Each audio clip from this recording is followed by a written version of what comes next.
It's better close up like that.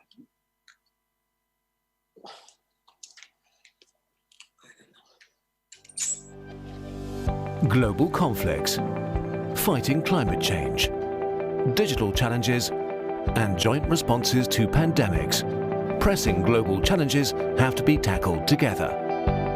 No country, no matter how big, can solve these problems alone. The Alliance for Multilateralism is a dynamic network whose goal it is to defend multilateral organizations, to rise to new challenges, and to advance reform where necessary. International law and human rights. Human rights must be respected and promoted. Humanitarian organizations must be allowed to do their work. The Alliance works to defend humanitarian principles and to strengthen human rights. Global public goods. The COVID-19 pandemic has been a wake-up call for multilateralism. To master this challenge and others, we need strong and agile international organizations whose members fulfill their commitments and pay their dues. Cyberspace. Cyberspace connects people across borders. The Paris Call for Trust and Security and other initiatives are aimed at strengthening rules for behavior online together with civil society organizations. Climate and security. The Alliance promotes joint action on climate change and demands a more systematic approach to its security implications. Rules for weapons systems. The weapons systems of the future need new international rules, and the rules need to be kept for the old ones. Nuclear arms control must be safeguarded. The use of future weapons systems must be firmly grounded in international law and state control, joint rules and stronger dialogue. Our world needs cooperation, solidarity and team players, such as those who come together in the Alliance for Multilateralism.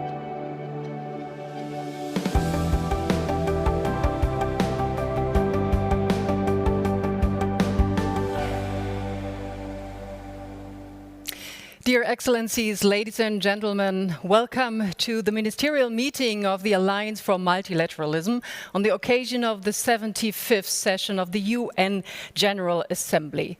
It's a great pleasure to have you joining us today virtually here in Berlin at the Federal Foreign Office. My name is Astrid Frohloff. I'm a German TV moderator and journalist, and I have the pleasure to lead you through this event today. Unfortunately, as you might know, our host, the German Foreign Minister Heiko Maas, is not able to attend the meeting physically here at the Foreign Office, but he will join us virtually, as many of you do. Mr. Maas is self-isolating since Wednesday, after it was established that a member of his close protection team has contracted COVID-19. So we are very glad that he is with us online today, Mr. Maas. Next to Mr. Minister Maas, we are also welcoming virtually the French Foreign Minister, Jean-Yves Le Drian. Bienvenue. Thank you so much for being with us as well today.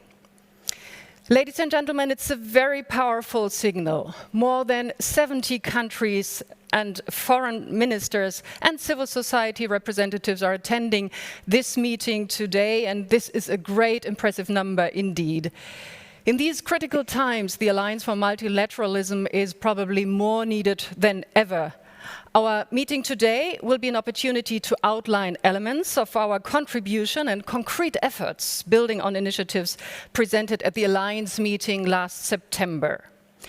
Today, we want to broaden the range of topics. We want to present concrete initiatives and highlight the Alliance's potential contribution to building back better. So let's start. I have the pleasure to hand over the mic now, first of all, to our German Foreign Minister, Heiko Maas. So please, the virtual floor is yours. Thank you very much. Yes, colleagues, excellencies, ladies and gentlemen, what a difference a year makes. I still remember the vibe and the excitement of our first broad ministerial meeting at the United Nations headquarters 12 months ago. And since then, the COVID-19 pandemic has turned the world upside down. And as you probably know, I'm speaking to you from quarantine at my home, as I recently had contact with an infected person. Well, That's life in Corona times. But with rising infection numbers in Europe and other parts of the world, we need to stay vigilant. The pandemic is far from over. And indeed, COVID-19 has confirmed what the Alliance for Multilateralism is all about. No country alone can win the fight against the pandemic or against climate change. We need to join forces. In this spirit, we have launched a series of initiatives to build back better. Firstly, we are promoting equal global access to COVID-19 treatment and vaccines. The ACT's accelerator established by the WHO and COVAX, its vaccination pillar, remains crucial in this regard. We will hear more about this later. Secondly, we are addressing the root causes of infectious diseases. One of them is the degradation of ecosystems that fosters the transmission of coronavirus, but also of HIV and Ebola. Full implementation of the Berlin Principles adopted at the One Planet, One Health, One Future conference last year, therefore remains key. Thirdly, the virus has exacerbated the challenges we are facing in the digital world. Secretary General Guterres has presented a roadmap for digital cooperation. And Germany and the United Arab Emirates are supporting this initiative with proposals regarding the future of digital cooperation. Finally, we must make sure that gender equality does not fall victim to the pandemic. Gender-based disparities in terms of income, health, or security are on the rise. And therefore, Germany is a strong supporter of the COVID-19 emergency window of the Women's Peace and Humanitarian Fund. Dear colleagues, the pandemic could leave our international system even more fractured, with countries competing over vaccines and medicines.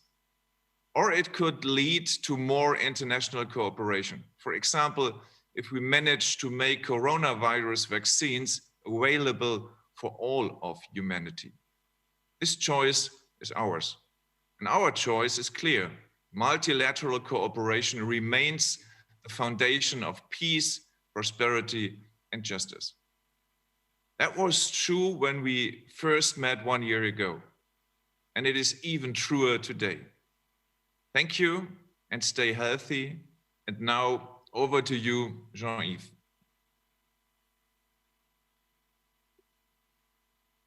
Thank you, Heiko. Dear friends, it's been a year since we launched this alliance in New York, the purpose of which was to gather well-intended powers that share our determination to give a new momentum to multilateralism and its institutions. And I believe we can say that our initiative bore fruit. There are more of us who are refusing to stand still and simply watch our framework for regulation and joint action being challenged. More of us acting so that the multilateral initiatives can be taken, and so that we can reform the multilateral health architecture. Many of us will be taking the floor, so very briefly, there are a number of topics. First of all, climate and biodiversity, because even though we're going through the crisis of COVID with emergency in terms of health, social, and economic emergencies, we cannot put on the back burner the environmental emergency. We will therefore be organizing the Paris Peace Forum, and on that occasion in Paris, the Summit for Finance Together. And we will be working on preparing the 2021 three COP summits, the COP15 in Kunming, the COP26 in Glasgow, and another COP on desertification. To prepare for these three events, we will need to gather a summit in order to give the relevant impulse and obtain some concrete results. In a few moments, we will also take stock on the multilateral health architecture and its reform. We have been working on identifying some areas for future work in order to strengthen the international health regulations, in order as well to design a better gradation of alert levels, and in order also to walk away from the abstraction, because there used to be some sort of a barrier between animal health, human health, and environmental balance. So the representative, the director of the World Organization for Animal Health will be talking about this later on today, and we need to identify the right financial resources in order to strengthen the resources of the World Health Organization. Some proposals will be made to that effect, in particular within the context of the World Health Assembly. And we will also continue to support the Act A initiative to make sure that everyone around the world can have access to new common goods to fight coronavirus, be it treatments or vaccines. Thirdly, we will be working on digital governance. The Paris Peace Forum will be a critical event. It will give us an opportunity to take stock on the Paris call for the safety and confidence in cyberspace. There are, that being said, some other things that require our attention. Have in mind the use of new technologies in the fight against the virus. Also have in mind the fight against infodemics. Then the questions regarding the development of artificial intelligence and algorithmic governance, and as well as the development of taxation at the time of digital economy.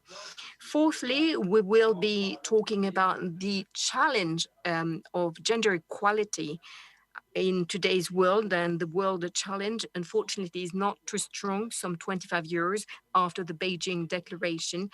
And next summer, France will be organizing, together with UN Women and Mexico, the Generation Equality Forum. So we have a lot to do. Already only 1 year down the road, but we have many fine days ahead of us in order to support the values of progress and solidarities which are enshrined in the San Francisco Charter. Thank you. Thank you very much indeed, Minister Le Drian. Well, the last two meetings of the Alliance in April and June were primarily concerned with the multilateral response to the COVID-19 crisis. And today we want to broaden the range of topics and highlight the Alliance's potential contribution to building back better. In the beginning, we will focus on four major fields: climate, health, digital, and gender. And then we have many further interventions by foreign ministers. And I'm joined now in the studio by Ambassador Susanne Baumann. She is Director General for United Nations and Arms Control in the Federal Foreign Office. Welcome. She will be on my side during the session here. Mrs. Baumann is dealing with many aspects of multilateralism in her daily work. So, the procedure of our meeting today will be like this. We are having a long list of speakers. We are very grateful for this, but at the same time, this means that we must have a very strict time management today. Each speaker has precisely 3 minutes time for his intervention. This will enable us to get strong input in a very concentrated and compact way. So the first point on our agenda is climate. It's obvious that the effects of climate change pose an increasing threat to peace and security, and these challenges can only be tackled jointly. There are indeed fantastic initiatives going on already, and we are very glad that the Foreign Minister of India, Dr. Jay Shankar, will talk now about the International Solar Alliance. So, Your Excellency, the floor is yours. Thank you. Dear co-chairs, excellencies, ladies and gentlemen, when this alliance first convened last year, we signaled that multilateralism matters. This year drove that point home firmly. The coronavirus pandemic reaffirmed the centrality of multilateralism in our interconnected world, not just in war and peace, but also for international governance. The past 6 months laid bare the shortcomings of multilateral institutions. In the UN, we could not even agree on messaging to fight the virus, let alone coordinated responses. This reflects a larger systemic challenge. Clearly, the multilateral machinery is exhausted, if not broken. The cry for reformed multilateralism becomes stronger than ever before. Now, what can India do to make the world a better place in this situation? For a start, the answer is building back and building stronger after this pandemic. We must create new capacities to make greater contributions, even as we advocate a fairer process of global decision-making. And that is precisely what is underway in India. As supply chains snapped and the world stopped, Prime Minister Modi issued a call for a self-reliant India. That fully reflected our civilizational ethos of caring for all creation. Today, our goal is not just to rebuild, but making growth environmentally and socially sustainable. Our commitment to the goals of Paris remain firm, remain unshakable. This includes, amongst others, phasing out single-use plastic. It covers access to potable water through our Water for Life scheme that will create 190 million rural water connections.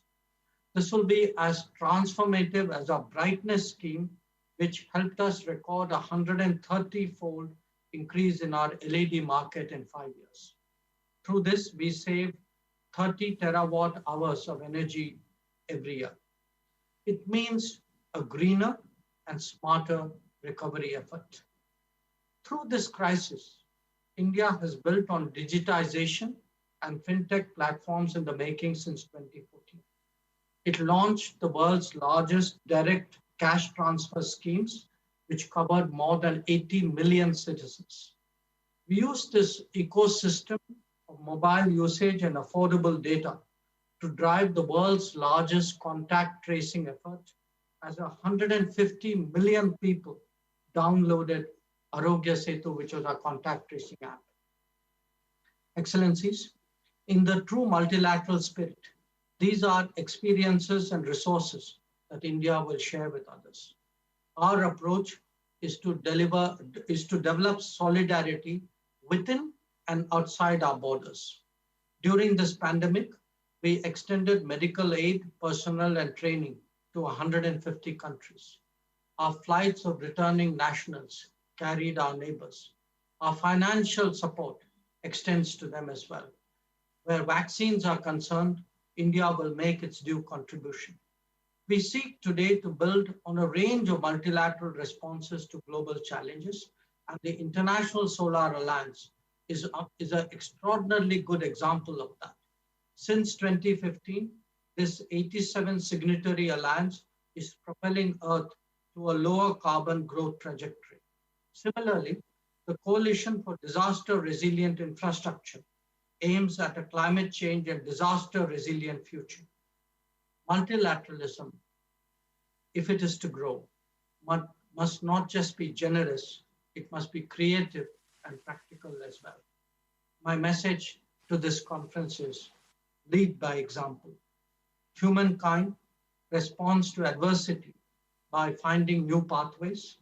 Adaptation is based on reimagining, reinventing, and rebuilding, but most of all in reform. Meaningful reform requires us to reimagine multilateralism, especially in the 75th year of the UN. Thank you for your attention. Thank you very much, Your Excellency.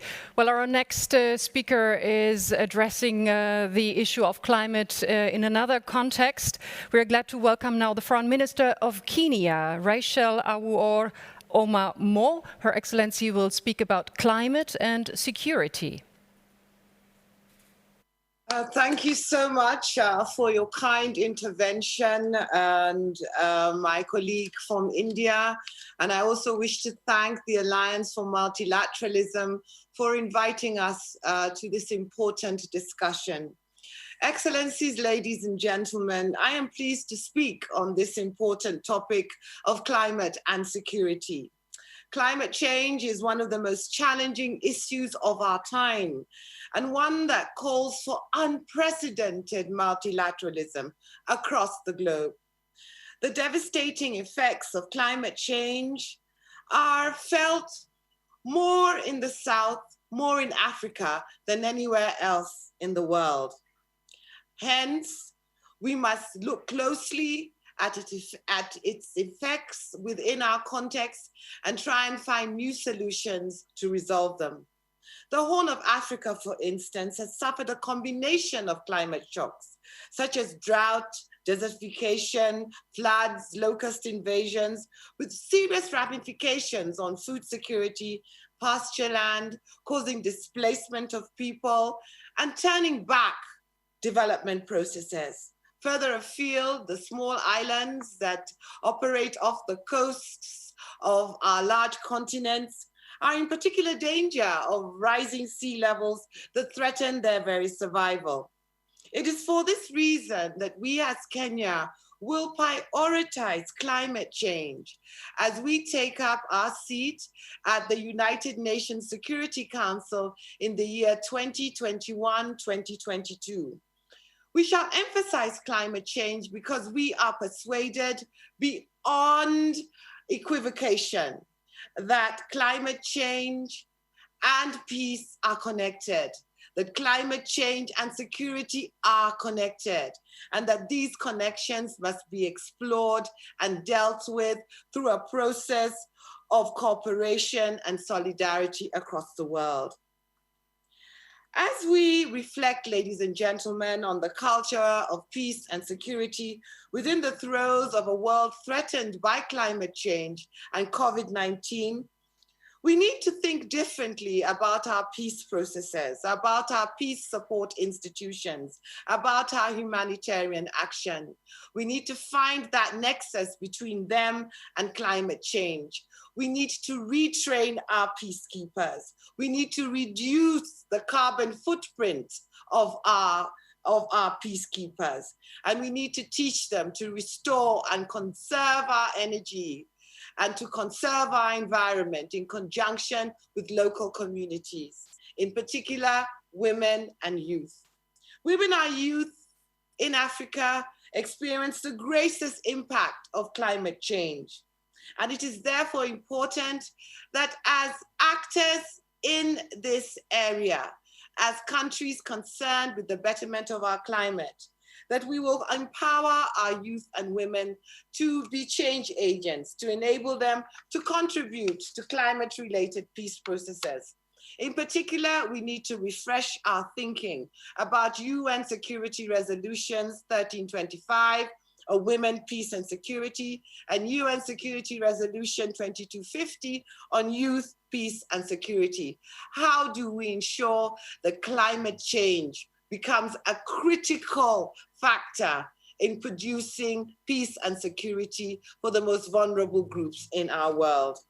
Finally, let me say this about environmental multilateralism. This is the age for discussions about our globe, about our climate, about our planet. It is essential that we ground these conversations on strong institutions. Multilateralism is a thing of institutions. It's a thing of rules. It's a thing of predictable conduct.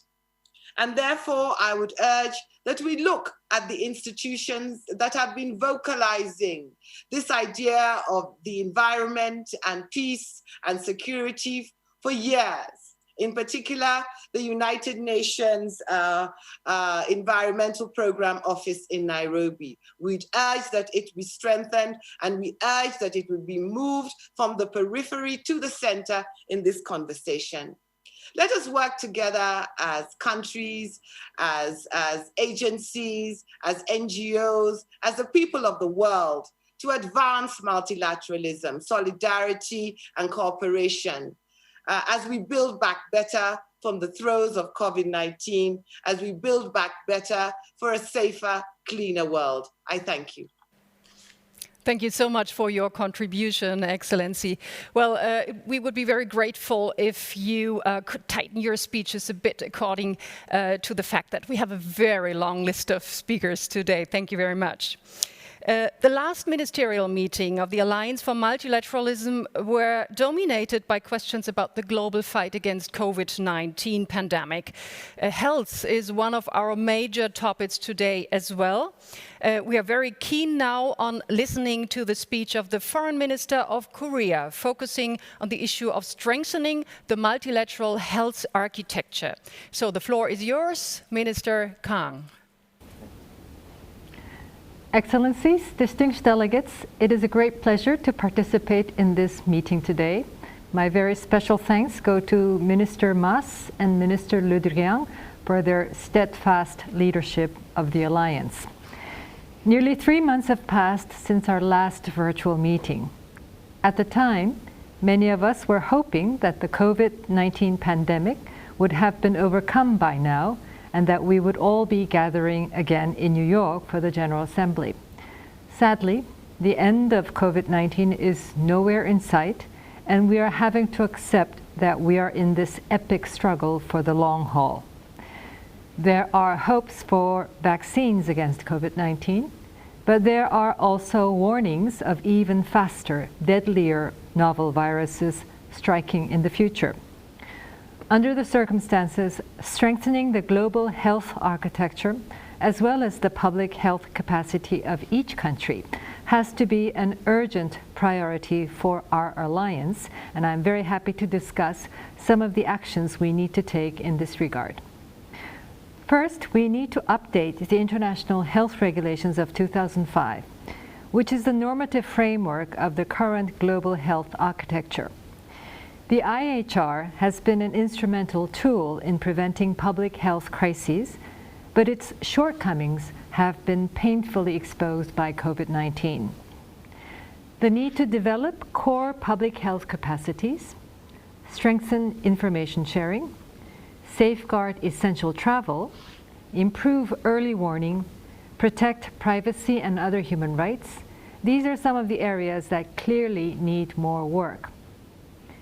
Many of these issues, in fact, loomed large in the aftermath of previous health crises such as Ebola and H1N1.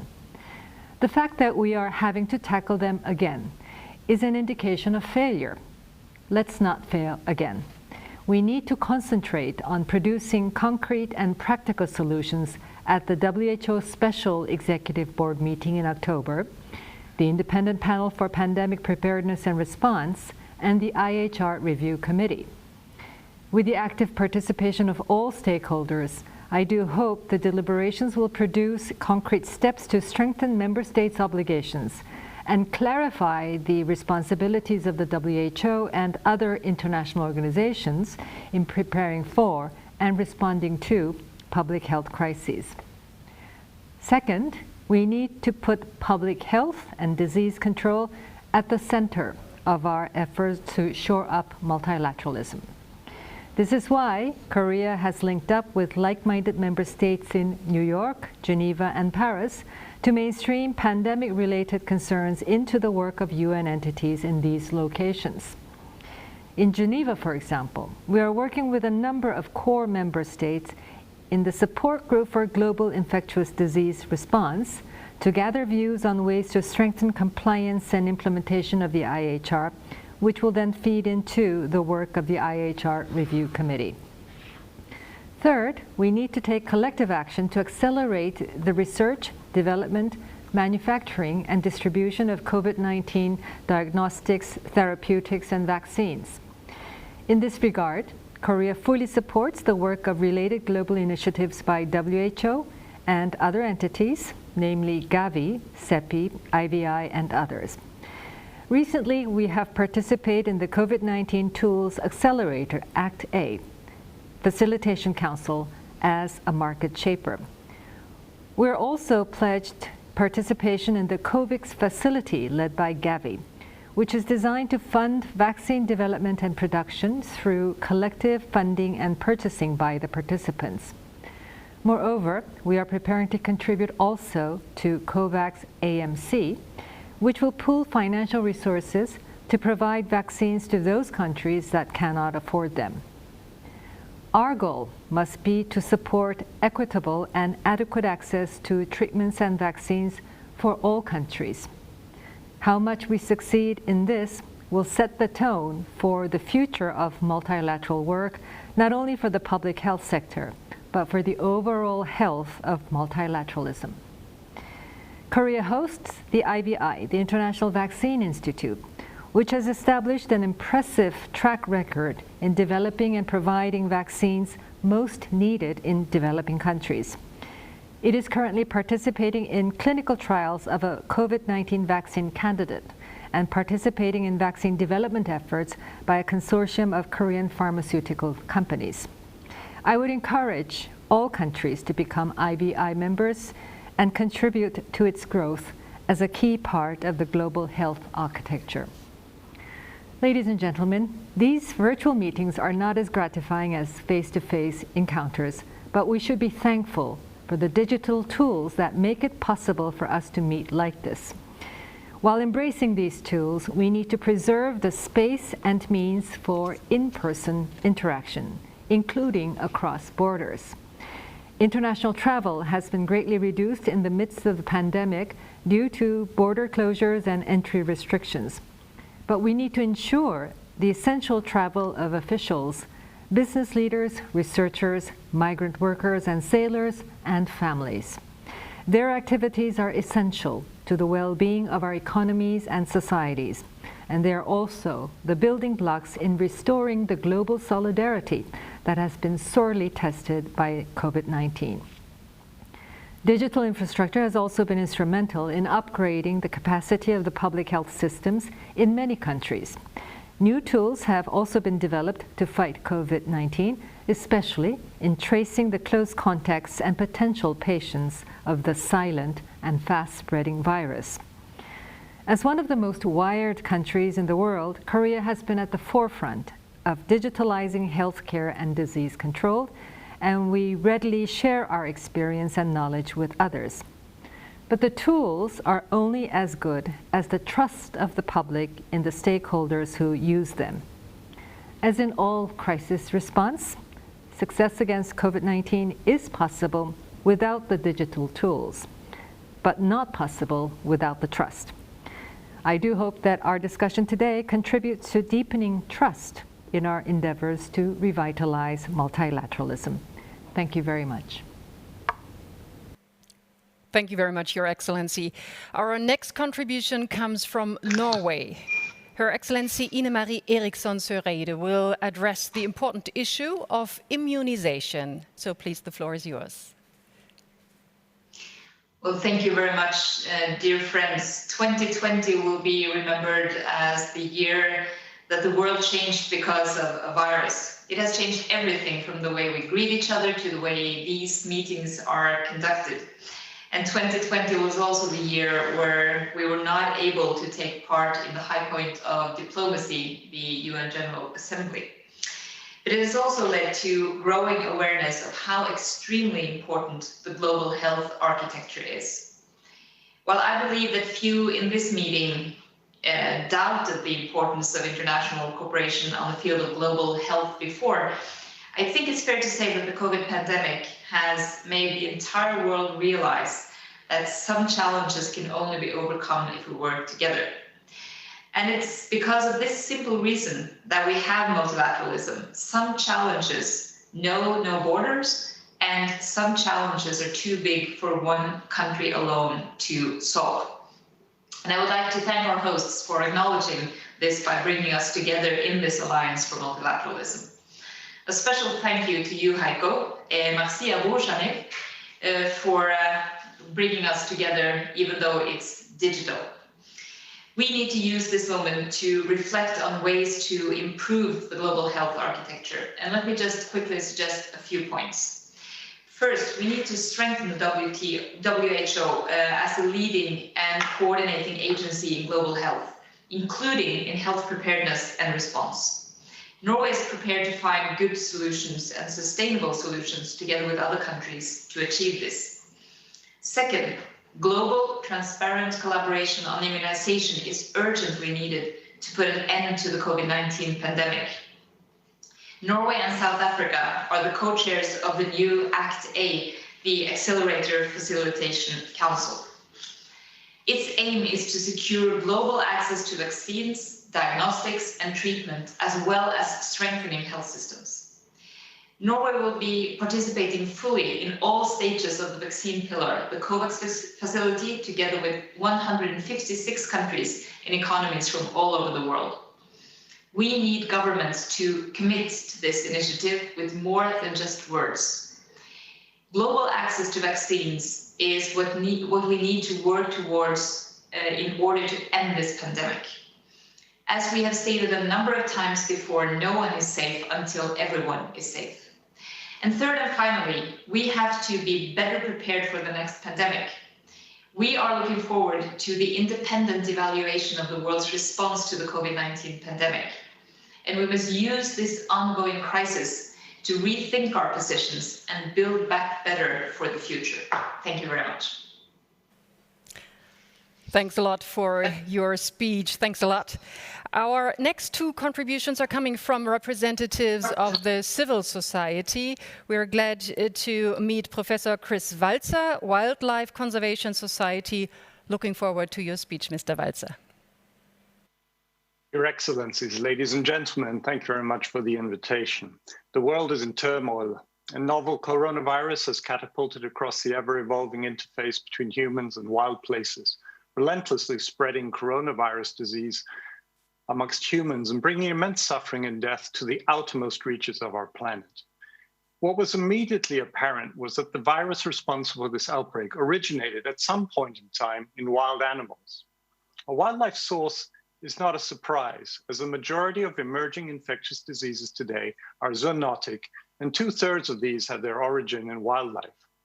However, it is important to be absolutely clear at this point that it's primarily not about bat soups, pangolins, specific viruses at all, but it's more about our interactions, exploitation, and destruction of nature. It is about the interfaces, these edges of destruction between humans and wildlife, or nature in general. Following the 2002 SARS outbreak, there has been broad scientific consensus that long-term structural changes are necessary to prevent future epidemics. Unfortunately, we did not heed this advice. Basically, viral species switching and spillover events into humans are quite simple. It all comes down to a numbers game. The more often we force conditions that increase direct contact between wildlife and humans, the higher the likelihood of another spillover event to occur. And this is clear, there will be more spillover events. So along with climate change and biodiversity loss, COVID-19 is another symptom of our ailing planetary health and has starkly reminded us of a basic fact. Human, animal, plant, and environmental health and well-being are all intrinsically connected. In order to limit the impacts of the next spillover event, we need holistic One Health approaches, such as the Berlin Principles on One Health, developed under guidance of the Wildlife Conservation Society and the German Federal Foreign Office, just a few weeks prior to the start of the present pandemic. Multilateralism with increased global collaboration and solidarity constitute the basis for any One Health approach. In order to be successful in addressing and preventing future pandemics, we need tight transsectoral cooperation between robustly funded multilateral institutions such as the WHO and the OIE, and further their collaboration with researchers and conservation NGOs who work on the spillover front lines. As we move forward, we need to be radical in the true sense of the word. We must move beyond simplistic, symptomatic treatments and boldly address the root causes of our ailing planetary health. We need to stop discounting nature and irrevocably accept that nature cannot and is not cheap externality. The quality of our current and future human and animal health and well-being depend on our respectful, humble, and responsible environmental stewardship. Thank you for your attention.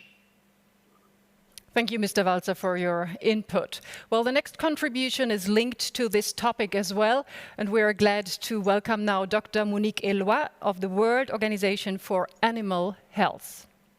Thank you very much. Thank you very much for giving me the floor. Excellencies, thank you for this opportunity to issue a reminder that the One Health approach is not merely a concept. Concrete initiatives have already transformed this concept into action. And please let me remind that in the early 2000s, the management of avian influenza crisis had already a tangible impact, namely the rapprochement of the WHO, FAO, and the OIE, and the creation of our tripartite alliance. The founding principle at this time was our shared willingness for better coordination of the management of risk at the interface between human health, animal health, and the environment through a multidisciplinary approach. And the previous speaker perfectly highlighted that. Considering the purpose of your today meeting, I think it will be useful to emphasize a special collaboration of the OIE with WHO, aiming at improving health governance with, on one hand, the OIE PVS pathway on the performance of veterinary services, and on the other hand, the WHO monitoring framework for the implementation of the international health regulation. And thanks to these bridges we have built, One Health dynamic has been initiated in many countries that will certainly serve as an excellent starting point when it's come to stepping up further initiative to strengthen the management of health crises. Unfortunately, we have also to recognize that despite numerous positive results, the COVID-19 crisis has also revealed shortcomings of the tripartite, such as the lack of joint communication on risk related to live animal markets and wet markets in particular. We know, therefore, that the tripartite collaboration needs to be strengthened, but also expand, tripartite plus, in particular to international organizations engaged in environmental protection, such as UNEP. Excellencies, diseases do not know borders. Their prevention can be addressed only through a multi-sectorial and multilateral approach. And that is why the declaration that you adopted at the Ministerial meeting in June 2020 on strengthening the multilateral health architecture is a political commitment that we have welcomed. And you may rest assured that the World Organization for Animal Health, the OIE, is ready to contribute to its operationalization. Thank you very much for your attention and for the invitation. Thank you so much, Mrs. Eloi, for sharing your view with us. Well, I think it's obvious that the Alliance for Multilateralism has a great interest in pushing forward concrete initiatives to strengthen the multilateral system, not only in the fields of climate and health, as we have heard, but also in the field of digital space. We will hear now from Singapore about the Paris call for trust and security in cyberspace, and we're glad to welcome His Excellency Dr. Balakrishnan. Thank you. Excellencies, this 75th anniversary of the United Nations has been a watershed year, defined by COVID-19. But COVID-19 is not the worst pandemic to confront humanity, but it is occurring in a time when we are particularly vulnerable, occurring at a time when we are more interdependent and interconnected than ever before, occurring at a time of ongoing climate change, occurring at a time when we are pushing the limits of the interaction of humanity with nature, and also occurring at a time pressure on the multilateral rules-based system that many of us here hold so dear. So we need to reaffirm that international cooperation is the only way we're going to overcome the myriad challenges confronting us, because in a sense, COVID-19 is a dress rehearsal for the future multilateral challenges that confront us. A silver lining has been that this pandemic has forced us to innovate quickly and collectively, because necessity is the mother of all invention. And technology is one area where it has certainly helped Singapore to mitigate the impact of COVID-19 on our society and economy. We recognized early on that contact tracing and testing was essential to break the chain of transmission. And so we were able to roll out applications like Safe Entry and a contact tracing program called Trace Together using the Bluetooth protocols on our mobile phones and hardware tokens to accelerate contact tracing in Singapore. We made the source code open source. The BlueTrace protocol is publicly available to all to share, and ultimately we hope it will also lead to interoperability of systems across the world. To help our citizens and businesses adapt to the work from home arrangements, we extended support for businesses to continue remote and digital operations through e-payments, e-invoicing on online services. We've also worked with like-minded countries, Chile, New Zealand, and Australia, to produce interoperable digital systems for safe and secure cross-border data flows and electronic transactions. And even as we seek to build back better, we must not forget that we are still in the midst of a storm, and developing a vaccine and ensuring equitable and universal access requires sustained international cooperation. We need vaccine multilateralism. Switzerland and Singapore have been working with 13 other like-minded partners, including the European Union, Norway, the United Kingdom, and Iceland, as friends of the COVID-19 Vaccine Global Access Facility. The COVAX facility seeks to facilitate equitable access to vaccines by all nations. And we are pleased that 12 of the 15 FOF members, including Singapore, have already submitted commitment agreements to participate in the COVAX facility. This facility is a landmark manifestation of multilateral cooperation and solidarity, and we hope that other countries will join this collective effort to support multilateralism. Excellencies, I could only share a few examples in these few minutes, but the underlying message is that now, more than ever before, we need a strong, rules-based multilateral system to confront our common challenges and to do so together. Thank you very much. Thank you for your contribution from Singapore. Estonia will deliver the next speech. COVID-19 is the greatest global challenge since World War II, but the question must be asked, is it possible to turn the challenge into an opportunity? We're very glad to hear now from the Foreign Minister of Estonia, Urmas Reinsalu. He talks about the closing digital divides, the digital response to COVID-19. So please, the floor is yours. Thank you, dear colleagues, ladies and gentlemen. Let me begin by thanking Heiko and Jean-Yves for organizing this ministerial meeting of the Alliance of Multilateralism. As the coronavirus pandemic has made us realize the importance of multilateral cooperation, this discussion is highly relevant. And today I would like to focus on how we can join forces and build back better digitally to increase the resilience of societies. In addition to negative consequences, the coronavirus has also provided a chance. It's a paradox. Also a chance is to introduce innovative and flexible solutions. Unfortunately, there are vast gaps worldwide. Therefore, we must work together to close this digital divide and use digital transformation as an engine for achieving the sustainable development goals. For that reason, Estonia and Singapore launched the Global Declaration on the Digital Response to Coronavirus on July the 1st. With this declaration, we seek to mobilize the political will created by the pandemic to emerge from the crisis stronger by using digital solutions and working together as a global community. And as digital solutions have become more relevant than ever, I would like to invite all countries once again to support the declaration. And many countries have already joined the declaration, more than 70 countries. And this is good news, it's still opened. To complement the approach introduced with this declaration, Estonia and the United Arab Emirates are organizing the Global Business Summit in December. And it will bring together the public and the private sector and introduce the most innovative digital solutions for changing the status quo and addressing today's complex challenges. I'm sure that the international business community can make its substantial contribution to responding to the socio-economic consequences of the pandemic. Having said all that, we can't forget cyber stability.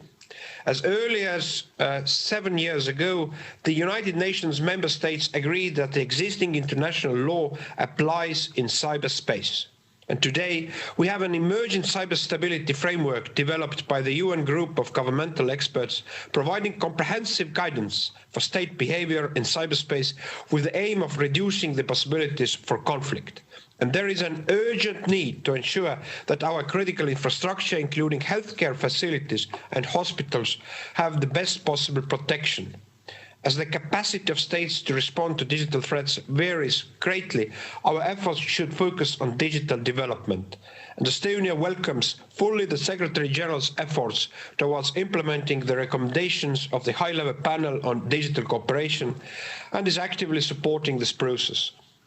Once again, thank you for arranging the meeting and hope that we can boost international digital cooperation to overcome this crisis we face over the planet. Thank you. Thank you so much to Estonia. Well, we all agree the Alliance for Multilateralism is based on the purposes and principles of the Charter of the United Nations. And as you know, the United Nations this year marks its 75th anniversary. So therefore, we are very glad to meet now the Under-Secretary General Fabrizio Hochschild, Special Advisor to the Secretary General and Special Envoy for Digitalization. The floor is yours, Mr. Hochschild. Thank you very much, Excellencies, distinguished ministers. It's a great pleasure to be with you.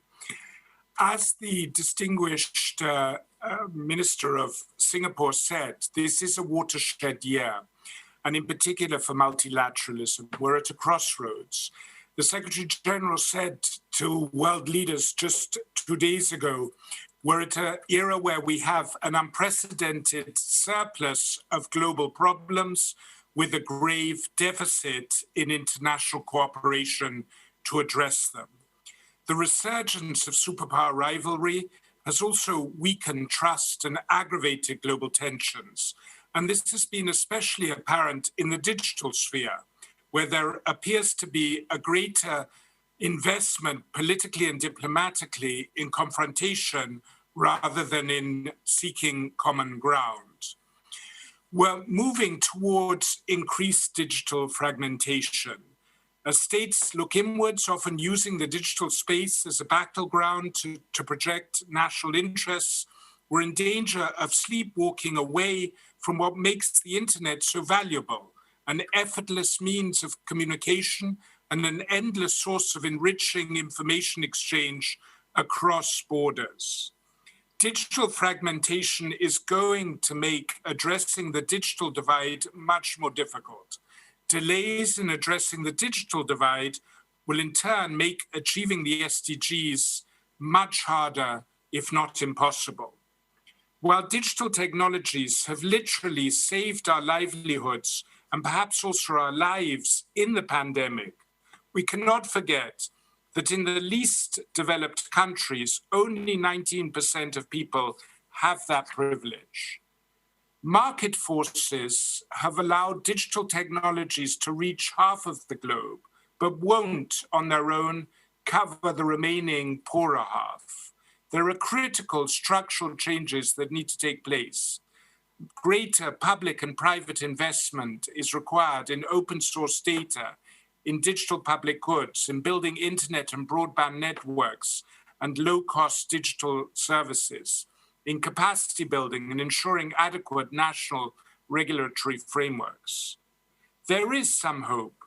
The UN 75 declaration just adopted on Monday by heads of state and government includes an unprecedented paragraph whereby member states recognize for the first time at the highest level the importance of technology as a fundamental global issue and pledge to improve digital cooperation. Member states also agreed that the United Nations can provide a platform for all stakeholders to participate in such deliberations. And it was against this backdrop that the Secretary General put forward his roadmap for digital cooperation. The roadmap lays out a clear way forward for ensuring a fairer, safer, and more inclusive digital world. The roadmap calls for us to come together in 3 ways: connect, respect, protect. We need to come together to connect everyone to the digital world. We need to better respect the human rights of all people in the digital space, be it ensuring their data is collected responsibly or preventing online harassment. And we need to protect users and institutions from online threats and cyber attacks, such as the ones we've witnessed during the pandemic. To establish a single overarching vision of safe, affordable, and meaningful digital access that facilitates the implementation of the Sustainable Development Goals, the Secretary General has suggested that member states consider an overarching statement on digital trust and security. This statement could be agreed upon by UN member states, but also endorsed by all key stakeholders, such as actors in the private sector, companies, and civil society. As the SG says in his roadmap, whether we can seize the fading opportunity to steer digital technologies to maximize their benefits for all while containing their risks, or whether we will let this opportunity pass, depends on all of us, all stakeholders. It depends on us coming together across ideological divides and stakeholder divides. And whether we succeed in doing that or not will determine whether future generations will look back on us with regret or with gratitude. Thank you. Thank you very much, Mr. Hochschild. Well, we come now to Australia.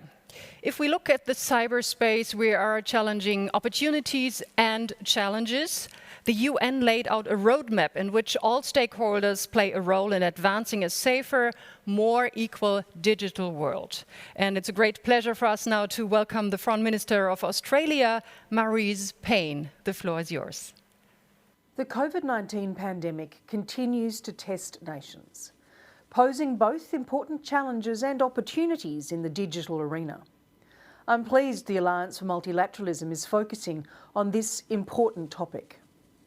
On the upside, the pandemic has prompted many people, including me, to further embrace new, digitally enabled ways of working, to overcome the disruption to our daily lives and to global travel. We've seen innovative methods of administering healthcare and disseminating public health information. Businesses are finding creative ways to continue their operations and even find new opportunities, despite barriers that prevent customers and employees interacting face-to-face. The pandemic energises us to find new ways to close the digital divide and accelerate increased connectivity and innovation. This will be good for our health, for our social cohesion, and for our economic recovery. Unfortunately, we have also seen a number of actors exploit COVID-19 for harmful purposes. They have used the pandemic as an opportunity to pursue financial, political, or strategic gain at the expense of others, including by targeting vaccine research and spreading disinformation. Disinformation undermines countries' efforts to contain the virus and to save lives. COVID-19 related misinformation and disinformation can undermine public health responses and threaten social cohesion. Disinformation, literally, can kill. The best antidote to disinformation is producing and promoting accurate, transparent and timely information from credible sources. COVID-19 information should be based on accurate, verified and attributed information. Health-related information must be grounded in credible, scientific and medical advice. We need to disseminate this information to our communities quickly via authoritative social media and online. I welcome the groundbreaking work of organisations like the Alliance for Multilateralism to call out and combat COVID-19 disinformation. The WHO and the United Nations have been critical in this effort through their Stop the Spread and Verified campaigns, as well as the Latvian-led Infodemic statement in June. Together, all of us, the international community, international organisations, regional institutions and the private sector can be active partners in strengthening the multilateral system. Demonstrating a strong global response to disinformation will uphold our common values and the rules-based international order. Thank you very much for this speech. We're coming now to another main topic. The year 2020 is the year of gender equality. There are more anniversaries of important international agreements than ever before regarding this issue. And we are very glad to welcome now the Foreign Minister of Canada, François-Philippe Champagne, who speaks about the Generation Equality Forum. The floor is yours. Thank you very much, and Excellencies, colleagues, and dear friends. I'd like to apologize for the delay in joining, but as you can see the backdrop, I'm joining you from home, and I think we all have become IT experts now. So I've managed to log on, but I just wanted to say to our dear friends that I've been inspired by the words of wisdoms of colleagues so far. Great challenges, great opportunities, and great responsibilities are upon us. So, permettez-moi, chers collègues, de commencer en soulignant à quel point je suis ravi de participer aujourd'hui à cette rencontre de l'Alliance pour le multilatéralisme. Un remerciement tout particulier à mes homologues français, mon cher ami Jean-Yves and my dear friend Echo, for organizing this very timely meeting. I would say, if there was a time in the world where we need to meet more often, it's clearly now, and it's evidenced by what colleagues have been saying. What we've heard today, talking about climate, about health and digital issues, remind us why this forum matters. These complex and global challenges affect us all and demand multilateral solutions. And I'm inspired by the fact that together we have been able, and we have heard many examples this morning of multilateral initiatives that started with colleagues who decided that in this world, we can, each of us, take initiatives and gather a group to make sure that important issues like the ones we mentioned today are tackled. I will obviously focus my remark today on a theme that is critically important to building a better world. And this is about gender equality. We all know that promoting gender equality improves quality of life, prosperity and governance, as well as global stability.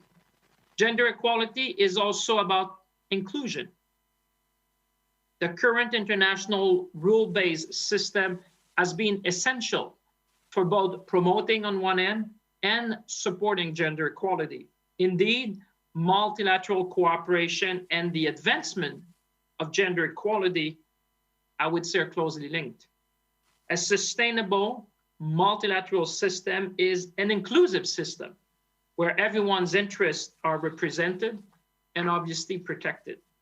And this year, as you said, Madam Chair, is a good reminder as we mark several milestones in the history of women's rights, including Beijing Plus 25, and very importantly, the 20th anniversary of the Security Council Resolution 1325 on women, peace, and security.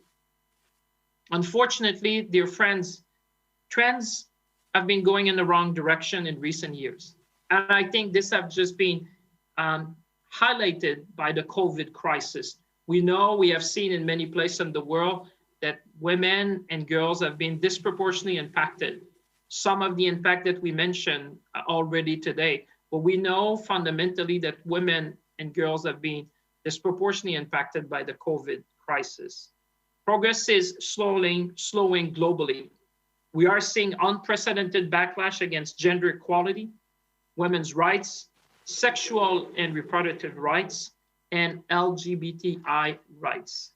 Let me give you just a few examples to highlight what I just mentioned. If we look in the worlds of politics and public service, where many of us are engaged, women still represent less than 1/4 of parliamentarians and even fewer hold ministerial positions.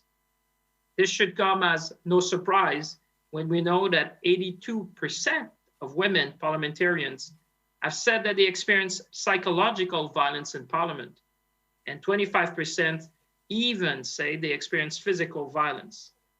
On the economic empowerment, 40% of countries still today impose constraints on women's rights to own property, while half of the world's nations still have laws which prevent women from working in some specific jobs. On the digital divide, as we were just talking about, new gender gaps are emerging, where women and girls do not have equal opportunities to access, learn on digital technologies. None of this is new, dear colleagues. Indeed, we've been grappling with these challenges for much too long. And the sad reality is that the current COVID-19 pandemic only threatens to accelerate these inequalities and reverse decades of hard work and progress and development gains that we have all championed with civil society. And the current global crisis continues. Women are seeing disproportionate economic and social threats, added burdens of unpaid care and domestic work.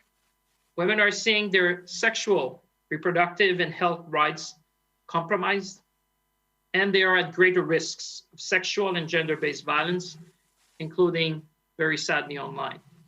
And that's why we need a new approach. We can reverse these global dynamics. The question is how. So let me just say a couple of things. Through reinvigorating leadership and action, as we're showing to the world today, by making gender equality a priority and applying an inclusive lens to all that we do, and by acting in our own countries, as well as working together to revitalize our international institutions. Through its feminist foreign policy over the last several years, Canada, in our own way, we have been working with partners to make progress on this very existential question.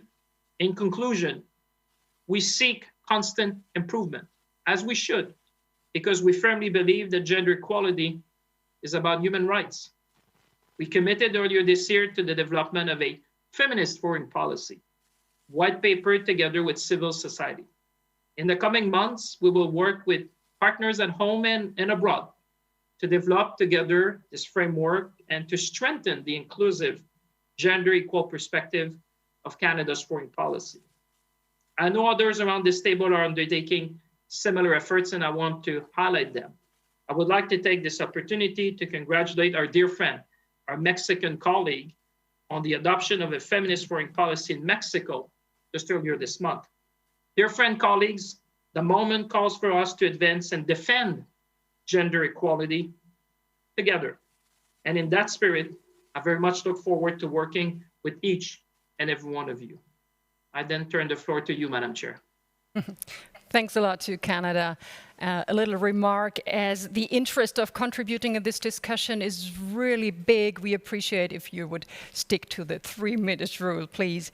So our next speaker comes from Mexico. He's addressing the issue of gender equality as well. We're glad to welcome His Excellency Marcelo Líos Ebrard, Foreign Minister of Mexico. Thank you very much. Dear colleagues, thank you in the first place for the congratulations from Canada. Thank you, Minister Champagne. Hi, Heiko Maas. Thank you very much for this invitation. And bonjour, Monsieur le Train, Genève, vous saludarte. And thank you very much for this invitation. Well, let me say that a year ago, recently, in the past General Assembly, Mexico says, well, we need to change the gender situation all over the world. It should be our priority. That's why Mexico proposed a feminist foreign policy. If we want to transform the world, we need to really put gender issues and gender equality as a priority of all the countries all over the world. But right now, it's even more pressing for everyone because of the pandemic. Right now, we need to really care about the effect, the gender effect of the pandemic. And then we are going to have the poverty and economic and social effects of the pandemic all over the world. So the situation right now is even more difficult than it was a year ago. We are going to face a new conditions, difficult ones, in order to really make a difference in terms of our societies. The inequality in our societies is in the first place a gender one, but With this pandemic and economic effects and social ones, as I mentioned, we are very concerned about the effects right now and the next years in terms of the growing impact of the inequalities all over the world, mainly the gender dimension inequality. So we propose to you to have an informal group of friends of gender equality in order to be sure that in this multilateral alliance, which is very important for us and every one of us, we can design practical measures and different initiatives in order to improve the situation and to be ready to avoid a new difficult situation in the next year and the next years because of the effects in the social inequality and poverty of this pandemic. So right now, we need, as I mentioned, more compromise, a more profound one, more extended one, in order to fight and be effective against inequality in gender terms.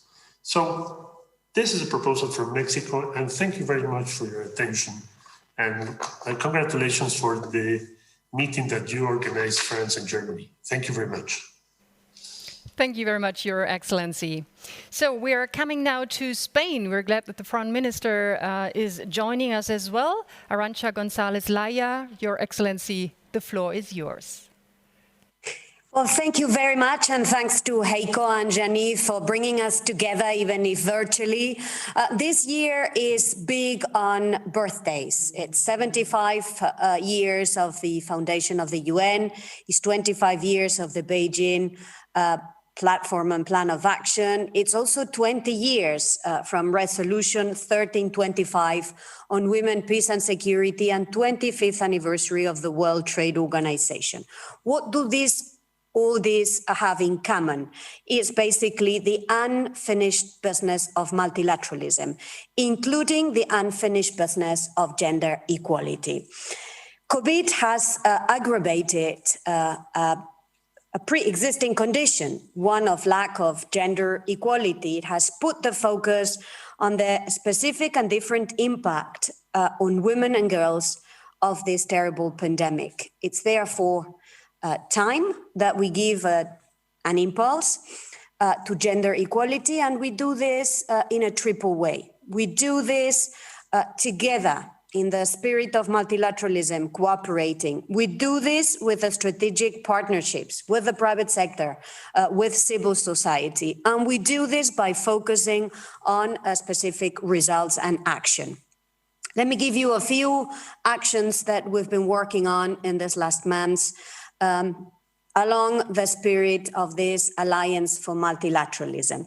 Number one, we have collectively put together the draft of a UN General Assembly resolution on women, girls, and COVID, a resolution that I hope we can all push forward to see it adopted soon as a very clear demonstration that we care about addressing the different impact of COVID on women and girls. Number two, we've been co-leading an action coalition on the Forum Generation Equality on Economic Justice and Rights. We have to focus on economic empowerment. We have to focus also on international trade and putting women and trade in the agenda of the World Trade Organization. And we have to do that because how can we uphold the rights of women when we have economies that don't work for them? So focus on the economy. Number three, advancing the agenda on women, peace and security. We are doing this by putting on the table what we call Commitment 2025, which wants to build a specific actions and specific targets in this area of women, peace and security, as well as advancing on this front at the Human Rights Council. Just today, a resolution was tabled, and I very much hope that all of us in this alliance can support it to put also women, peace and security in the agenda of the Human Rights Council. Finally, more related to Spain, we are determined to walk the talk, and this is why we've put gender equality as an integral part of the action of the Spanish government, and we will put gender equality at the heart of our post-COVID recovery plan. It will be one of the markers that we will include to make sure that the recovery post-COVID is in this spirit of doing it in a better way. As my colleagues, Francois Philippe and Marcelo, Spain has also given an impulse to a feminist foreign policy as the foreign policy figure and image of this commitment to gender equality. So building back better by ensuring gender equality. Thank you very much, and moderator, back to you. Thank you very much, Your Excellency. And now we hear from a representative from the civil society. Mrs. Delphine O, Generation Equality Forum is with us. Looking forward to your speech. Thank you, Madam Chair. As we celebrate the 25th anniversary of the Beijing Declaration and the 20th anniversary of Resolution 1325, the progress we have collectively made towards gender equality in the past decades is being jeopardized by the COVID-19 pandemic. This crisis is a threat to women and girls, to their safety, their economic well-being, their ability to participate in decisions, as well as their sexual and reproductive health and rights. This is why France is co-chairing the Generation Equality Forum, together with Mexico, convened by UN Women. This forum is not only the largest international gathering for women's rights of the past 25 years, it is a global answer to the setbacks women and girls are experiencing throughout the world.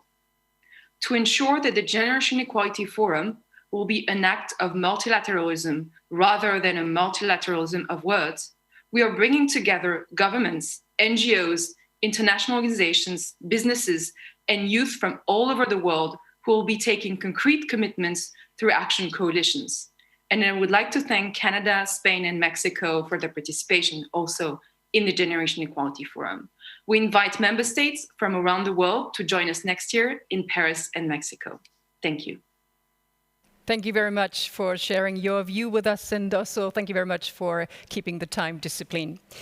Well, we have heard very strong statements so far, very powerful speeches. We have talked about the issues of climate, of digital, of health, of gender, but there are many more issues the Alliance is addressing. We have now further interventions by foreign ministers, and we will continue with Ghana.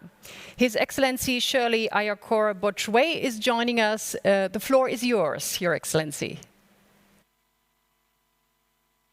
Excellencies, let me say that I'm standing in for the Foreign Minister. My name is Charles Orid. I'm the Deputy Foreign Minister. Let me precede my brief remarks with recommendations to the governments of Germany and France for their leadership in our shared commitment to multilateralism at the time when they are forces against the very tenets that underpin the United Nations. I believe that the message sent out with the launch of the Alliance for Multilateralism in the margins of the 74th session of the United Nations General Assembly in September 2019 was very clear.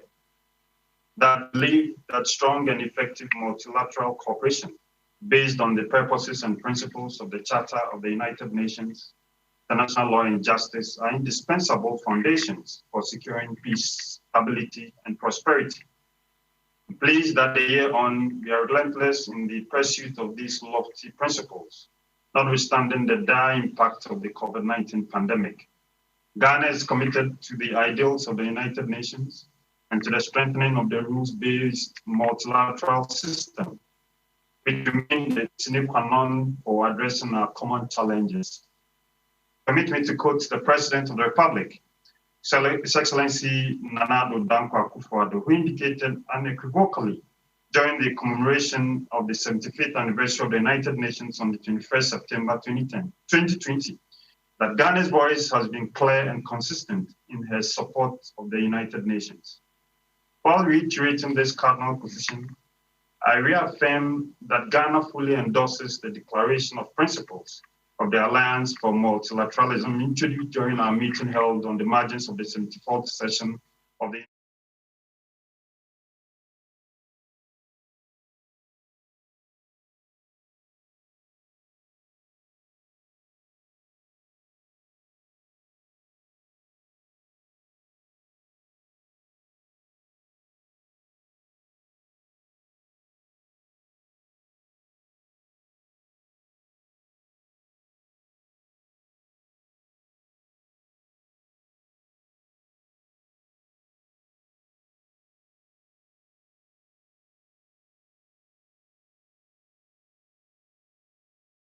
Experiencing some technical difficulties, ladies and gentlemen. We apologize. We are trying to fix this. Actually, it's not really surprising that there are technical challenges because so many countries are involved in this meeting, so many time zones, so many languages. So I think we will try to get the foreign minister from Ghana back pretty soon.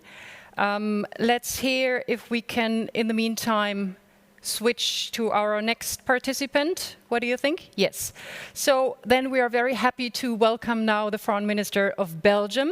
His Excellency Philippe Goffin is joining us today as well, so the floor is yours. Thank you, Excellencies, ladies and gentlemen. Let me start by saluting the leadership of France and Germany in setting up the Alliance for Multilateralism. We need to push. We need this call to action. In this time of an unprecedented pandemic, we have too often seen the knee-jerk reaction, a reaction that looks inwards and that puts cooperation on the back burner. We risk being blinded by the pandemic, but we cannot afford to be blinded. We cannot afford to see the other global challenges and threats. On the contrary, the pandemic should be an eye-opener to the necessity of effective multilateralism to tackle global challenges. Whether it's addressing the respect of the rule-based international order, the effect of climate change, the protection of biodiversity, achieving global sustainable development, working to sustain peace, security and stability in the Sahel, the Persian Gulf or the Middle East, none of those often doubting challenges can be tackled in splendid isolation. Excellencies, ladies and gentlemen, we cannot take multilateral cooperation for granted. It requires relentless efforts by every single one of us. We need to build its success on a solid foundation of trust, responsibility and commitment. With trust, I mean first of all the necessity of mutual trust, carefully shaped by states that act predictably and that live by the rule they establish. When we deviate for those, we crack the foundation of multilateral cooperation and therefore its effectiveness. With responsibility, I refer to our duty to make global governance work. We contribute in different ways and at different levels, but each member has its share to give. It means that we confront the challenges head-on, that we move from their identification to action to overcome them. Which brings me to talk about commitment. The commitment to multilateralism is part of Belgium's diplomatic DNA. It is a matter of self-interest and conviction at the same time. The rules based on order protect countries, large and small. Cooperation and interdependence guarantee strength and resilience. Commitment is what made Belgium a foundation nation of the European Union, the UN and the NATO alike. Commitment is what helped Belgium to achieve its 6 terms of the UN Security Council. Commitment is what makes my country a reliable donor of development aid and humanitarian assistance in line with the goal to leave no one behind. commitment is what characterizing our soldiers in multilateral peace mission and the fight against terrorism. Excellency, ladies and gentlemen, as we mark the 75th anniversary of the UN, we must cherish the benefits that multilateralism brings us and stand firmly in its defense. Let this be the occasion to fully recommit. I thank you. Thank you very much for your contribution. And we are moving from Belgium to the neighboring country, the Netherlands. His Excellency Stef Blok is joining us. Looking forward to your speech now. Thank you. 75 years ago, we created the UN to build back better after the horrors of the Second World War. A robust multilateral system was needed to foster peace, respect for human rights and development. Today, the UN and the wider multilateral system are as relevant as ever. Building back better and greener from the current crisis requires an integrated, effective and coherent multilateral approach. The UN response on COVID-19 has been a test case of UN reforms and has shown promising results. Further work is necessary to reach their full potential. We support an effective multilateral response to the current COVID-19 crisis and the role that we as an alliance can play in making that response even more effective. Besides battling COVID-19 as a global pandemic, many states are also battling an infodemic. Misinformation and disinformation narratives question the virus, its origin, and the outbreak responses. Crises such as the COVID-19 pandemic right now have not stopped actors from launching cyber attacks against critical sectors such as the healthcare sector, demonstrating the vulnerability of societies. The Netherlands therefore has proposed to label the healthcare sector part of critical infrastructure. And the Netherlands strongly welcomes the endeavors of the Paris call to mobilize all stakeholders to stop and prevent malicious cyber attacks against vital elements of societies, such as elections and the global internet itself. To help other states to protect their societies, the international community urgently needs to address the growing digital divide. During this COVID-19 crisis, we have seen many governments take restrictive measures. We need to make sure that standards of democracy, rule of law, and human rights are upheld. And this holds also true for press freedom, especially now, in times of uncertainty caused by the COVID-19 pandemic. The importance of free and independent media, accurate journalism, and access to reliable information cannot be overstated. In order to support press freedom, the Netherlands will host the UNESCO World Press Freedom Conference in The Hague on December 9 and 10 in a digital format. And I will also be hosting a closed ministerial meeting in the margins of the conference on December 9 for Ministers of Foreign Affairs. The theme of the Ministerial Roundtable will be the safety of journalists, and I really hope to welcome many of you there. Thank you. Thank you so much to the Netherlands. And now we are switching to Croatia. Dr. Gordan Grilic Radman is waiting for us, the Foreign Minister of Croatia. The floor is yours. Excellencies, dear ministers, I would like to thank Germany and France for convening this meeting. And I would also like to apologize for the absence of my minister. He was urgently called to the Prime Minister's office. Outbreak of the COVID-19 pandemic and global economic downturn we are facing this year show us that our collective commitment to multilateralism is more relevant than ever.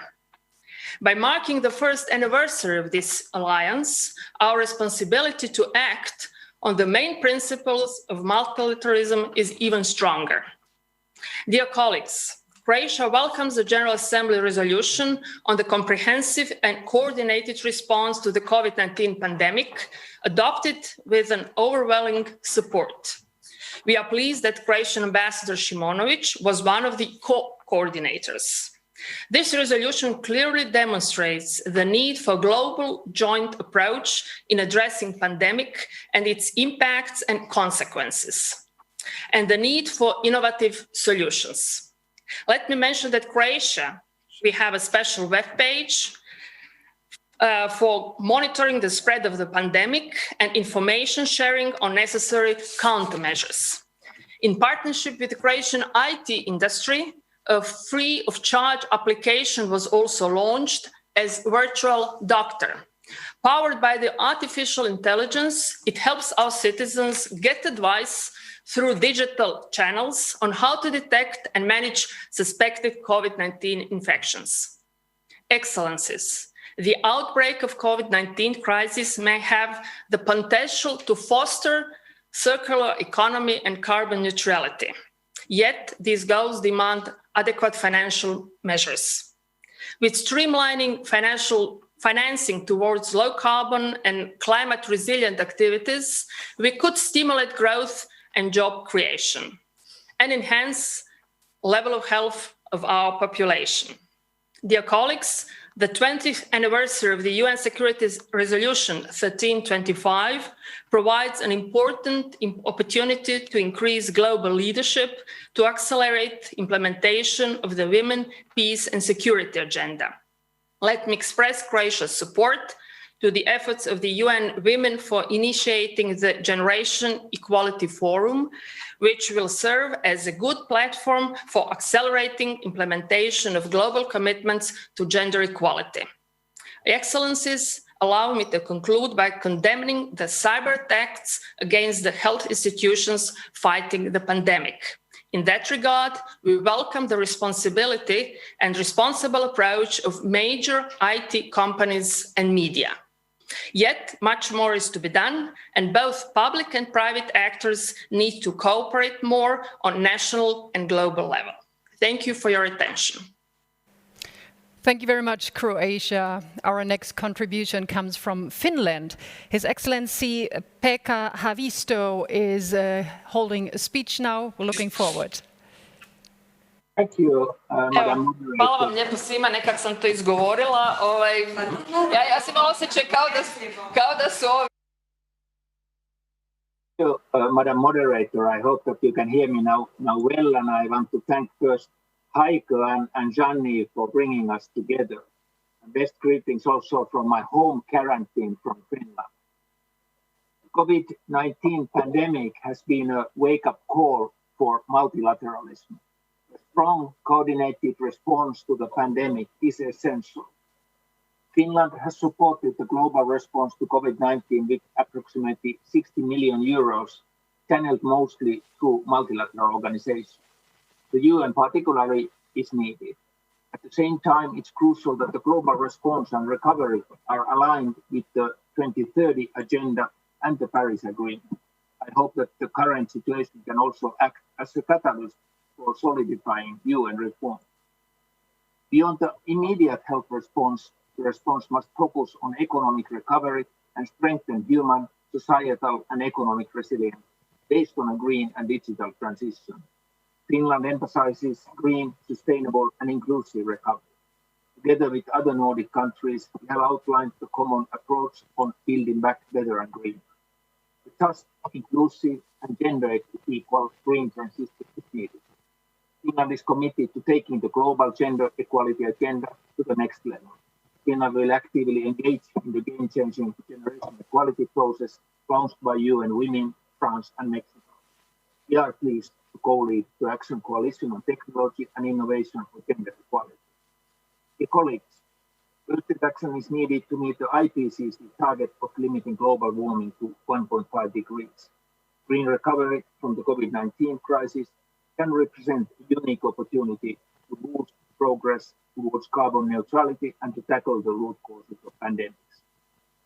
Mainstreaming climate and biodiversity into all national policy making is required in order to achieve transformative change and halve biodiversity loss, which poses an existential threat to human well-being.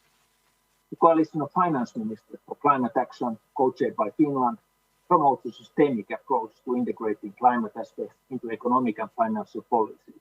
The coalition is currently working to support design of economic policies for green recovery.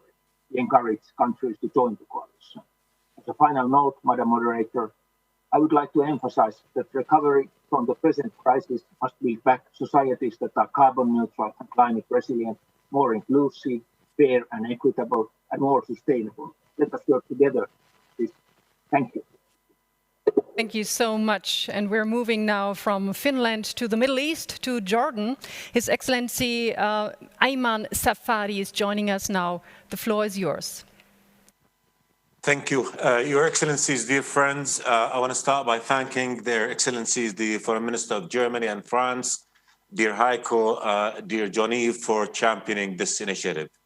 Who would have thought we'd be here talking to each other through a screen when we would be running from one booth to the other to catch the next meeting? But it is COVID-19 that has shown how vulnerable our world is and how interdependent we are.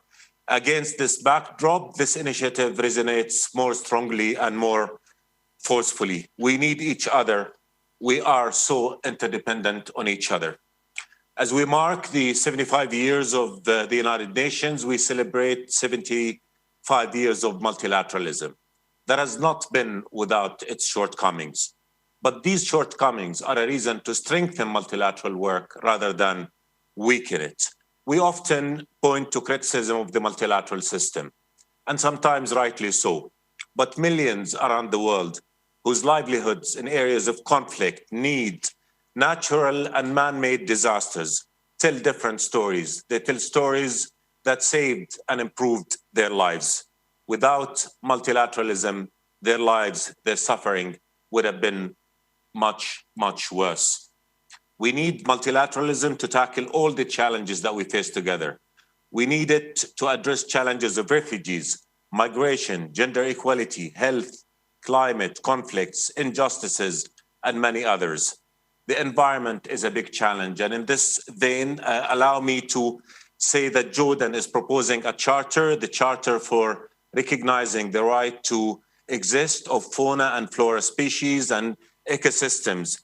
This initiative would be a major leap in our ability to protect the environment and ensure food security and others. We will be presenting this initiative to the General Assembly, and I do hope that we can count on your support. Jordan has and will remain committed to multilateralism. We will continue to work with all of you to chart paths for a future that builds on our collective strengths as our region seeks answers to challenges of refugees, conflicts, deprivation of the Palestinian people of their right to freedom and statehood on their national soil, poverty, gender equality, governance and absence of peace, and many, many others. And as we seek to build a better future that we believe will not be possible without all of us working together to consolidate multilateralism and cooperation on the basis of international law.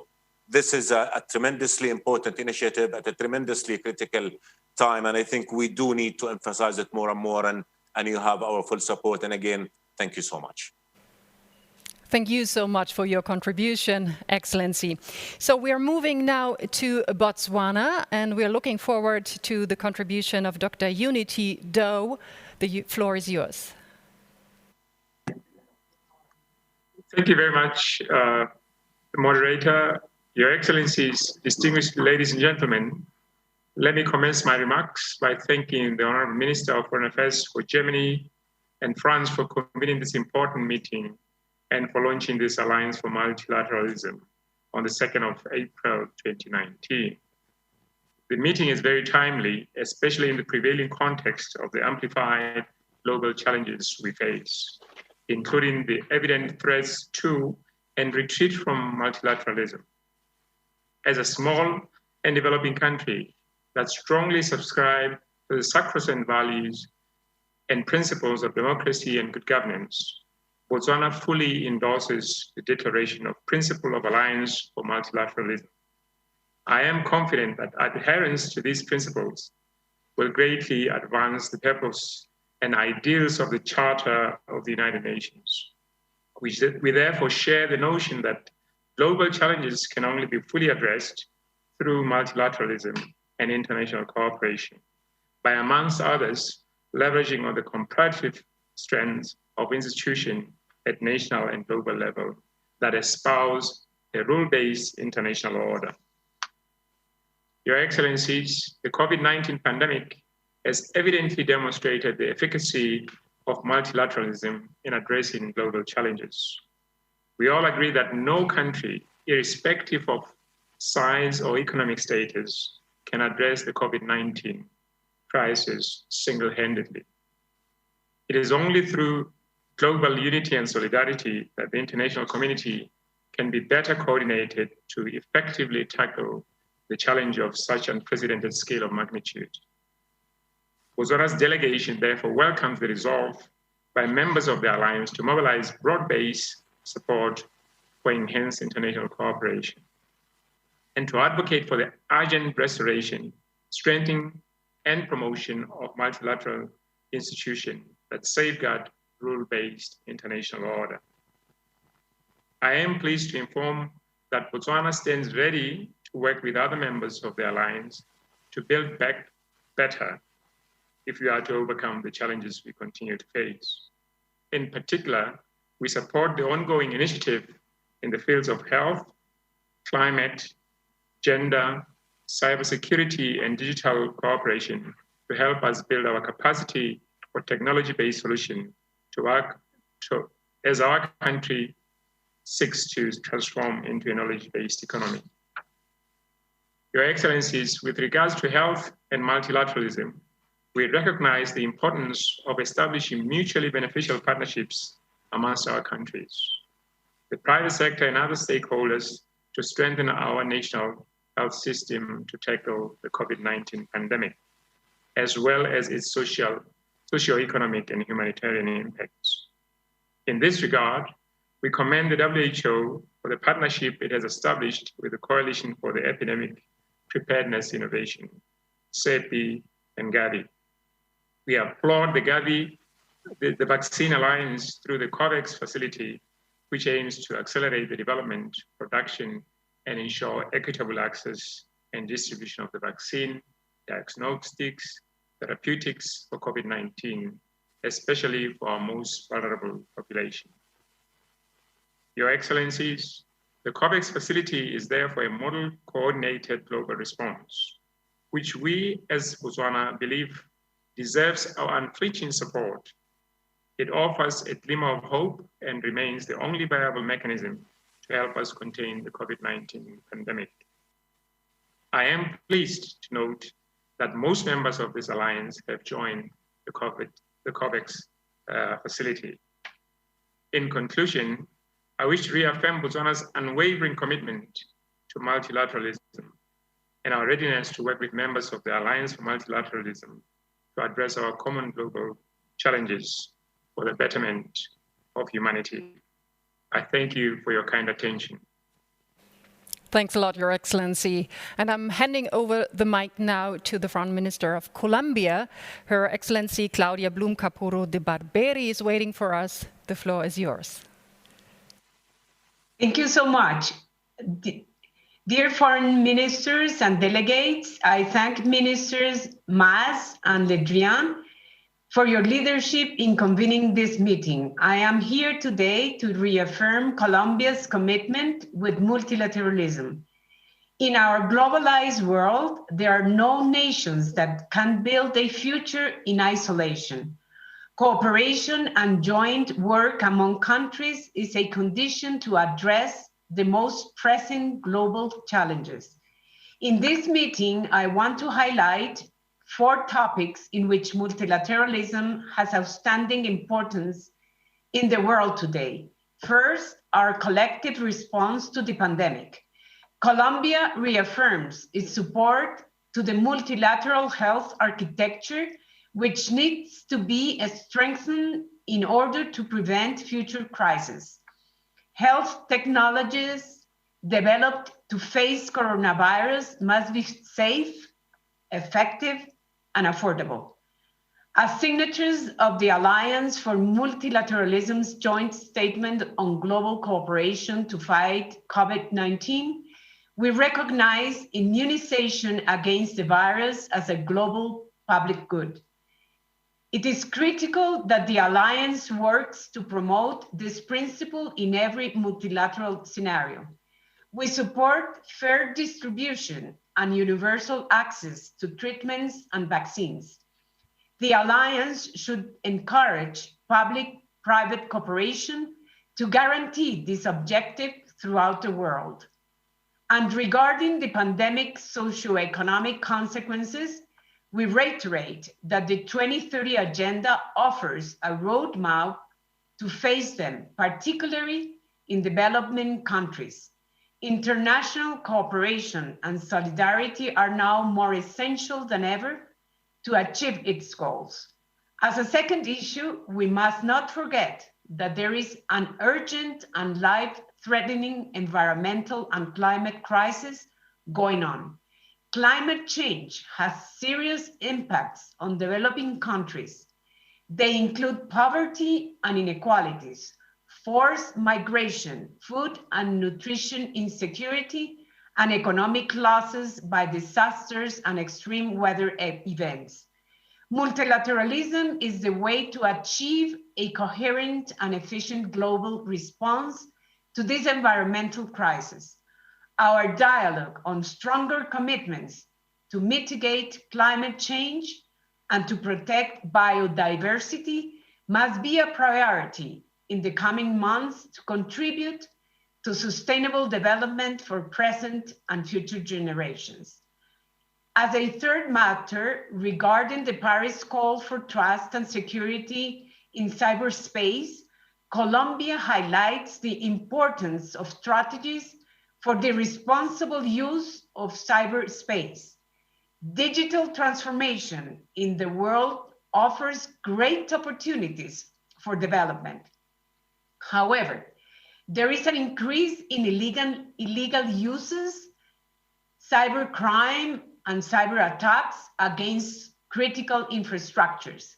It is essential to address digital security risks, taking into account also the principles related to responsible behavior on the part of states.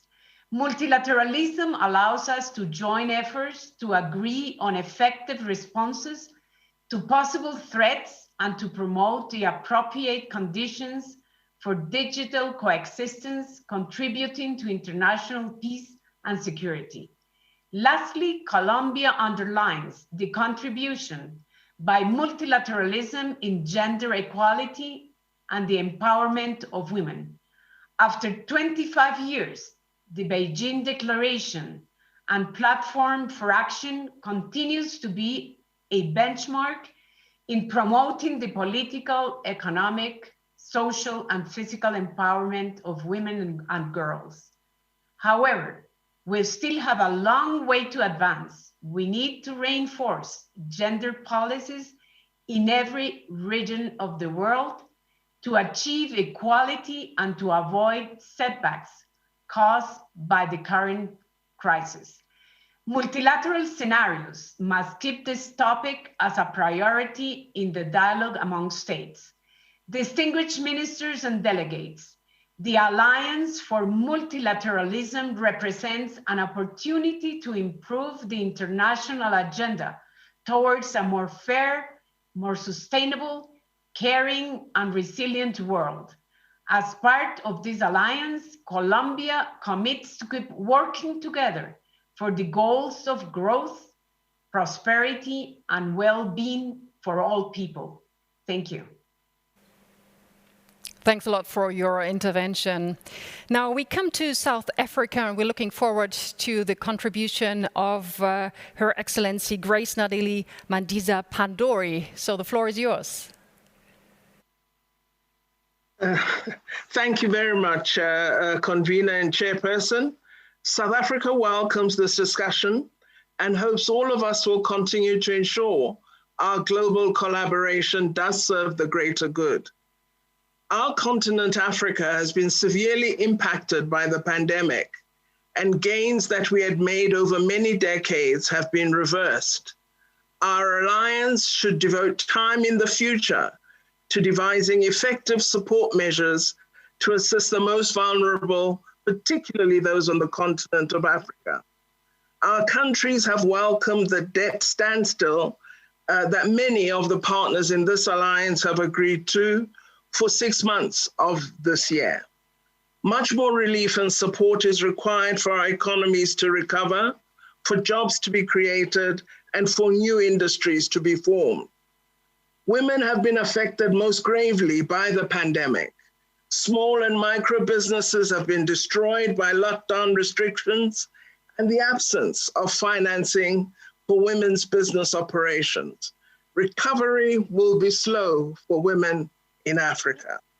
Our alliance includes the most powerful countries, and much more can be done together to reverse the worst effects of COVID-19. As chair of the African Union, South Africa has taken on the challenge of silencing the guns in Africa and working together with other African countries toward achieving peace. I know many of the members of this alliance are working with us on this important objective. We wish to achieve peace and security in Africa in order to focus on the most important objective, which is that of creating a foundation for development. We seek to achieve peace in Libya. We want our friends in Palestine to be free. We wish that there be peace in Yemen and Syria. All of these would signal progress in our multilateral efforts. We welcome global initiatives aimed at developing a vaccine against COVID-19. We have called for immediate and equal access for all and believe much more should be done to support research and innovation worldwide and to ensure that developing countries are part of developing new treatments, new diagnostic tools, and new innovation in science for health support. We would like to see greater investment in health systems in Africa, systems that offer quality healthcare and eventually universal health coverage for all our people. Our alliance should seek practical ways of building back better. The next global emergency should find us far better prepared with stronger social protections, health systems, and public services. We should also work at ensuring digital inclusion, as our digital inequality has been greatly exposed as virtual communication came into play. Our roadmap to recovery must include achievement of the Sustainable Development Goals. We must therefore use this historic opportunity to confront the multidimensional challenges that emerged from the COVID-19 pandemic, and also to ensure that all three pillars of sustainable development are advanced as we build back better to achieve a more just and sustainable future. We require decisive, multilateral, coordinated, and innovative action from all of us, and we believe this alliance can achieve that. It's imperative that our recovery leverages synergies and complementarities between socioeconomic and environmental measures for a holistic response to the crisis. We endorse the Alliance's Declaration of Principles, which outline our political framework and objectives based on these three actions: to protect, preserve, and advance international law and agreements, to drive initiatives in support of strengthening the multilateral system, and to reform existing international institutions to make them more inclusive, representative, and effective in delivering tangible results to the peoples of the world. I thank Jean-Yves and Heiko for convening us in this way, and I look forward to tangible results emerging from this collaboration. We as South Africa will continue to work with this alliance. Thank you very much, Chairperson. Thank you so much for your contribution. Well, the next speech will be delivered from Portugal, and we are welcoming His Excellency Professor Augusto Santos Silva.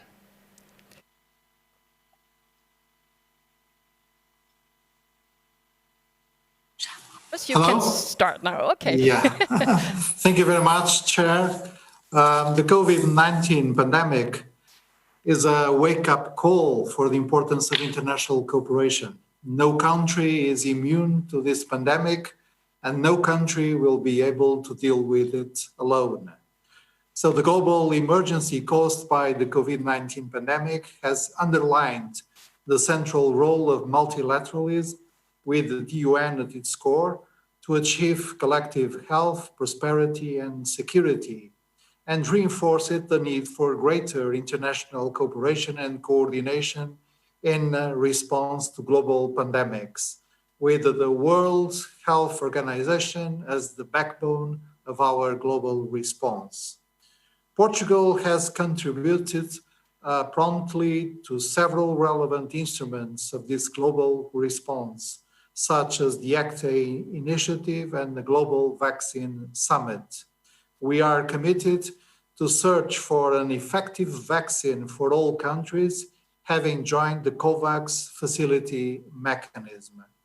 We were also one of the promoters of the resolution that was adopted last May at the World Health Assembly, setting the mainstreams of work for the international response to the crisis caused by the coronavirus.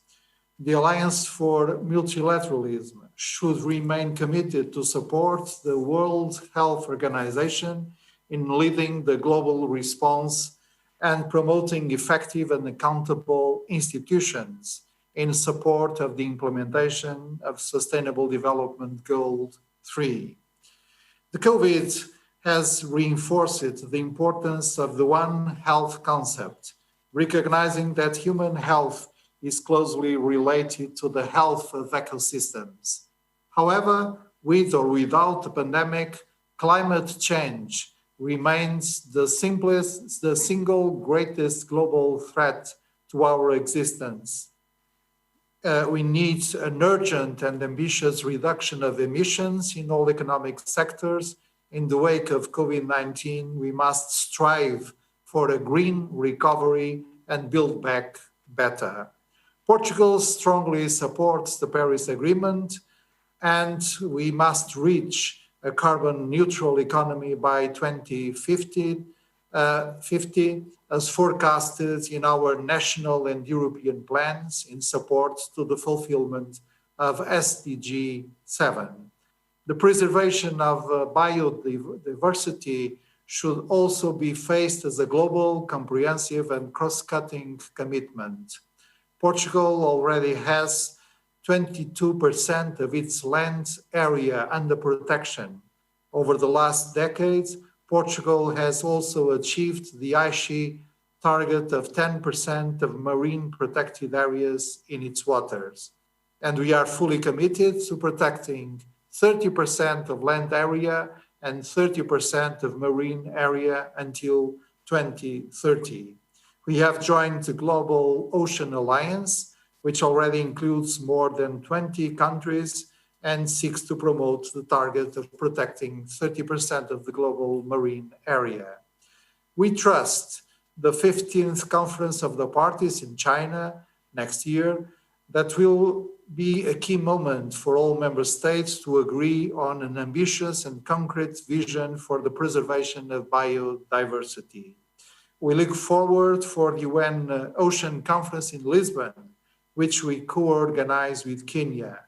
With the collaboration of all member states, we hope to make this conference a success, one that produces a truly impactful, action-oriented outcome with a strong political compromise for the implementation of SDG 14. So we count on the support of the Alliance for Multilateralism to these processes, because we need multilateral action to achieve global solutions to global problems. Thank you very much. Thank you very much for your contribution. We are moving now to Georgia and looking forward to the speech of His Excellency David Zalkaliani. The floor is yours. Thank you, Chair, Excellencies, distinguished colleagues. In today's turbulent world, effective multilateralism is in the national interest. of all states, regardless of their size or strengths. The detrimental impact of the ongoing global health emergency on people, societies, and economies has once again demonstrated that multilateral cooperation and rules-based international order have no alternative. On the opposite end, there is a disregard of the UN Charter, where the principles of multilateralism are enshrined, and a push of the world towards greater chaos and instability. We believe that multilateralism and respect for a rules-based international order are the foundations for preventing conflicts, sustaining international peace and security, and sustainable development. Against this background, we consider the alliance of multilateralism as a driving force to embrace and promote the rules-based international order founded on the UN Charter and the international law. Yet, before we advance it, we have to defend it. Today, multilateral international order faces the biggest challenges since the establishment of the United Nations. Grave threats stemming from the ongoing global pandemic, including exacerbated root causes of armed conflict, cybersecurity, threats, and rapid spread of disinformation must serve as a wake-up call, prompting us to face this crisis with determination and solid multilateral response. Among the first steps to this end must be our staunch support of the UN Secretary General's appeal on the immediate global ceasefire and implementation of the respective UN Security Council Resolution 2532. Dear colleagues, from Georgia's perspective, threats emanating from the ongoing global crisis are not merely warnings, but rather a bitter experience. Notwithstanding our efforts to fight the spread of coronavirus in the country, our sovereignty and territorial integrity has been continuously targeted by one of the UN Security Council permanent members. Apart from using traditional hard power tools in the Russian-occupied territories of Georgia, Russia has been also using fabricated propaganda machinery to target Georgia's one of the successful laboratories, National Center for Disease Control and Public Health, the Richard Lugar Center, which plays a decisive role in the fight against the coronavirus in Georgia. I would like to condemn the very recent cyber attack carried out on the computer system of one of Georgia's ministries on the 1st of September this year. The attack was aimed at the illegal appropriation and use of important medical records and pandemic management information stored in the databases of the central office and its structural units, including the Lugar Center. Distinguished colleagues, what makes matters worse is that the above mentioned does not represent an exhaustive list of critical threats that the Georgian statehood faces today. However extensive that list may be, the reason for its existence will always be the same: disrespect of the UN Charter and violation of the rules-based multilateral order. Therefore, I wish to call on the international community to solidify our respect for the UN Charter and the principles of the rules-based order by taking decisive actions against every attempt or fact of disregard of international law. To underpin my words with concrete actions, let me announce that today Georgia is endorsing the Declaration of Principles of the Alliance for Multilateralism. Thank you. Thank you for your perspective from Georgia. And our next speaker comes from Iceland. We are welcoming the Foreign Minister, Guðlaugur Þór. Welcome. Dear friends, the high-level week of the UN General Assembly takes place in the shadow of the COVID-19 pandemic, which has had a profound effect on this year's gathering. It may also set us back several years in our collective quest for a more just, prosperous, and peaceful world. One lesson we can draw from the past few months is that we must not take successful multilateral cooperation for granted. As we celebrate the 75th anniversary of the UN, we must remind ourselves that while the multilateral system may not be perfect, it has certainly been better than none at all. Let's not lose sight of that important truth. We should also acknowledge that international organizations must be able to adapt and reform according to times. It is important that multilateralism addresses the problems of the moment and of the future, not of the past.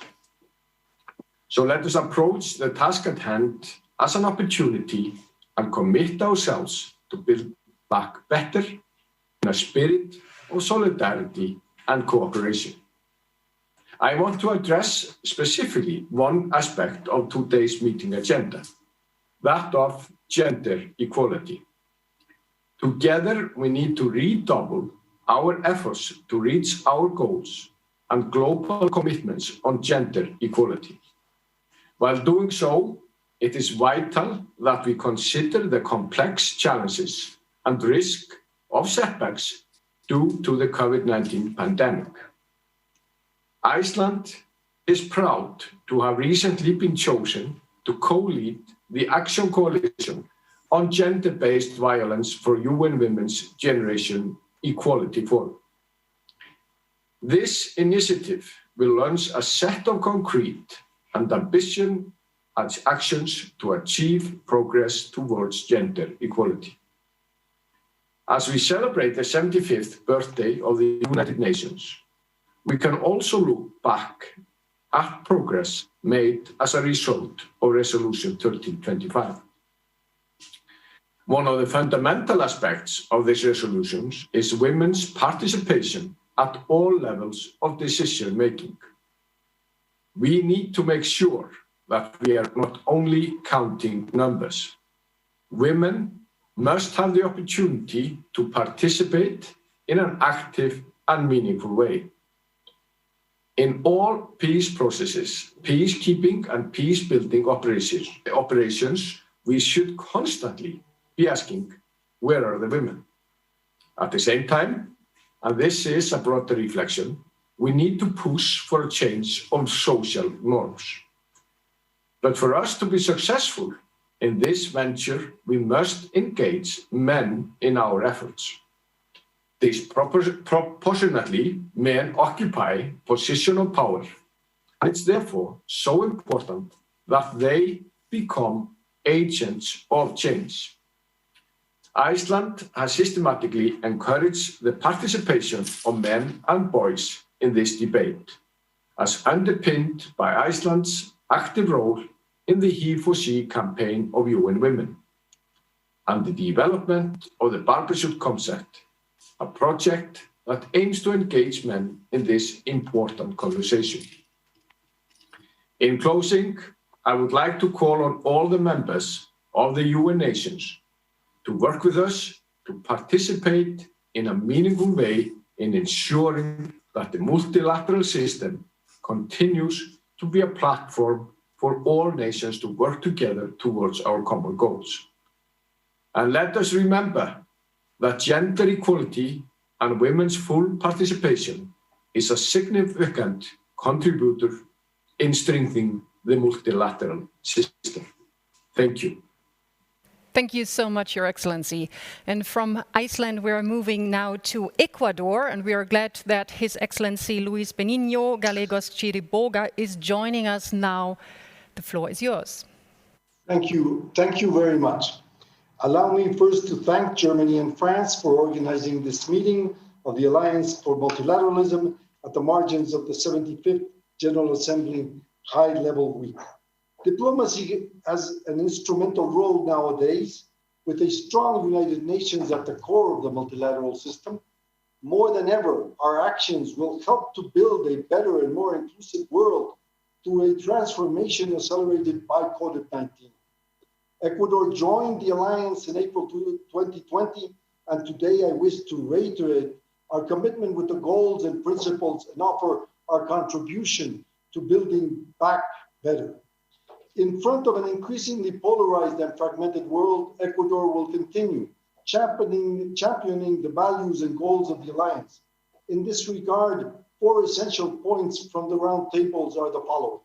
Firstly, no country can surmount and stop in isolation the devastating effects of climate change, which is an existential threat for humanity and also a threat for peace and security.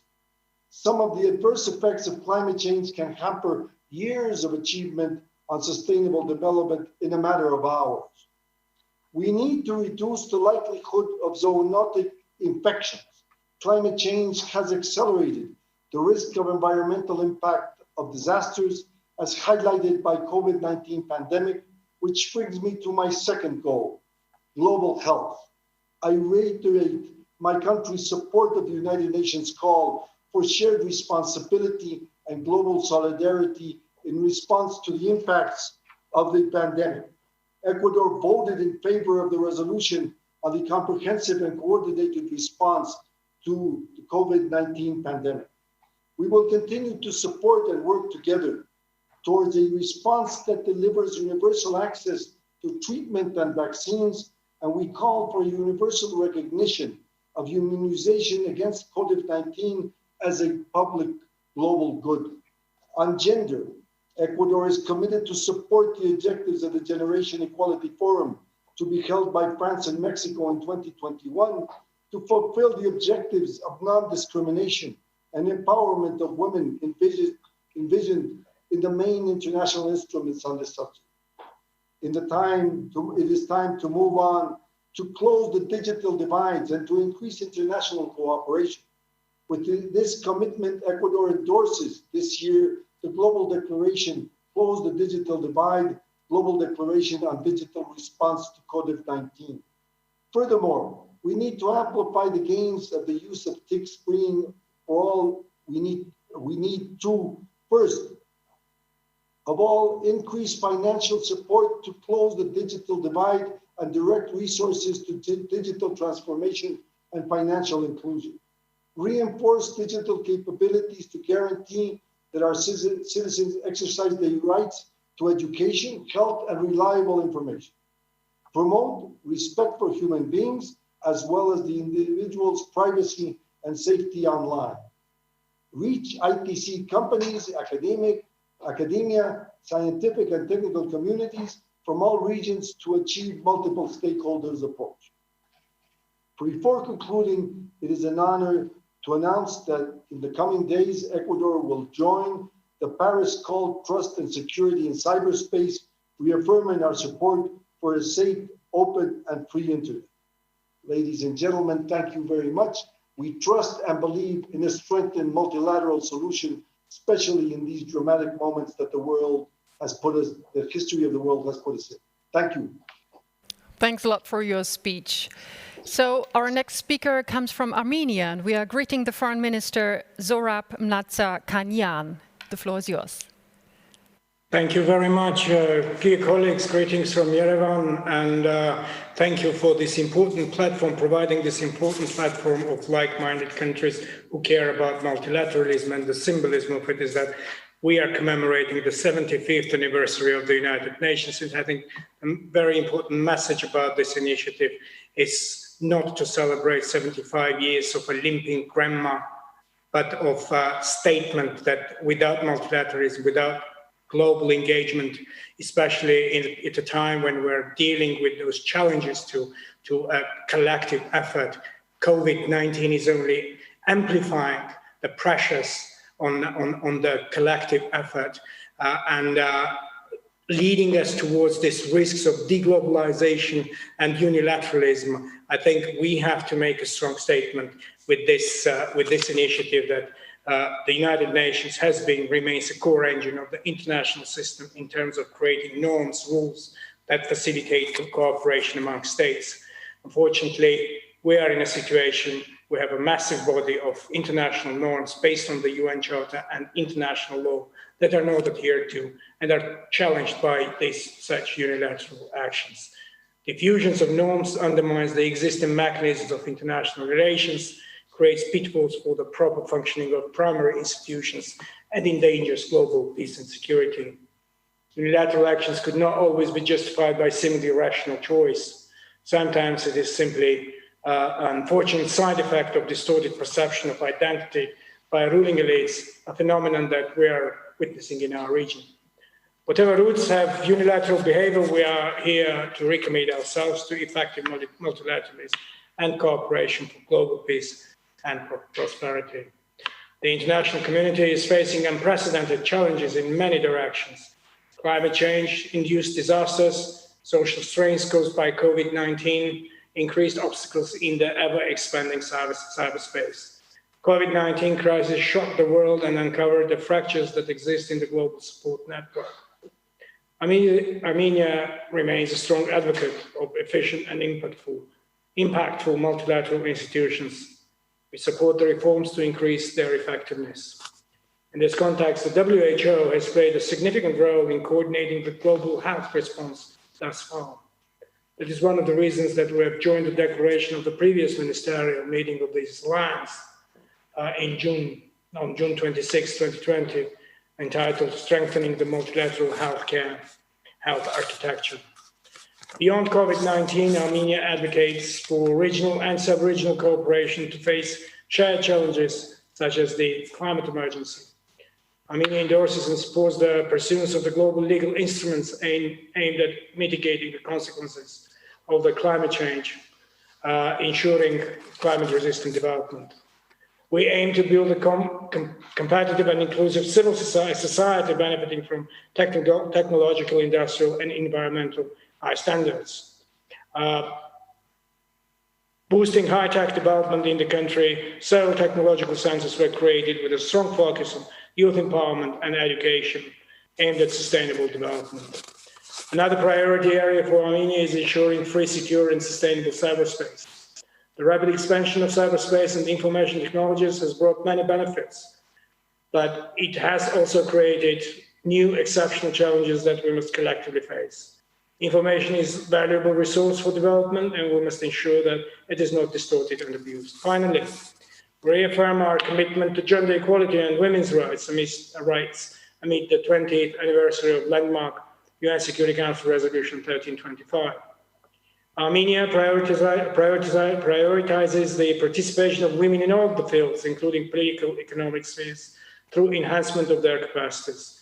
We support the protection of women's rights in conflict zones and the involvement of women in all stages of conflict resolution. Armenia strongly advocates the enhancement of global efforts for empowerment of women and countries and countering violence against women and girls. We recognize that global challenges cannot be addressed in isolation.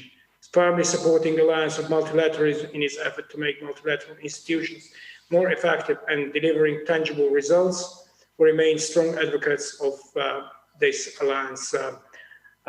We have joined the declaration in the commemoration of the 75th anniversary of the United Nations, calling for reinvigorated and inclusive multilateralism to address interconnected challenges. We should keep up this effort, and we remain strong advocates for this. Thank you very much. Thank you very much for your speech. Well, I have to make a little correction. We've heard earlier the Foreign Minister of Botswana. The minister changed just 1 week ago, so what we have heard was the speech of Honourable Dr. Lemongang Kwape. So, and now we switch to Ireland, and we're glad to welcome Simon Coveney. The floor is yours. Thank you very much. Can you hear me okay? Yes? Yes, everything is fine. Can you hear me okay? Great. Yes. Thank you. Thank you. Thank you. First of all, can I thank Ministers Le Drian and Minister Maas for convening this important meeting. Earlier this week, we marked the 75th anniversary of the United Nations. And this is an ideal moment to restate our resolute commitment to multilateralism and to international law. As Ireland takes up its seat on the Security Council in January, our approach will be consistent with the values that we reaffirm today, underpinned by three overarching principles: building peace, strengthening prevention, and ensuring accountability. COVID-19 has reminded us of the stark choice that we face between acting collectively in the face of a global challenge or acting alone in our own self-interest. We know from history that if we take the latter approach, we tend to fail. International cooperation is indispensable in each of the fields addressed in today's meeting. Climate change is a threat to us all. Only by working together and fully implementing the Paris Agreement can we hope to meet this challenge. As a member of the Security Council, we will also seek to address the nexus between climate change, security, and sustainable development. This year, we also mark the 25th anniversary of the Beijing Declaration and the 20th anniversary of Security Council Resolution 1325 on women, peace, and security. Ireland will use its membership of the Security Council to advance women's inclusion in all aspects of peace and security. We've learned some valuable lessons on our own island in that regard. Ireland supports a coherent multilateral response to COVID-19, and we have increased fourfold our contribution to the World Health Organization this year. We welcome the Secretary General's call for a global ceasefire early in the pandemic and its subsequent endorsement by Security Council Resolution 2532. The pandemic has further increased our reliance on information technology and also our exposure to malicious cyber activity. Multilateral and multi-stakeholder UN approaches are the only way to successfully address the challenges that all states face online and to promote a peaceful, open, accessible, and safe cyberspace. Small states such as Ireland depend on a rules-based international order. Ireland is committed to the rule of law and accountability and remains a strong supporter of the International Criminal Court. My thanks once again for convening today's meeting. As a strong supporter of this alliance, Ireland will continue to make every effort to uphold the multilateral system and to strengthen and reform international organizations. Thank you very much and good luck for the rest of the conference. Thanks a lot. Thanks for getting the perspective of Ireland. Now we are moving to Togo, and we are glad to welcome His Excellency Robert Dussey. The floor is yours. Thank you, moderator. Dear Mas and Jean-Yves Le Drian, dear colleagues, ladies and gentlemen, among the great paradoxes of our time, there is a abysmal gulf between the world we want and the regimes of action we are taking. So how to improve the state of the world if they neglect the transnational dimension of our responsibility? I think right now we are in a specific situation.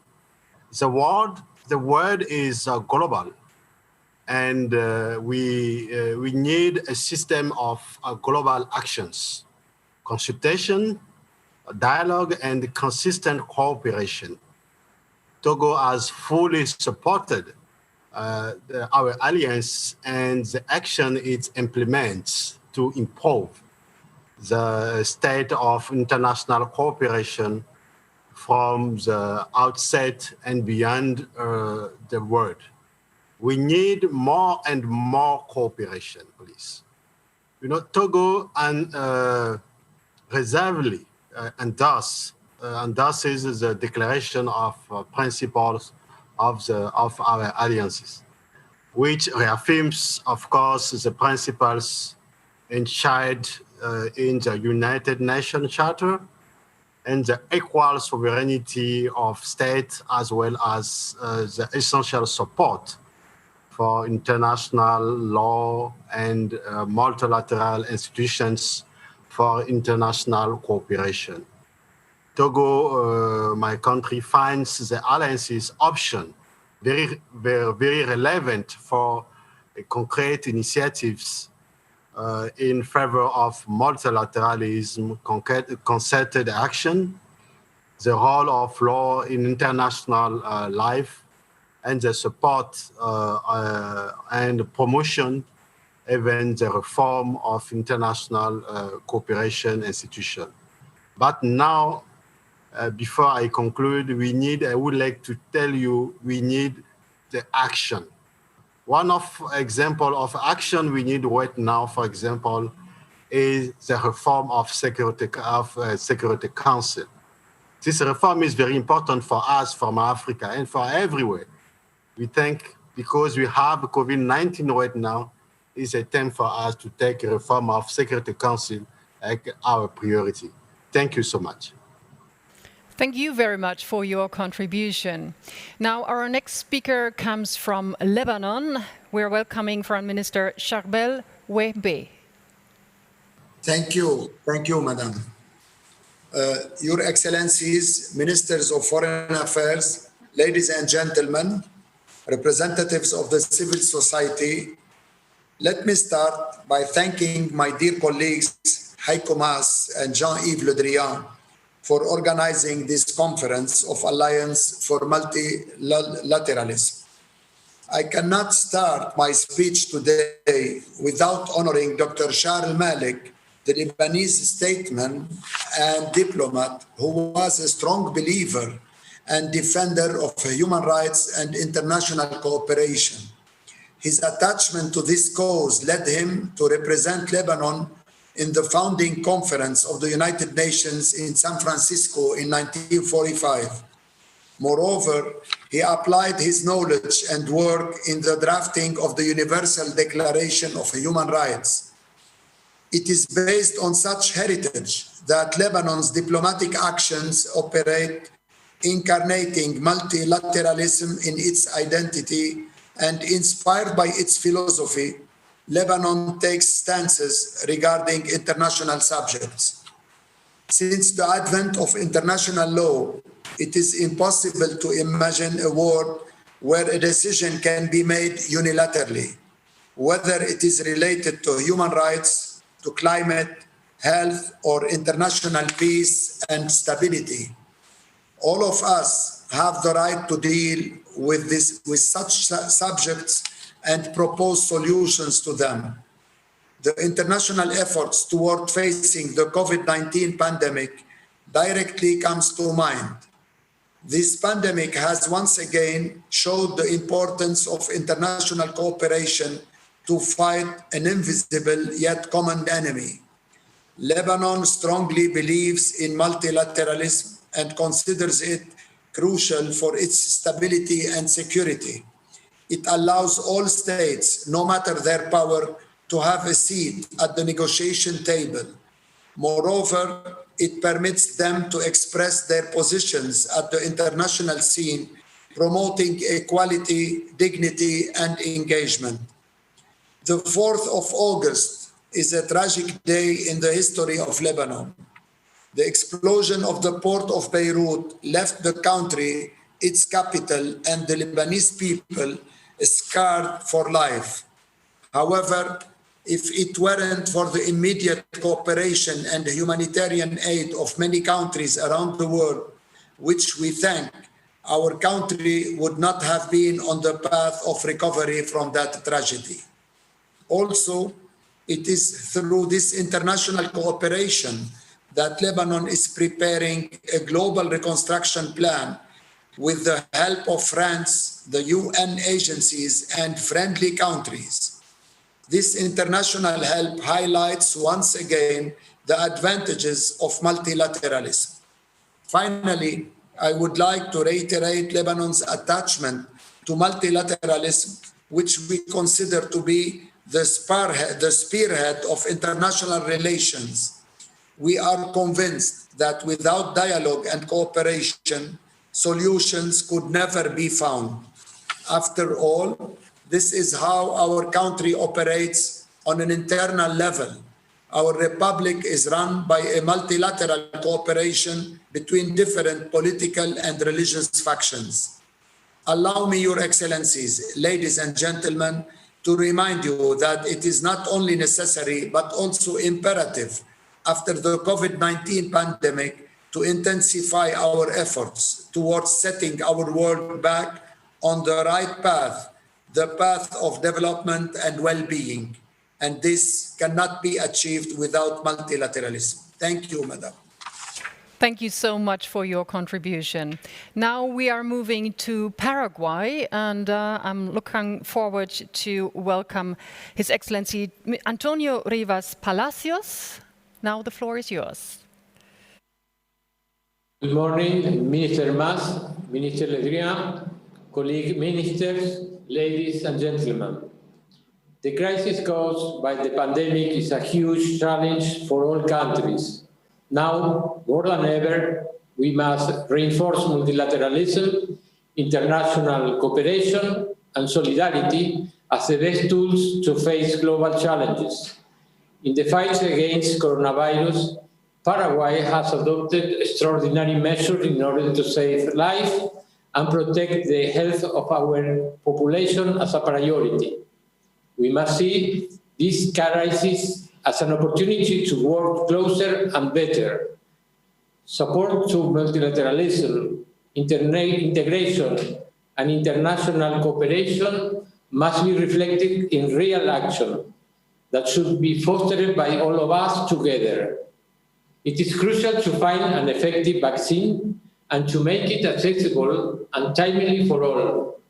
Paraguay has already participated in many fora on this matter, and we are now part of a different multilateral initiative to acquire the future vaccine as soon as it is available in our region.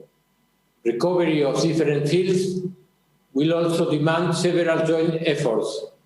We believe that signing the Mercosur-EU and Mercosur-EFTA agreements will send a strong message on this direction. These agreements are key to promote economic recovery and will contribute to reinforce the rules-based international trading system, as well as the political dialogue, cooperation, and joint environmental protection. At the same time, they will represent together the biggest and most ambitious bi-regional association in history. Our best answer to this pandemic is more and more integration. To conclude, let me refer the commitment of Paraguay to this alliance and to fostering a more just, a democratic international order. Thank you very much for your speech. Now our next speaker comes from Namibia, and we are greeting Her Excellency Netumbo Nandi Ndaitwah. The floor is yours.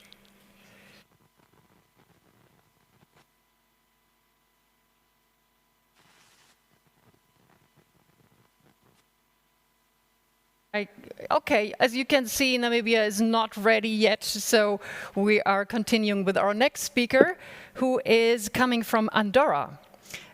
His Excellency Maria Ubach-Font is with us, and we are looking forward to get his contribution now.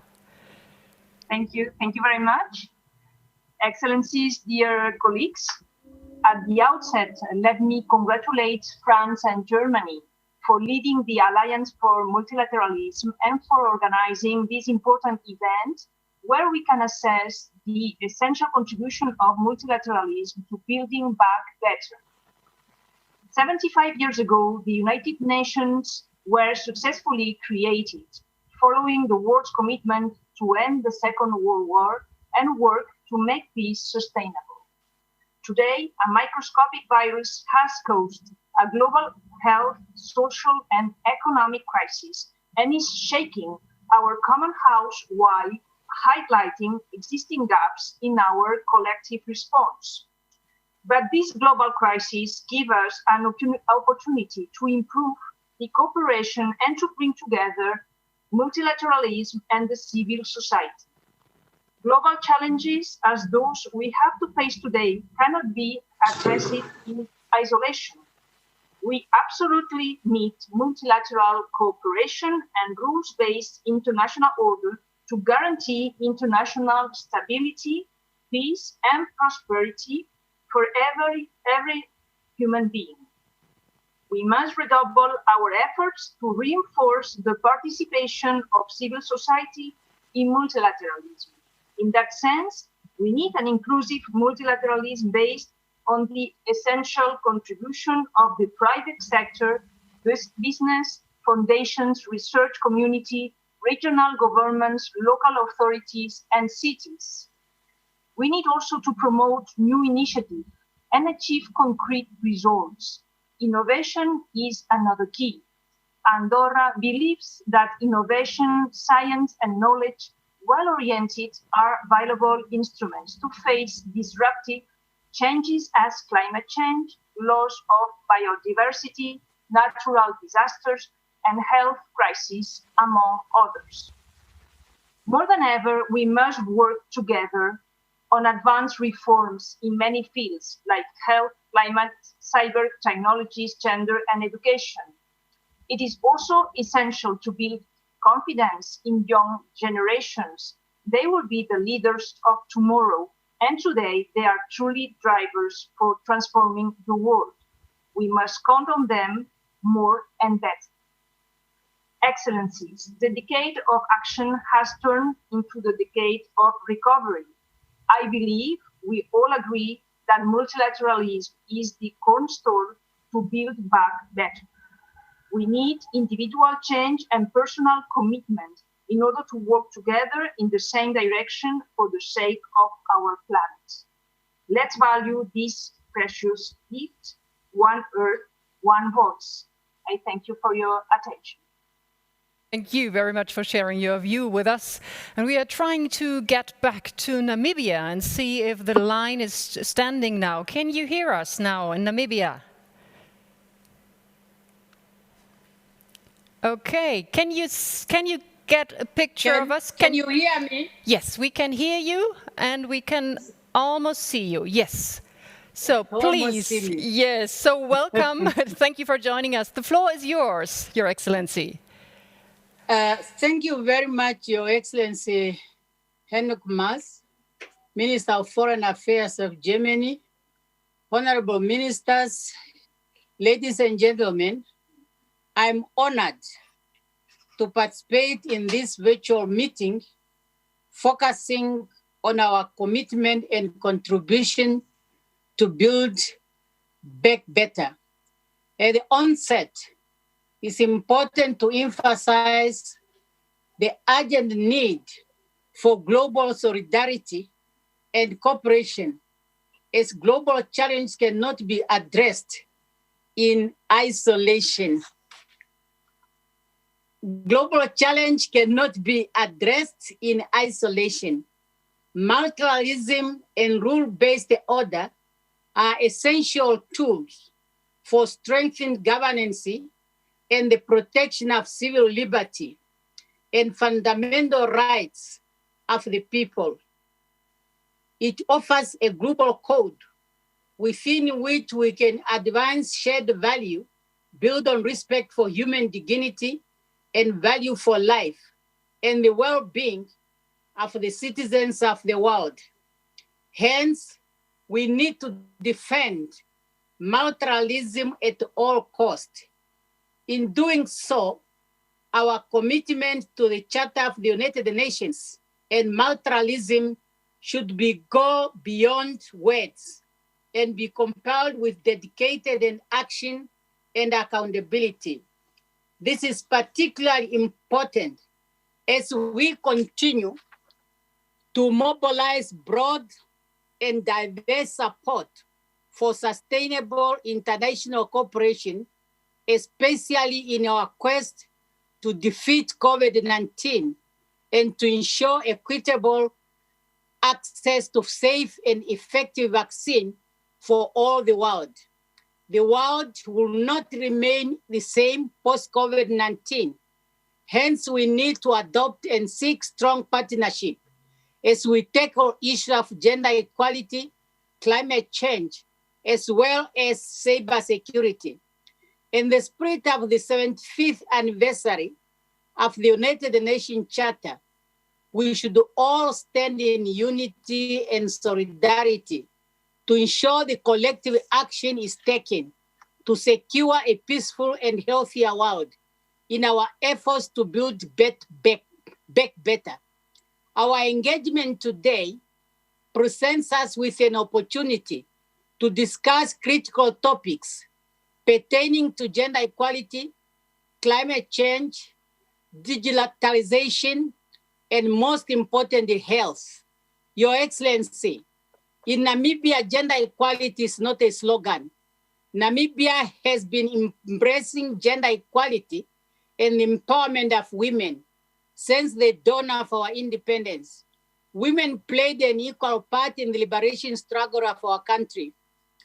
Our firm belief that women play an important role in conflict resolution and peace building is demonstrated when we introduce discussion in the Security Council on the use of women and peace, when we were presidents of the Security Council, that ended in the adoption of Resolution 1325. In commemorating the 20th anniversary of the Resolution 1325, and in your efforts to strengthen regional and international innovation to advance the implementation of Women, Peace and Security Agenda, we will establish an International Women, Peace and Security Center that will be launched on the 31st of October 2020 in Windhoek, Namibia. This center intends to become an institution of excellency for mediation, inclusive peacekeeping, and conflict prevention to support and ensure women's contribution in Namibia, continentally and globally. And the center will also contribute to the International Women and Development Agenda. Honorable Minister, the rapid spread of COVID-19 has been aided by hyper-globalization through the movement of people across the globe. Hence, an international community, there is an urgent need to work collectively in order to scale the negative impact of COVID-19 and to ensure equitable access to health supply and critical medical medicine for all countries. Namibia highly appreciates the goodwill and support received from international friends, both bilaterally and multilaterally, as we are dealing with the COVID-19. At the national level, we have increased surveillance testing capacity and built isolation facilities throughout the country. An information center is also set up to ensure that accurate information is made available to the public and also to curb misinformation around COVID-19. Your Excellency, our efforts to strengthen this multilateralism system must be compelled with a commitment to achieve a sustainable development goal and build a safer, more just world for future generations. Ourselves, we must continue to remain steadfast if we have to achieve our objection. And if through multilateralism, that we also strongly feel that as much as we know, we have not yet over with the pandemic. As a country, and we realize many others, we have loosened many of our measures, and we have opened up our economy. It therefore requires the international community also to work together in order for us to ensure the recovery of our economies. In conclusion, we should remind ourselves that the United Nations Charter points the way with its vision of people and countries living in good neighborhood, defending universal values, and recognizing our common future. The global we need to live in peace and harmony and as one, and multilateralism is the way to do so. I thank you. Thank you very much joining the discussion from Namibia. And we are going now to Monaco, and we are welcoming the Foreign Minister, Laurent Anselmi. The floor is yours.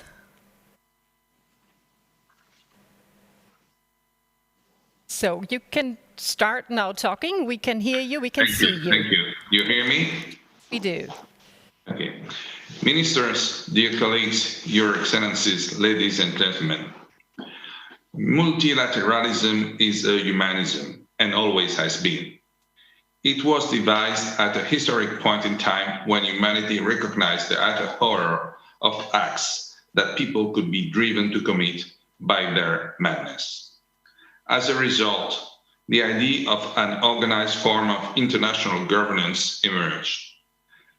The recent initiative to establish an alliance for multilateralism is strongly loyal to this original ideal. And that is why the Principality of Monaco, my country, decided to join this movement and is keen to play a full part in it. Multilateralism is not, however, a static concept. It is also an appeal to the community of nations, urging it to adapt continually and as one to the new challenges confronting it. At this point, I am sure that our minds are all turning to the digital revolution. But the challenges of our era also include, of course, the health crisis sparked by the COVID-19 pandemic, in the face of which the temptation to withdraw into ourselves can be strong. At a time when our countries are more dependent on each other than ever, it is completely unrealistic to believe that this deadly virus might be vanquished without coordinating action by nations working together at a global scale. But how can we possibly consider meeting these new challenges without acknowledging those related to the many environmental issues we face, most notably climate change and threats to biodiversity?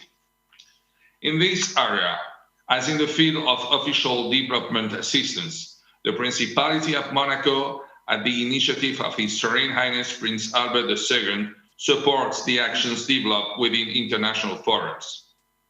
The Principality also supports efforts to promote the right of women and girls around the world and to eliminate the violence that they experience all too frequently. Monaco consistently promotes these actions on the ground through a dynamic international cooperation policy. Ladies and gentlemen, we have no choice. We must learn the lessons of this current crisis to build back better, to create a safer, more united, more peaceful and more resilient world. We owe this to future generations. We will face more planet-wide crises in the future. Of that, there is no doubt. They may arise in areas or for reasons that are unknown to us right now. However, it is only by strengthening the role of multilateral organizations and collective action by nations that we will be able to meet them head-on with confidence. In doing so, we will need to work to rebuild people's trust in the principles of the United Nations Charter. Progress against the Sustainable Development Goals will help us here. Finally, we must do all this on the basis of effective international law, which is focused first and foremost on development and peace. Blessed are the peacemakers. Thank you. Thank you so much for your intervention. And now online with us is St. Vincent and the Grenadines, and we're welcoming the Foreign Minister, Sir Louis Straker. So the floor is yours. Thank you, Madam Moderator. Distinguished Excellencies and friends, I commend our German and French colleagues for this timely initiative. The intersecting and overlapping challenges occasioned by the COVID-19 pandemic have produced a tempest of instability in all corners of the world. For small island developing states such as St. Vincent and the Grenadines, these risks have brought closer into focus the need for a renewed and effective multilateralism. Multilateralism is bound to the principle of inclusivity and should work for all states, regardless of size and vulnerability. The preservation of international law and norms are essential for a rules-based international system which pays dividends in peace, security, prosperity, and sustainable development for all of humanity. Multilateralism cannot be relegated to a mechanism for the consolidation of hegemonic power. Our multilateral system at its core must instead aim to solve problems to benefit the international space holistically. Our institutions must therefore be brought up to the mark for the urgent actions that are needed to solve issues such as climate change, unsuitable financial policies, reparations, the achievement of the Sustainable Development Goals, and to foster sustainable peace and security. As the smallest country ever to be elected to the United Nations Security Council, we continue to lend our voice to the most pressing issues of international and to share our nuanced perspective as an exemplar of small island capability.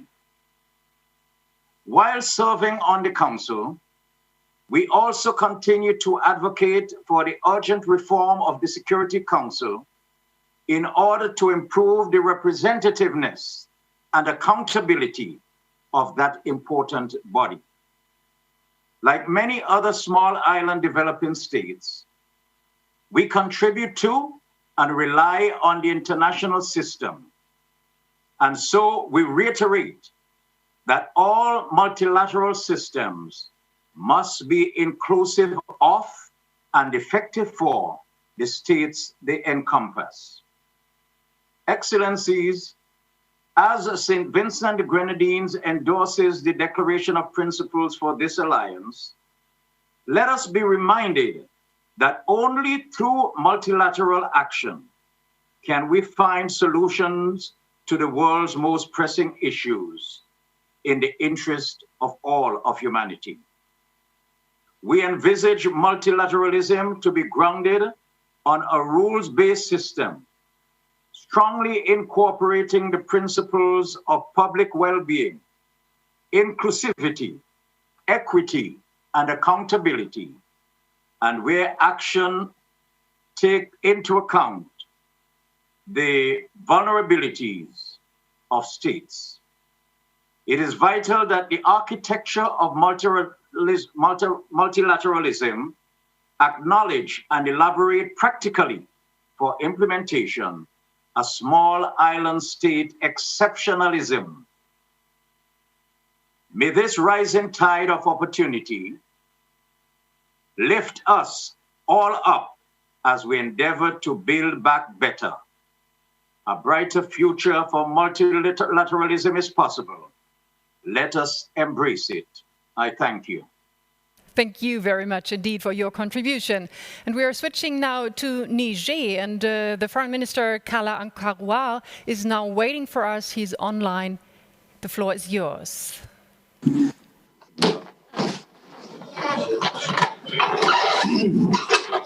Merci, mesdames et messieurs les ministres, mesdames et messieurs les participants.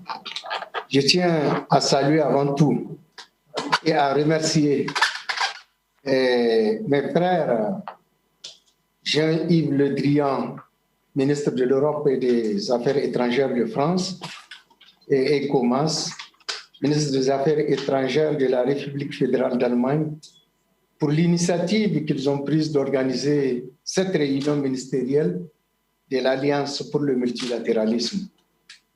Je voudrais relever avant tout que la France et l'Allemagne sont des partenaires de premier plan pour le Niger. Leur engagement pour la paix, la stabilité et le développement est reconnu et apprécié de tous. Leur accompagnement au Sahel dans la lutte contre le terrorisme et l'insécurité a été décisif dans le succès des initiatives régionales pour la paix et la stabilité dans notre sous-région. À un moment de questionnement légitime sur le monde que nous voulons, après la pandémie de la COVID-19, cette réunion est l'occasion idéale pour de profondes réflexions sur l'architecture sanitaire multilatérale. On le sait, notre monde a été fortement ébranlé tout au long de cette année et nous connaissons les conséquences terribles qui découlent de cette pandémie destructrice qui a révélé les limites des systèmes que nous avons mis en place dans la foulée du néolibéralisme post-guerre froide. C'est pourquoi je considère que cette initiative est fort opportune, d'autant plus qu'elle permet d'engager des plaidoyers pour rebâtir à mieux notre monde, pour le rendre plus apte à répondre efficacement aux défis actuels et futurs. On ne peut donc que se réjouir de disposer d'un cadre commun, d'un cadre comme l'Alliance pour le multilatéralisme, auquel notre adhésion est totale, qui offre une opportunité supplémentaire de participer activement aux réflexions en cours sur ce sujet si déterminant. Mesdames et messieurs, pour faire face aux conséquences de la pandémie, il nous revient de renforcer les rangs pour faire prospérer un multilatéralisme agissant, démocratisé, qui s'appuie sur des organisations rénovées comme l'OMS, l'OMC, l'UNESCO, l'accord de Paris, etc., et bien d'autres que certains pays ont tendance à bouder. Il s'agira de promouvoir les valeurs de paix, de solidarité, de démocratie et des droits humains. En somme, il est temps d'engager le monde dans un nouvel humanisme, à même de répondre aux aspirations légitimes de nos populations, en particulier les jeunes et les femmes, et mettre en œuvre les initiatives communes en matière de développement durable et de croissance partagée. Plus que jamais, la pandémie nous a montré que nous sommes tous face au même destin. La paix, la sécurité et la stabilité mondiale ont été soumises à rude épreuve. L'économie mondiale a été ébranlée. Les institutions multilatérales issues de la Seconde Guerre mondiale, qui continuent de régir le fonctionnement actuel du monde, ont montré leurs limites et doivent être réformées. En plus du Conseil de sécurité, dont les décisions s'imposent à la communauté internationale dans le domaine de la paix et de la sécurité, l'Assemblée générale des Nations unies et la Commission économique et sociale des Nations unies doivent être réformées pour tenir compte de l'état actuel du monde, un monde qui a profondément changé aujourd'hui. Il convient en particulier de redresser le tort historique qui a été fait au continent africain en lui donnant toute sa place au Conseil de sécurité, comme précisé dans le consensus des Ulvini. Mesdames et messieurs, dans un monde confronté à des menaces transnationales, le multilatéralisme et la coopération internationale demeurent le cadre privilégié pour réaliser des ripostes adéquates. La construction de la paix, le renforcement de la sécurité collective et le développement durable à l'échelle mondiale constituent des préoccupations communes que nous devons solidairement et résolument prendre en charge. Je voudrais, avant de terminer, réitérer mes félicitations à la France et à l'Allemagne pour la convocation de cette réunion.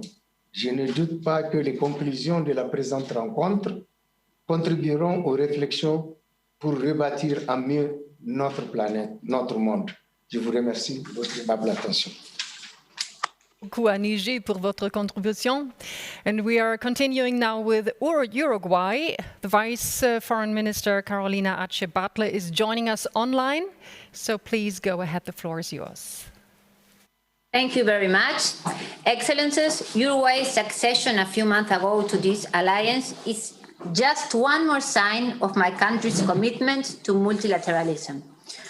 Uruguay defends a rules-based multilateral order in all aspects of international life: health, environment, trade, migration, peace and security.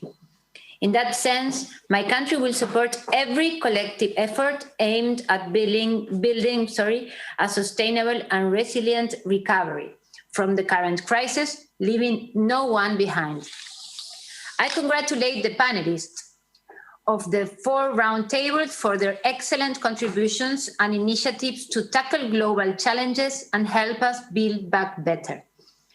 I would like to mention just some of the commitments Uruguay has undertaken in the 4 thematic fields that have guided the discussion throughout this meeting. First, Uruguay is dedicated to joint efforts and synergies regionally and beyond to mitigate and adapt to the impacts of climate change in our society. In July of this year, Uruguay has established for the first time the Ministry of Environment, reflecting at both national and international level our strong commitment towards the challenges we face in climate change. In addition, last month, our country launched the process of long-term strategy in accordance with the Paris Agreement. The development of this strategy demonstrates the strong commitment of Uruguay to be part of the list of countries which complies with the Paris Agreement by presenting their LTS to the Secretariat of the United Nations Climate Change Convention, thus prioritizing the multilateralism and the accomplishment of its mandates, considering the international cooperation as a key part of the solution to the global challenges. The work towards this long-term strategy will present opportunities for Uruguay, since it will reflect the technical and professional work of all the intergovernmental institutions involved and will also strengthen its national capacities. Second, in the field of health, my country has adhered to calls to ensure global and equitable access to technologies in the area of health, medicines, and vaccines. Uruguay's response to the pandemic has focused on a multidisciplinary social, economic, and epidemiological approach, monitored by an honorary scientific advisory group, and based on the use of freedom in a responsible manner by our citizens, with solidarity and generosity, which together with a strong and resilient health system has allowed us to resume work, educational, and cultural activities. Third, my country supports the Secretariat General's roadmap for digital cooperation. Uruguay believes technologies should help overcome the digital divide between and within states by strengthening metrics, capacity building, multilateral support, and relevant international cooperation. A peaceful, inclusive, and reliable digital environment is necessary if we want to succeed and contribute to the accomplishment of the 2030 Agenda. Besides, we must ensure that rights and freedom protected offline are protected online as well. We must respect the rights of individual internet users in a way that is consistent with the international human rights law, including by promoting protection of privacy and personal data, as well as access to information and freedom of expression in both public and private sectors.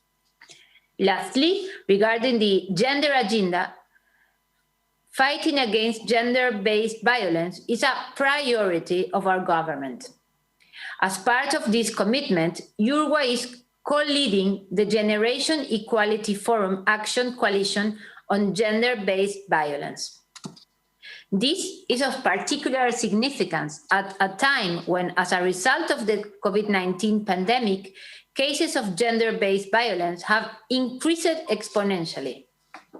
Excellencies, achieving transformative change is an indispensable condition for a more prosperous, peaceful, and just world. Thus, Uruguay is co-chairing This special year, the Women, Peace and Security Focal Points Network, focusing in the protection of women, peace builders, and in working towards action-driven national action plans. As part of this commitment to peace and women participation, Uruguay is working to increase the female personnel deployed in the peacekeeping operations and is developing its first national action plan. Today, more than ever, we must redouble our efforts to achieve the commitments made by the international community and to accelerate actions to build back better. Thank you very much. Thank you very much for your contribution, and I'm handing over the mic now to Latvia, to the Vice Foreign Minister Zandakalnija Lukasevica. The floor is yours. Excellencies, ladies and gentlemen, a year ago, my country joined the Alliance for Multilateralism. Latvia is an engaged member, and we find it useful platform where like-minded states share common goals for a strong and effective multilateral cooperation. Latvia fully endorses the Declaration of Principles. Multilateralism faces challenges by big players that sometimes ignore the rules-based order. However, multilateralism is necessary more than ever to address effectively issues like climate change, protection of the rules-based international order, and human rights. To drive the collective action, we will continue supporting the efforts of the multilateral system with the United Nations at its core. While each country has taken measures to prevent and control the spread of the COVID-19 pandemic at home, no country can cope on its own. This crisis has demonstrated how interconnected we are and how crucial multilateral cooperation is. By working together and supporting those who are more vulnerable, we can better tackle the consequences of the pandemic. Solidarity and cooperation have found a new, more powerful meaning. Furthermore, this crisis has shown the crucial role of multilateral institutions in coordinating and providing global response. Latvia quickly responded to the global appeal of the United Nations by contributing to the global humanitarian response plan for COVID-19 through the World Health Organization. Latvia is concerned that COVID-19 has created a breeding ground for the spread of misinformation, disinformation, and hatred. It is critical that states counter them and provide access to free, reliable, and science-based information through free media. Latvia is willing to share globally our credible expertise in this area. In June, at the United Nations, Latvia called for action to fight infodemic in the context of COVID-19. We are delighted that 130 countries supported this call, including many members of this alliance. This joint action needs to be continued. And finally, I would like to address the growing challenges to human rights, democracy, and the rule of law. Continued human rights violations and constraints to the space of civil society in many parts of the world, including recent events in Belarus, are especially alarming. Latvia will continue raising the issue of the protection of fundamental freedoms in multilateral fora. Freedom of assembly and expression in the form of peaceful protest, journalism, and access to information must never be punished, as they are important preconditions for inclusive and resilient democratic societies. The role of civil actors and human rights defenders will be important to recover better after the COVID-19 crisis. Tackling crises and maintaining international peace and security can be done more effectively through multilateralism. We must do our best to strengthen this approach because our choices today will affect our joint success in implementing the Agenda 2030 and beyond. Thank you. Thanks a lot to Latvia. Now we are switching over to Albania, and I'm looking forward to get the speech now from Foreign Minister Agron Tare. Thank you very much. The United Nations is marking its 75th anniversary at a time of great upheavals. In order to put an end to the inhuman practices of violence, to the massive atrocities and destruction, to raise a new world order, which had its core the vision of the Atlantic Charter of 1941 for sovereign rights, self-determination, and international cooperation. The great statesman of the world founded 75 years ago, the United Nations Organization. Albania embraced, since the very beginning, this outstanding worldwide organization and became part of it in 1955. It's embraced and implemented its principles, which due to its founding charter, committed itself to maintain and enforce international peace and security, to promote cooperation in solving international social, economic, and cultural problems, and to work for equality and promotion of the human rights. The Security Council is central in upholding international order, as reflected in the Charter, and should lead by example. As a candidate for a non-permanent seat to the SC for the term 2022-2023, Albania pledged to engage actively in efforts to strengthen the role of the Security Council in maintaining international peace and security, supporting development and protecting human rights. Multilateralism is defined as the only democratic way to address global issues. Albania strongly supports multilateralism as it believes in the commitment and contribution of all to the worldwide solutions. Albania is running this year the OSCE presidency. It has been greatly involved in very sensitive issues for Europe as arms control, conflict resolution, encouraging dialogue between parties, fight against terrorism, corruption, defending human rights, etc. As an active member of the United Nations Organization, Albania is rendering its valuable contribution in UN policies and with its military troops' presence for protecting and sustaining peace. I am grateful to this opportunity to express once again our support to the UN Secretary General call for an immediate global ceasefire to the conflict area and his efforts to ensure an adequate multilateral response to the challenges we are facing today because of COVID-19. While the pandemic is affecting everyone across the globe, global solidarity is now more needed than ever before. Combating COVID-19 pandemic situation reminded us once again about the importance of multilateralism in facing this multidimensional world crisis.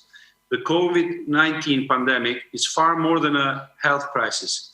It upended almost every aspect of life, as we all know, causing societal and economic disruption at a magnitude never seen before, while challenging and putting into test the entire multilateral system. Albania fully supports the UN Central's coordinating role in emergencies and highly appreciate Secretary General's efforts in launching the global humanitarian response plan to ensure the most effective and efficient humanitarian response for all the countries. No country, however big or powerful, can address alone the complex challenges we are facing today. In this vein, Albania has co-sponsored 2 GA landmark resolutions, Global Solidarity to Fight COVID-19 and International Cooperation to Ensure Global Access to Medicines, Vaccines, and medical equipment to face COVID-19, pledging global solidarity to fight the coronavirus and to boost international cooperation to ensure global access to medicines, vaccines, and medical equipment. We are concerned about negative consequences of infodemic in the context of the COVID-19, which can heighten the risk of conflict, violence, human rights violation, and mass atrocities. This pandemic also risks diverting international attention and resources away from other important world challenges, such as climate change, human rights, conflict prevention, poverty, rising inequalities, human insecurity, international terrorism, and organized crime.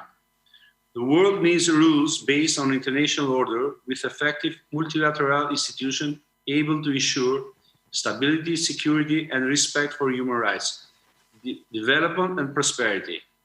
Multilateralism has been proven to be the only democratic way to address issues in international relations without contradicting with the concept of sovereignty.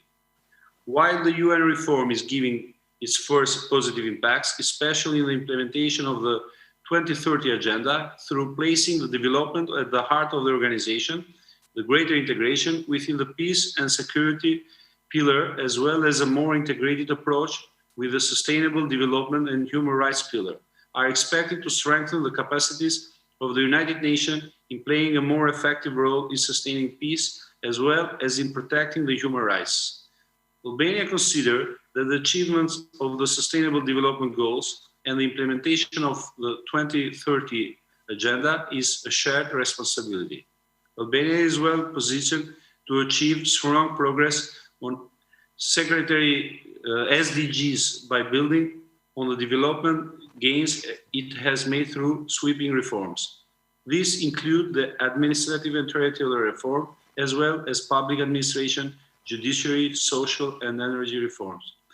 Due to these overwhelming and profound reforms, we are looking forward to receive the green light from the Council of Ministers of the European Union to open up accession talks with our country. Considering climate change as one of the biggest challenges humanity is facing with, the government of Albania is committed to contribute to the achievements of the UN's global goal to reduce greenhouse gas emissions by 45% in the next decade and to net zero emission by 2050. Protecting and promoting human rights are a big challenge of our government and society. Gender equality is a priority for Albania. Albania enjoys a full gender parity on merit basis in the executive branch.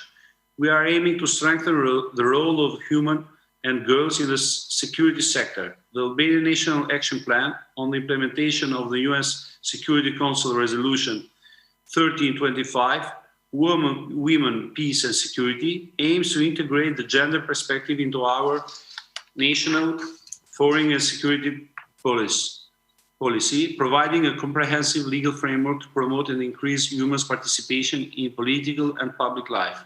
Albania has been part of international politics in the fight against international terrorism and organized crime, against extreme violence, foreign terrorist fighters. Albania has implemented all the UN resolutions against international terrorism. We have co-sponsored UN Security Council Resolution 2178 on threat to international peace and security caused by terrorist acts, and have been among the first countries to harmonize the national legislation in line with the international law. Albania has always played and will continue to play a proactive role in promoting regional cooperation and good neighborly relations. Regional cooperation, being complementary to the European integration, is one of Albania's top foreign policy priorities. Greater regional security and stability creates, in turn, greater security and stability for our continent and the whole world. Thank you for your attention. Much for your speech, and we are switching over to the Dominican Republic and our welcoming Minister Ruben Silly. Please go ahead.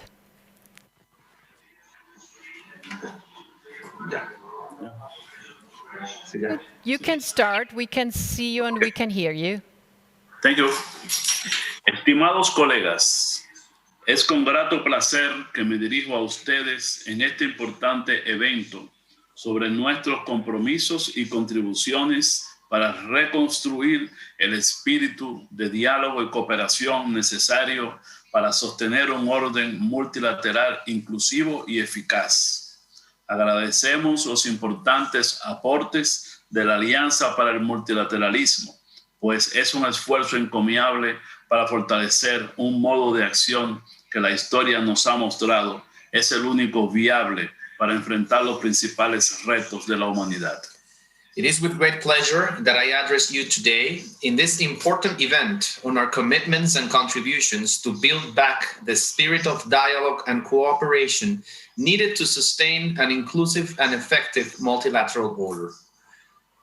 We are grateful for the contributions of the Alliance for Multilateralism because it is a commendable effort to strengthen a mode of action that history has shown to be the only viable one to face humanity's main challenges.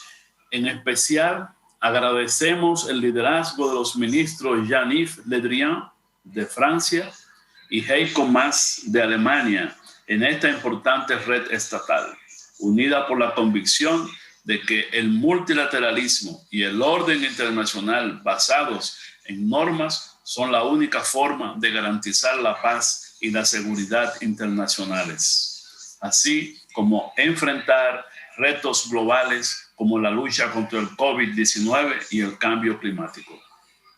We are especially grateful to Ministers Jean-Yves Le Drian of France and Heiko Maas of Germany for the leadership in this important network of states, united on the conviction that multilateralism and a rules-based international order are the only way to guarantee peace and international security, as well as the only way to face global challenges such as COVID-19 and climate change.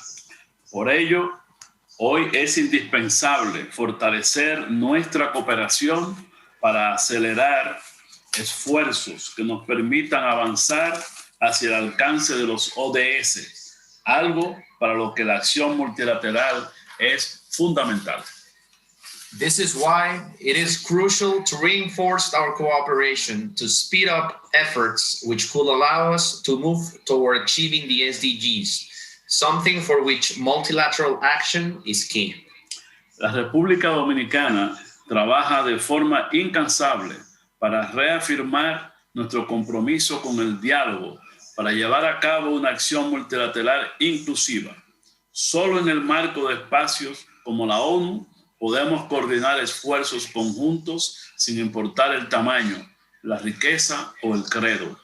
Por ello, es vital para la humanidad el fortalecimiento de un orden internacional que respete la soberanía, pero anclado en los principios y valores fundacionales de las Naciones Unidas. The Dominican Republic works tirelessly to reaffirm our commitment with dialogue for an inclusive multilateral action. Only within the United Nations we can coordinate joint efforts together, regardless of size, wealth, or religious beliefs. This is why it is vital for humanity to strengthen an international order which respects sovereignty, but at the same time is anchored on the principles and founding values of the United Nations. Como se afirmó en la declaración sobre el 75 aniversario de las Naciones Unidas, el multilateralismo, más que una opción, es una necesidad para reconstruir mejor un mundo mucho más equitativo, más resiliente y más sostenible. Gracias. As stated on the declaration of the 75th anniversary of the United Nations, multilateralism is not an option, but a necessity, as we build back better for a more equal, more resilient, and more sustainable world. Thank you. Thank you very much, and muchas gracias. Let me quickly remind you to please stick to our 3 minutes rule when you speak, because we have a very, very long list of speakers today. Thank you very much. So our next speaker comes from Bulgaria. The Vice Foreign Minister Milan Luitskanov we will hear, and the floor is yours now. Dankeschön. Dear colleagues, over the past years, multilateralism is a key UN approach to a collective and solidarity solution to global and regional problems has been put to a serious test. Today, more than ever, the global challenges faced by humanity and the COVID-19 pandemic in particular proved in an unequivocal way the pressing need for enhanced multilateral cooperation in international relations. In this respect, the Alliance for Multilateralism has an important role to play. We fully endorse the Declaration of Principles and support the 4 priority fields outlined for our joint contribution: health, climate, cyber, and gender. The United Nations Organization, whose 75th anniversary we are marking literally these days, is once again proving to be the leader in exploring the needs, fundraising, management, delivery, and distribution of humanitarian aid to the population in countries in conflict or crisis. We support the ongoing reform of the United Nations and the strengthening of its role as the core of multilateralism. We see the World Organization as the indispensable engine in pulling all efforts of the international community to save our planet and build our peaceful common future, a future based on the rule of international law, respect for the fundamental human rights and freedoms, the sustainable and environmental friendly development of all, considerably reducing the growing socioeconomic inequalities of the world. Along with the United Nations, we will continue to support all working mechanisms, including the World Health Organization and the World Trade Organization. These institutions can most effectively contribute to a global, multilateral and coordinated response to address both the immediate and long-term effects of COVID-19, as well as to address future global crises.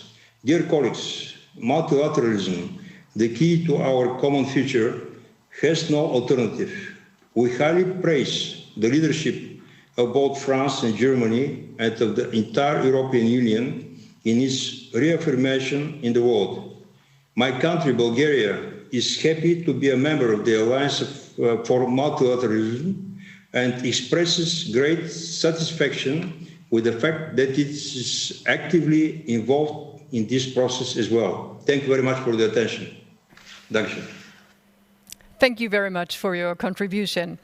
Our next speaker comes from Costa Rica, and we are welcoming now the Vice Foreign Minister, Christian Guayamet Fernandez. The floor is yours. Thank you. Thank you very much. And I'm very pleased to be with all of you in this virtual meeting with the Alliance for Multilateralism. And first of all, I want to congratulate and thank you, Germany and France, for the convening of this meeting. The responsibility of the current global health crisis falls on us, human beings, in proper management, particularly during the last 200 years of our relation with nature, for having mistakenly interpreted that the human being should be at the center of development, when in reality, we are just one piece of a complex and interdependent network of ecosystems with many more species. The zoonotic origin of the coronavirus is an evidence of the transgression of the human race on the limits of the planet, with self-destructive implications. This alliance was established to reinforce the fact that today there are few challenges that can be solved solely by one state. We have created an interlinked world with global challenges, and we must support each other to move forward together in solidarity. I speak here today to call upon to join Costa Rica in the radical transformation that we need, to leave behind short-term political gains and to be courageous, act with long-term vision, and that respects and upholds intergenerational equity and justice.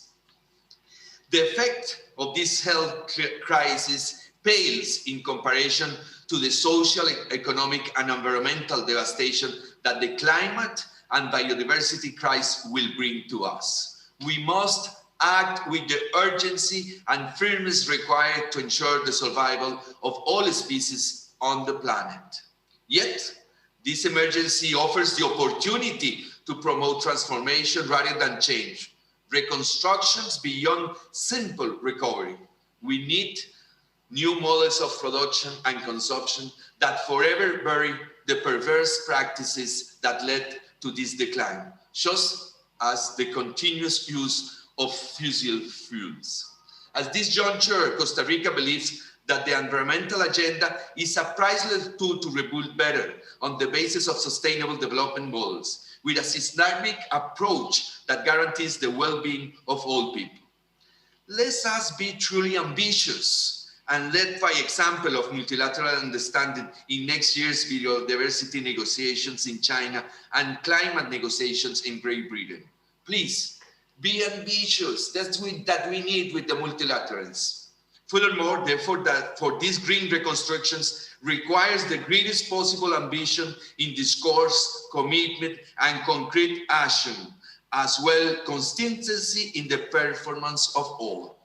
The state apparatus and the accompaniment of the private sector and civil society is something that we need to do together. Likewise, a fundamental aspect to achieve this objective in the greening of the financial flows, public and private, national and international. Costa Rica calls for every dollar earmarked for reconstruction to be invested with the sustainable vision in mind, regardless of the subject to which the money is destined. Health, transportation, education, a strengthening of justice system, etc., etc.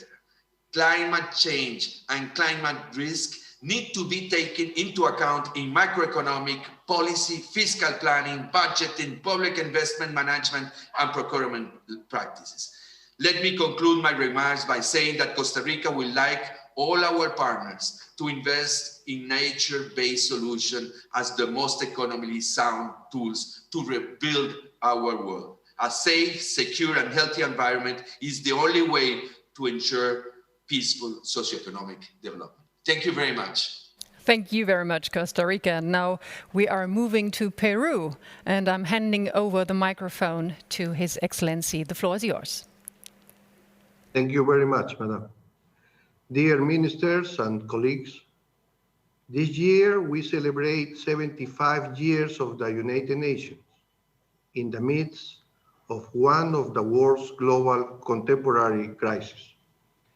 This anniversary and all that the UN represents remind us that multilateral action is the best way to reach solutions to global problems. The health pandemic has exposed risks, gaps, and vulnerabilities that we ignored for decades.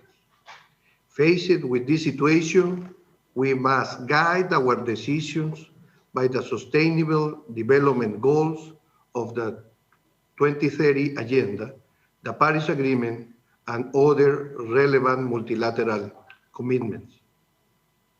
One of the lessons of the pandemic is the importance of being prepared and acting together. For this, it is crucial to strengthen the World Health Organization by ensuring financial resources so that it can efficiently and independently implement its mandate. The declaration of the Alliance on Strengthening the Multilateral Health Architecture is a good basis for this purpose. Likewise, recognizing the vaccine and the treatments against COVID-19 as a global public good is essential for an extensive immunization. We are not going to be safe unless everybody is safe. Dear ministers and colleagues, in relation to the other topics proposed for this meeting, I have to remind that Peru is highly vulnerable to climate change. We have an important biodiversity and a great responsibility in the conservation of the Amazon. So our concern goes beyond the mere relationship between climate and security.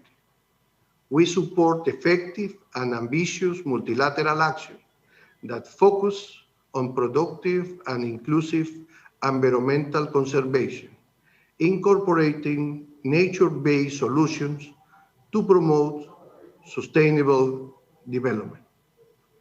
The accelerated process of digitalization deserves renewed attention on the need for international principles and standards that ensure a reliable digital environment for sustainable development and the protection of freedoms.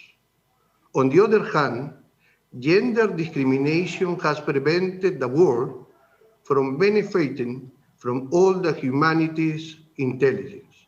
Therefore, we support all international efforts to eliminate inequality against women and girls, as well as to promote their empowerment.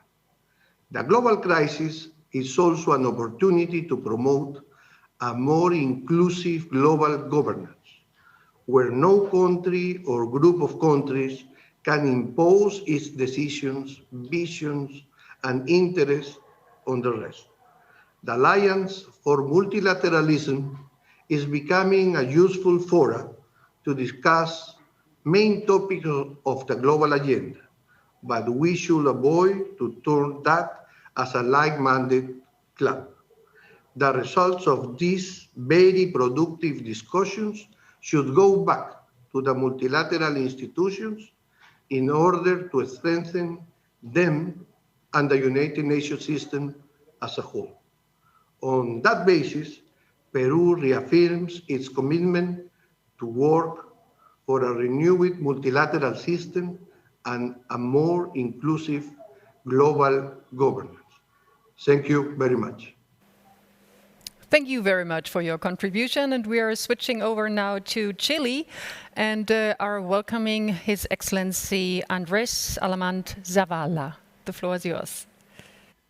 Co-chairs, Excellencies, ladies and gentlemen, Chile is proud to be a member of the Alliance for Multilateralism, and we thank both the ministers of France and Germany for convening this telematic meeting, by which we will exchange our commitments and contributions to build back better. As a country committed to multilateral order, I will focus my intervention in one of the greatest challenges of humanity, climate change. Co-chairs, science has spoken loud and clear. The climate crisis must be tackled together. Co-chairs, Chile, as president of COP25, has tried to lead by example. In the first place, and right in the middle of the COVID-19 pandemic, we announced a national determined contribution that sets an absolute target for our emissions reduction, including achieving carbon neutrality by 2050. Not only so, we have also called on all countries to increase the ambition of contributions to the Paris Agreement in the same way. In the second place, we have worked hard to keep Chile at the forefront of Antarctic affairs. We have played a leading role in the so-called White Continent. Chile is leading the creation of a marine protected area in the Southern Ocean to protect vulnerable ecosystems and serve as reference for different purposes, including studies aimed at understanding the effects of climate change. In the third place, Chile has also championed the protection of the ocean. This is crucial if we want to save the natural balance of our blue planet. The ocean covers 70% of the planet's surface, and it is our collective responsibility to develop frameworks that provides effective protection to oceans ecosystems. In the fourth place, today, 44% of our energy sources are clean and renewable. By the year 2030, we expect it to be by 70%. We are also working towards electromobility, replacing fossil fuels, and Santiago, our capital, is by now the city outside of China with the most electric buses in the world. Finally, I would like to highlight that our country is designing a national green hydrogen strategy that will promote its use at the national and international level. Co-chairs, Excellencies, to conclude, allow me to say that even when the current pandemic crisis is affecting the world in an unprecedented manner, it cannot distract us from the urgency of the tasks we have ahead. We are facing one of the greatest challenges of our generation. It is our duty to take together action now. Thank you very much. Thank you very much for your speech. And I'm handing over the mic now to the Foreign Minister of Indonesia, His Excellency Retno Lestari Priyansari Marsudi. The floor is yours. Heiko and Jean-Yves, thank you very much for hosting this important meeting. Indeed, this is a critical time, a time where we must collaborate in order to mitigate the biggest health crisis of our time. And our task is not getting any easier. The pandemic is taking place in the midst of unpredictable global environment. The responsibility lies within each and every one of us to be part of the solution for peace, stability, and prosperity of the world, just as underlined by the President of Indonesia during his address at the UNGA General Debate a few days ago.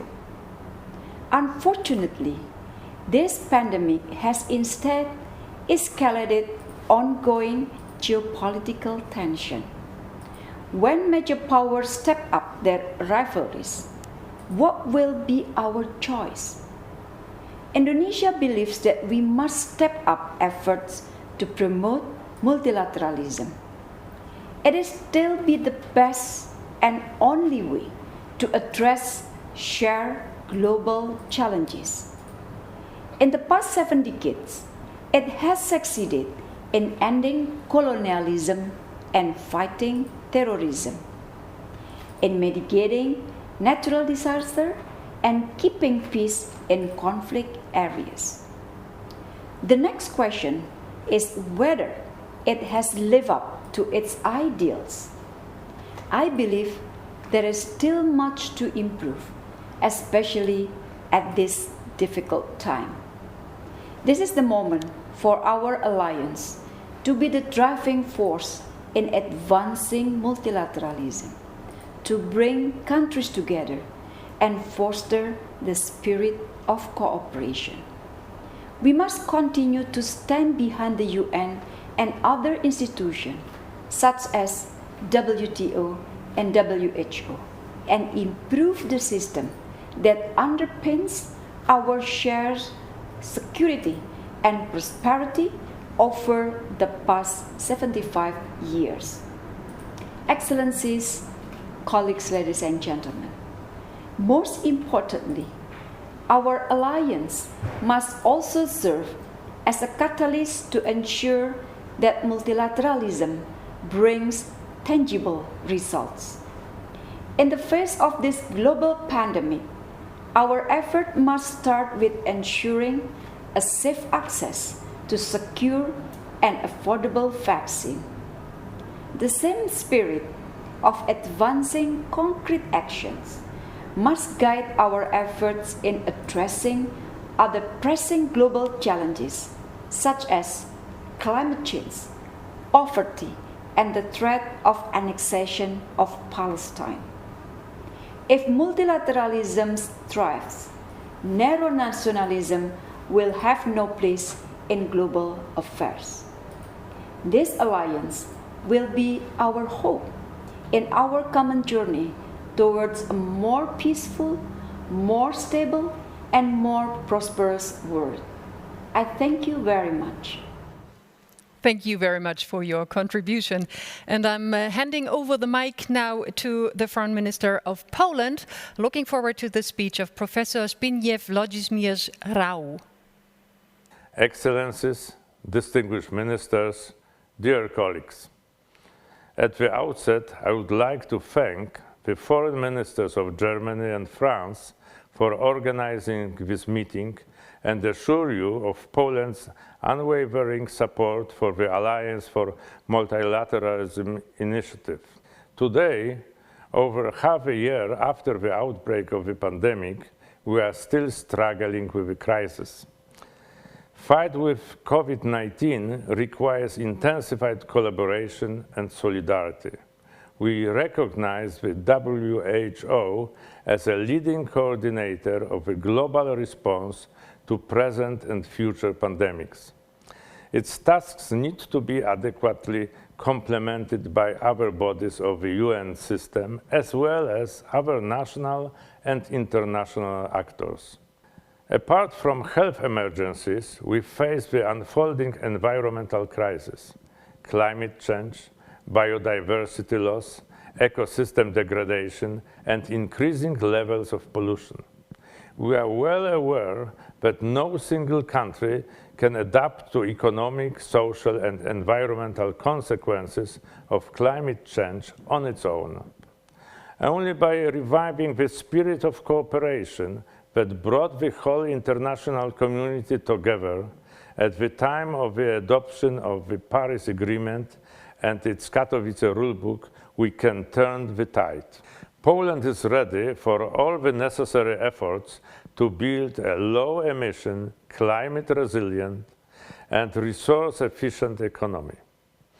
At the same time, in the spirit of just transition principle, we are of the opinion that all actions must be safe for citizens, economies, and countries on the way to achieving the assumed goals. Another broad issue to be addressed is responsive behavior of state and non-state actors in cyberspace. We appreciate the importance of coordinated action to ensure cybersecurity of our infrastructure, services, and data. Equally important is decisive response to manipulation of information. Poland supports cooperation based on international law. Accordingly, we contribute to development of capacity building and confidence building measures as called for in the UN General Assembly Resolution 70-237. We welcome the announcement of the roadmap for the digital cooperation by the UN Secretary General, and we are looking forward to actively getting involved in proposed projects. I am confident that only through joint efforts we can secure stability and accountability in cyberspace. This year we are celebrating the 20th anniversary of UN Security Council Resolution 1325 on women, peace and security. This resolution was the first one to address the disproportionate and unique impact of armed conflict on women. Poland remains committed to its implementation, both in political and institutional dimension. In this spirit, Poland has adopted the National Action Plan on Women, Peace and Security for the period 2018-2021. With increased meaningful participation of women in conflict prevention and peace building, we hope to build better, more stable and lasting peace. Excellencies, distinguished ministers, dear colleagues, again, I would like to thank our hosts for this meeting and for bringing the concept of multilateralism to the forefront of international cooperation. We would like to endorse the Declaration of Principles of the Alliance for Multilateralism and reiterate our readiness to join you in a common effort to build back a better world for all. Thank you for your attention. Thank you very much indeed. And we're switching over from Poland to Montenegro, and I'm welcoming now Professor Sirdan Damanovic. Dear Minister Mas and Ledrian, dear colleagues, it is my pleasure to address you at the meeting of the Alliance for Multilateralism. The initiative to form this network of like-minded states devoted to the protection and advancement of multilateralism proved worthy and timely in first year since the inception of the Alliance. Today, it is often repeated that the COVID-19 pandemic poses an unprecedented threat to the international order, states and their population. It is an enemy that came without warning, that knows no borders, and that exposes all the shortcomings in the functioning of national systems and international cooperation. We are witnessing how truly independent we are and how big impact global challenges can have on all of us individually. We extend out support to the work of the WHO in the fight against the global pandemic. The real test for global solidarity will be the equitable and global access to the vaccine for COVID-19, and we commend the work of WHO regarding the COVAX initiative that we joined.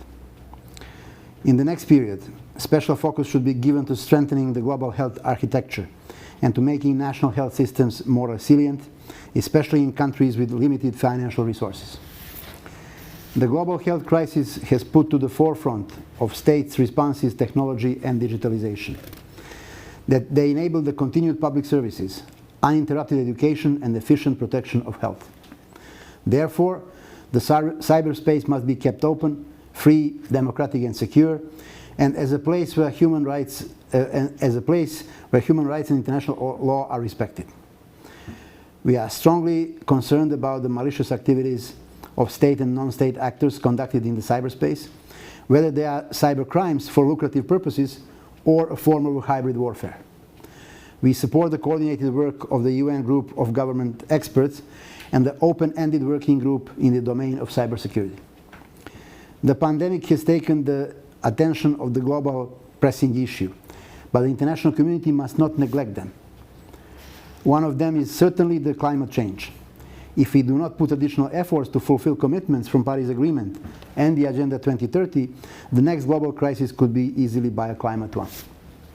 Dear colleagues, in these difficult times, the only solution can come through more cooperation, more solidarity, and more trust, which are the exact pillars of multilateralism. In the year in which we celebrate 75 years since the foundation of the United Nations, we are starkly reminded that the multilateralism and global joint action are the only real solutions to our problems, and that the UN have to lead the way in recovery as they did after the end of the Second World War. The pandemic will eventually come to an end, and it is our joint responsibility to come back stronger, with better economies, stronger health systems, more democracy, and overall more resilient societies. I thank you for your attention. Thank you so much indeed. I'm handing the mic over now to Lithuania, and I'm welcoming the Foreign Minister, Linas Antanas Linkevicius. Excellencies, ladies and gentlemen, we have always known and agreed that the only way to create peaceful, stable, and prosperous world is through effective multilateralism.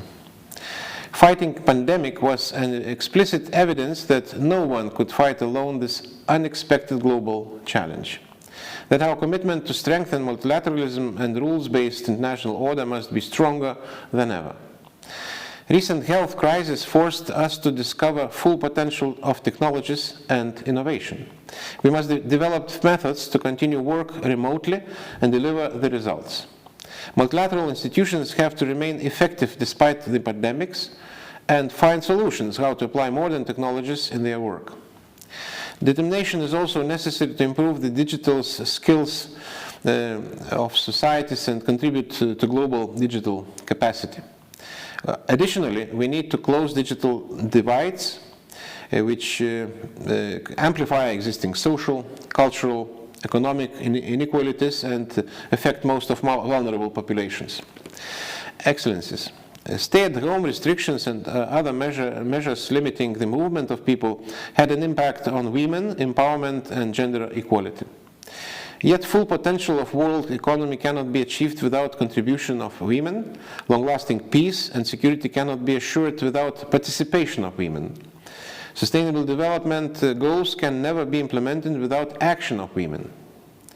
Year 2020 marks a milestone moment for accelerating implementation of global commitments to gender equality. It will be the 25th anniversary of the 4th World Conference of Women and 20th anniversary of Security Council Resolution 1325. Therefore, Lithuania supports Generation Equality campaign as a moment of a global mobilization in achieving the human rights of all women. Excellencies, as countries adapt to a post-COVID-19 world, which is likely to contain new global challenges that might require innovative multilateral responses, we have to acknowledge that pre-existing serious threats will not diminish. Fighting only the consequences of pandemic is not enough. We also need to think about the future, which must include not only our constant efforts to strengthening multilateral actions, but also the strong commitment to implement the Paris Agreement, Agenda 2030, adhere to the principles of rule of law and respect the values of United Nations Charter. Thank you. Thank you very much indeed. And we are switching over to Argentina now, and I'm welcoming the Foreign Minister Felipe Solá. Este 75º aniversario de la Asamblea General de las Naciones Unidas nos confronta con los límites que presenta el funcionamiento del multilateralismo en estos días y su capacidad de respuesta. Muchos de los pilares de la arquitectura multilateral nacida de la posguerra, como las instituciones de Bretton Woods y el propio sistema de Naciones Unidas, hoy se ven atravesados por diversos cuestionamientos respecto de su capacidad de llevar adelante sus mandatos y ofrecer herramientas para afrontar las crisis globales. El COVID-19 planteó nuevos desafíos, pero también confirmó muchas de las previsiones que habían sido ya realizadas y aceleró procesos que se encontraban en desarrollo antes de su impacto. Todo esto marca la necesidad de una profunda reflexión sobre el sistema multilateral que trasciende la respuesta a la pandemia y va mucho más allá. La respuesta es que los organismos deben volver a dar respuestas para corregir asimetrías estructurales que existen entre nuestros países y el interior de ellos. Ante todo, esa respuesta debe maximizar el espacio de políticas públicas para que los países en desarrollo podamos instrumentar medidas progresivas de bienestar social y sanitario, protección ambiental, promoción del empleo y producción. El sistema necesita también reforzar un aspecto clave: la coherencia de las políticas para el desarrollo. No se puede promover el trabajo decente, la adaptación al cambio climático en especial, o el cierre de la brecha digital, si al mismo tiempo se consiente la existencia de paraísos fiscales que drenan de recursos a los estados, o se adoptan prácticas comerciales que refuerzan la división asimétrica entre las economías desarrolladas y en desarrollo. Resulta virtualmente imposible proveer bienes y servicios públicos a la población sin dejar a nadie atrás, como bien expresa la Agenda 2030 para el Desarrollo Sustentable, mientras al mismo tiempo se habilitan y fomentan procesos de endeudamiento y especulación financiera sin ningún tipo de regulación o sanción. El sistema multilateral, en última instancia, es lo que los Estados hacemos de él. Debe ser nuestro compromiso trabajar para volver a conciliar las reglas y las prácticas con las necesidades y los objetivos de desarrollo, bajo un criterio de equidad, de solidaridad y de coherencia. Confiamos en que procesos como el que lleva adelante la Alianza para el Multilateralismo, en la que hoy estamos hablando, pueda contribuir a movilizar los debates necesarios para avanzar en agendas críticas para el desarrollo, y también para demostrar que la negociación, la discusión y el arribo a consensos son la única salida ante la actual crisis global. Muchas gracias. Muchas gracias. Thank you very much. And now the Foreign Minister of the Czech Republic is joining us, His Excellency Tomáš Petříček. Excellencies, ladies and gentlemen, dear colleagues, it is my pleasure to address you today to affirm our shared commitment to multilateral approaches in these trying times. Allow me to speak to our shared opportunities and common challenges in the digital sphere. We all agree the COVID-19 pandemic demonstrated how much we increasingly depend on digital tools and services. The opportunities and potential benefits of the digital revolution are almost limitless. Cyberspace is already becoming an important enabler for exercising fundamental human rights. Digital technologies can give voice to marginalized populations, promote democracy, and enable more responsive and transparent governance. Just consider how we first learned of the virus, not from government agencies or official notices, but from ordinary citizens and concerned doctors who used online platforms to warn of a new and quickly spreading disease. Digital technologies also play an increasingly important role in our societies and economies. For example, our critical infrastructure, including our healthcare sector, increasingly relies on ICTs. With digital tools, we can now deliver health services and treatment options more effectively than ever before. However, with opportunities come challenges, and in this, cyberspace is no exception. We see human rights defenders, political activists, and even doctors targeted for raising awareness about COVID-19, criticizing government response to this virus on online platforms, and for exposing abuses.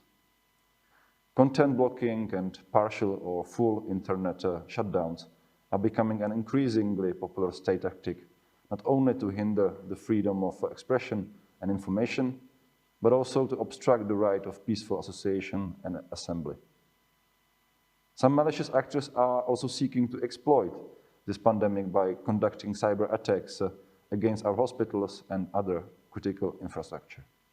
Such attacks are an affront to our collective humanity and undermine our ability to fight COVID-19. If anything, recent events show that preserving a free, open, safe, and secure cyberspace is a global challenge. It will require effective multilateral responses, commitment to enforce the rules we have, and holding violators to account. The Czech Republic is committed to work with all like-minded countries and partners in achieving these goals, including through supporting the work of special procedures of the United Nations, funding training courses for digital defenders to better protect themselves from state abuses, providing capacity building programs to protect critical infrastructure from cyber threats, and promoting a multi-stakeholder approach to internet governance as laid out in the Paris Call for Trust. Ultimately, our goal is to ensure digital technologies remain an enabler of human creativity and progress, rather than a tool of state oppression and control. In this goal, the Czech Republic will remain a reliable ally. Thank you. Thank you very much, Your Excellency. And we will continue with Slovenia and are welcoming the Foreign Minister, Anže Logar. Dear colleagues, dear friends, it gives me great pleasure to join this ministerial gathering and reaffirm Slovenia's commitment to a strengthened and renewed multilateralism. I commend my colleagues, Ministers Le Drian and Mas, for being the driving force of the alliance. To make the global governance work, we need a multilateral network in which the United Nations, its agencies, the international financial institutions, the regional organization, and others work proactively in synergy and, most importantly, together. We need a multilateralism built on trust, respect, and international law. The pandemic has shown how important global cooperation and mutual assistance have become to our societies. Our recovery must be based on innovation, digital transformation, and green solutions. It is the only way to create a global community which is more resilient to future crises and capable of achieving sustainable development goals. Slovenia is actively engaged in framing the artificial intelligence in the service of humankind. We are proud that Ljubljana is hosting the International Research Center on Artificial Intelligence. It's the first global center in this field, and it will provide unique focus and expertise on artificial intelligence to UNESCO and to United Nations programs. This is our concrete contribution to building back better. We invite our partners to join us in this endeavor. The COVID-19 crisis has also laid bare the unsustainable character of our economic growth model and of our relationship with nature. On the other hand, it has given us the opportunity to build back a greener and more resilient world by transforming the way we live, produce, and consume. Despite setbacks, 2020 must remain the year of action and ambition. Looking toward COP26 in Glasgow in November next year, we must keep the momentum. We must enhance ambitious climate actions, tackle the climate crisis and environmental degradation, including through our recovery from the pandemic. Climate multilateralism can and must work, and Slovenia is adding its share to this goal. Slovenia believes that the joint efforts demonstrated by the Alliance for Multilateralism should be one of the cornerstones of our action. We remain committed to the Alliance and its declaration of principles. We look forward to working together and to being part of the Alliance's joint endeavors and projects. Thank you. Thank you very much indeed. And we are switching now from Slovenia to Ethiopia, and I'm welcoming the Foreign Minister Gedu Andargachev.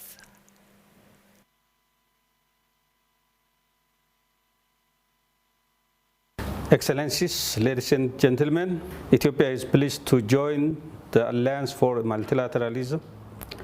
We express our appreciation to France and Germany for taking this important initiative at a time when multilateralism is under siege. Paradoxically, this is also the time when multilateralism is needed the most to effectively respond to the unprecedented challenges and threats that we are collectively face as a community of nations. That is why we believe this alliance is so critical to contribute to healing broken trust in multilateral institutions and building a more effective and inclusive multilateral system. I wish to take this opportunity to reaffirm our commitment to play a meaningful and active role to help ensure the United Nations become more effective and secure greater legitimacy. Ethiopia is indeed proud to be one of the founding members of the United Nations. Although it could not count much in its hour of need on the support of the League of Nations, Ethiopia never lost confidence in multilateralism and remained a staunch supporter of the principle of collective security embedded in the UN Charter. This commitment remains unwavering today. It is based on this conviction that Ethiopia has been making a meaningful and constructive contribution within the framework of the United Nations, not only on issues of peace and security, but other issues of global interest and concerns such as climate change, poverty reduction, and sustainable development. Excellencies, it has never been more evident than today that the peace and prosperity of the entire peoples of the world is closely intertwined.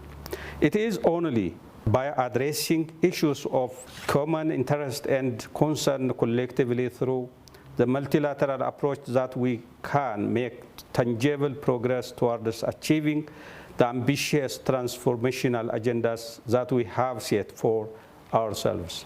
The concern at the moment is that we are not only lagging behind in fulfilling the promises made 5 years ago within the framework of SDGs and the Paris Climate Accord, but we are, in fact, off track.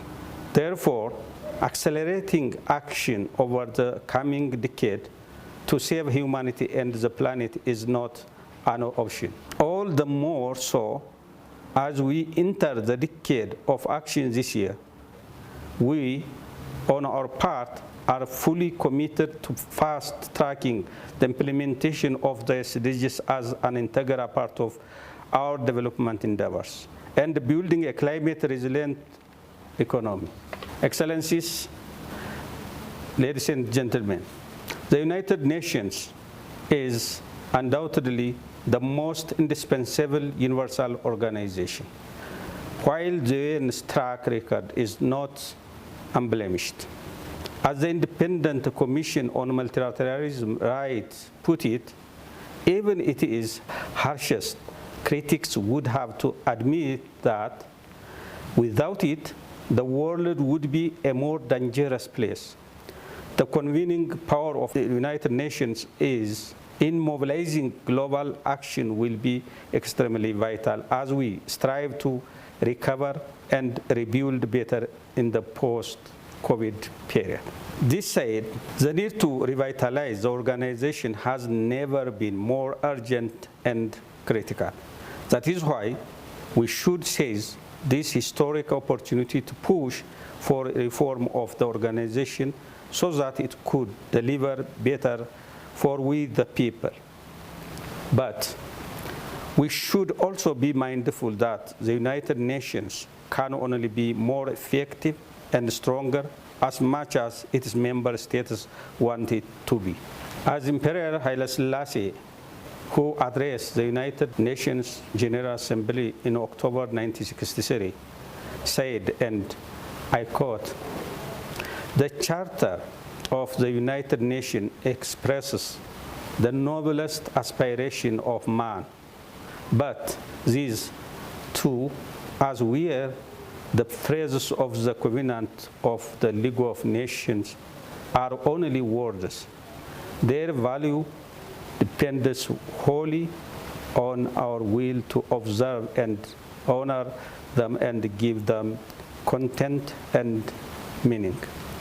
Therefore, let me conclude by reaffirming faith in multilateralism and the principles and purposes of the United Nations Charter, which remains our guiding post as we grapple with the challenges of our time. I thank you. Thank you very much to Ethiopia. And I'm handing over the mic now to the Foreign Minister of Denmark. We're looking forward to the speech of Jeppe Kofod. The COVID-19 pandemic has once again demonstrated that global challenges cannot be addressed by any one of us alone. The rule-based world order is under immense pressure and narrow self-interest is on the rise. What is clear from today's event is that the Alliance for Multilateralism is more important now than ever before. Only through cooperation between nations can we find sustainable solutions to our common future. At this year's General Assembly, we sent an important signal to member states and to the citizens of the world. We here today are an alliance strongly committed to multilateralism.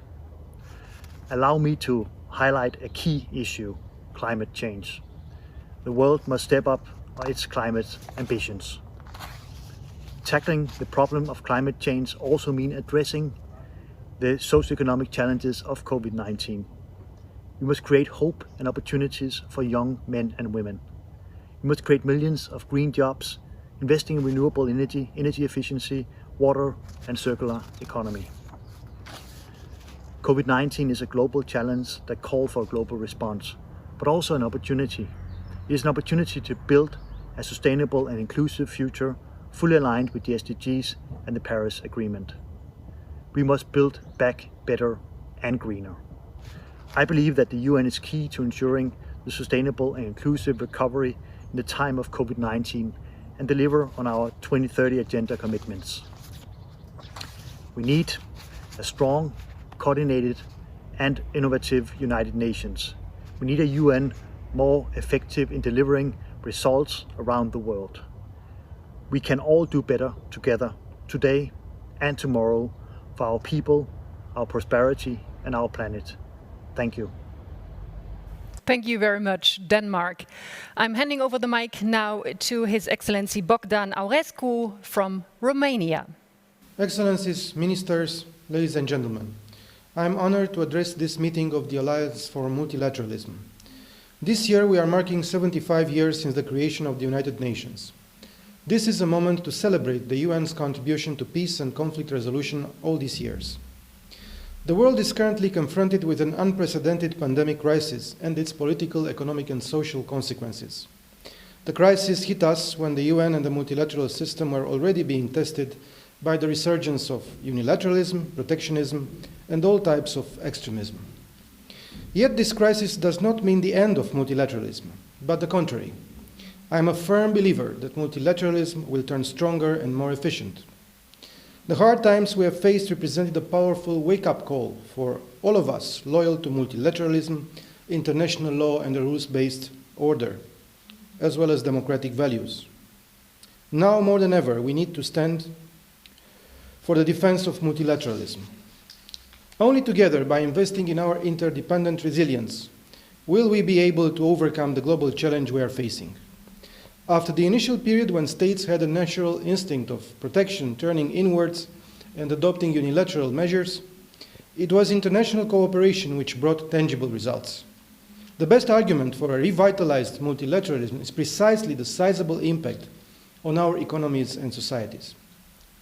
Romania has therefore become part of the coronavirus global response pledging initiative. At the same time, this year we have reoriented several projects towards responding to health emergencies. particularly in our eastern neighborhood and in sub-Saharan Africa. Romania has redirected more than half of its budget for international development cooperation to respond to COVID-19. During the past months, it became obvious that we need to intensify cooperation in fields ranging from health to economy, digital, climate change, and sustainable development goals. Thus, it is our duty to extract valuable lessons from the recent experience we have been through. We can use this crisis to imprint a sense of urgency on the existing efforts to reform the multilateral system, to make it more efficient and more pragmatic, and more connected to the direct needs of our citizens. We can recover better and make our states and societies more resilient by improving the current instruments based on an inclusive, innovative approach, coupled with long-standing values that the pandemic cannot and should not ever change. Fundamental freedoms, democracy, human rights, gender equality, and protecting the most vulnerable. This can only happen if we reinforce the rules-based international order. Ladies and gentlemen, this December, Romania will celebrate 65 years of fully fledged membership of the United Nations. During this period, Romania changed dramatically. Nowadays, Romania is guided by our firm commitment to multilateralism, international law, and democratic values.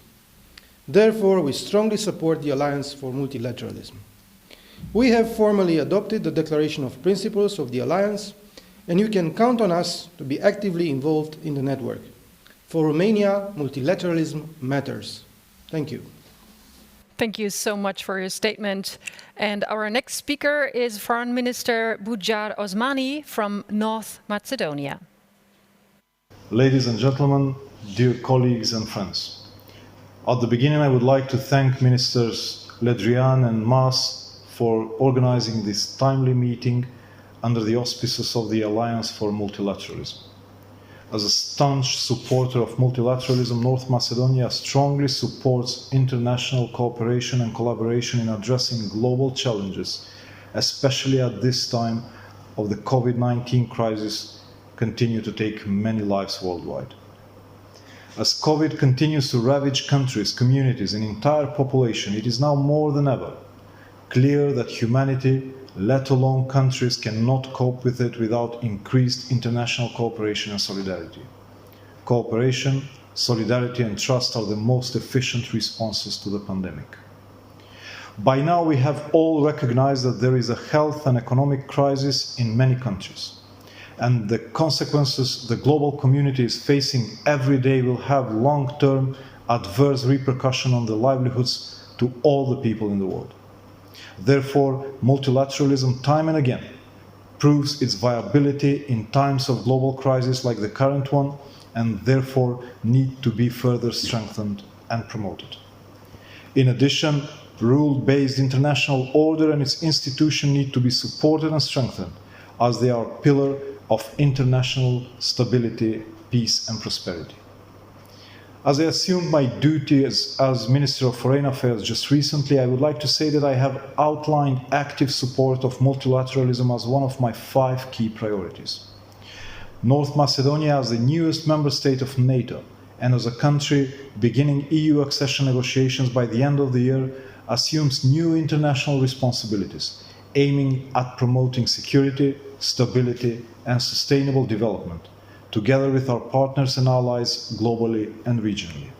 In this vein, the Republic of North Macedonia supports all the initiatives which call upon collective response by... We are glad that Greece is joining us as well, and I'm handing over the mic to Foreign Minister Nikos Dendios. Dear colleagues, it is a great pleasure to participate in today's event. I would like to thank our French and German colleagues for their commitment to the idea of advancing functional and effective multilateralism. COVID-19 has marked the beginning of a new era. While grieving for over 1 million deaths caused by the pandemic, we face serious economic, financial, moral, and health challenges.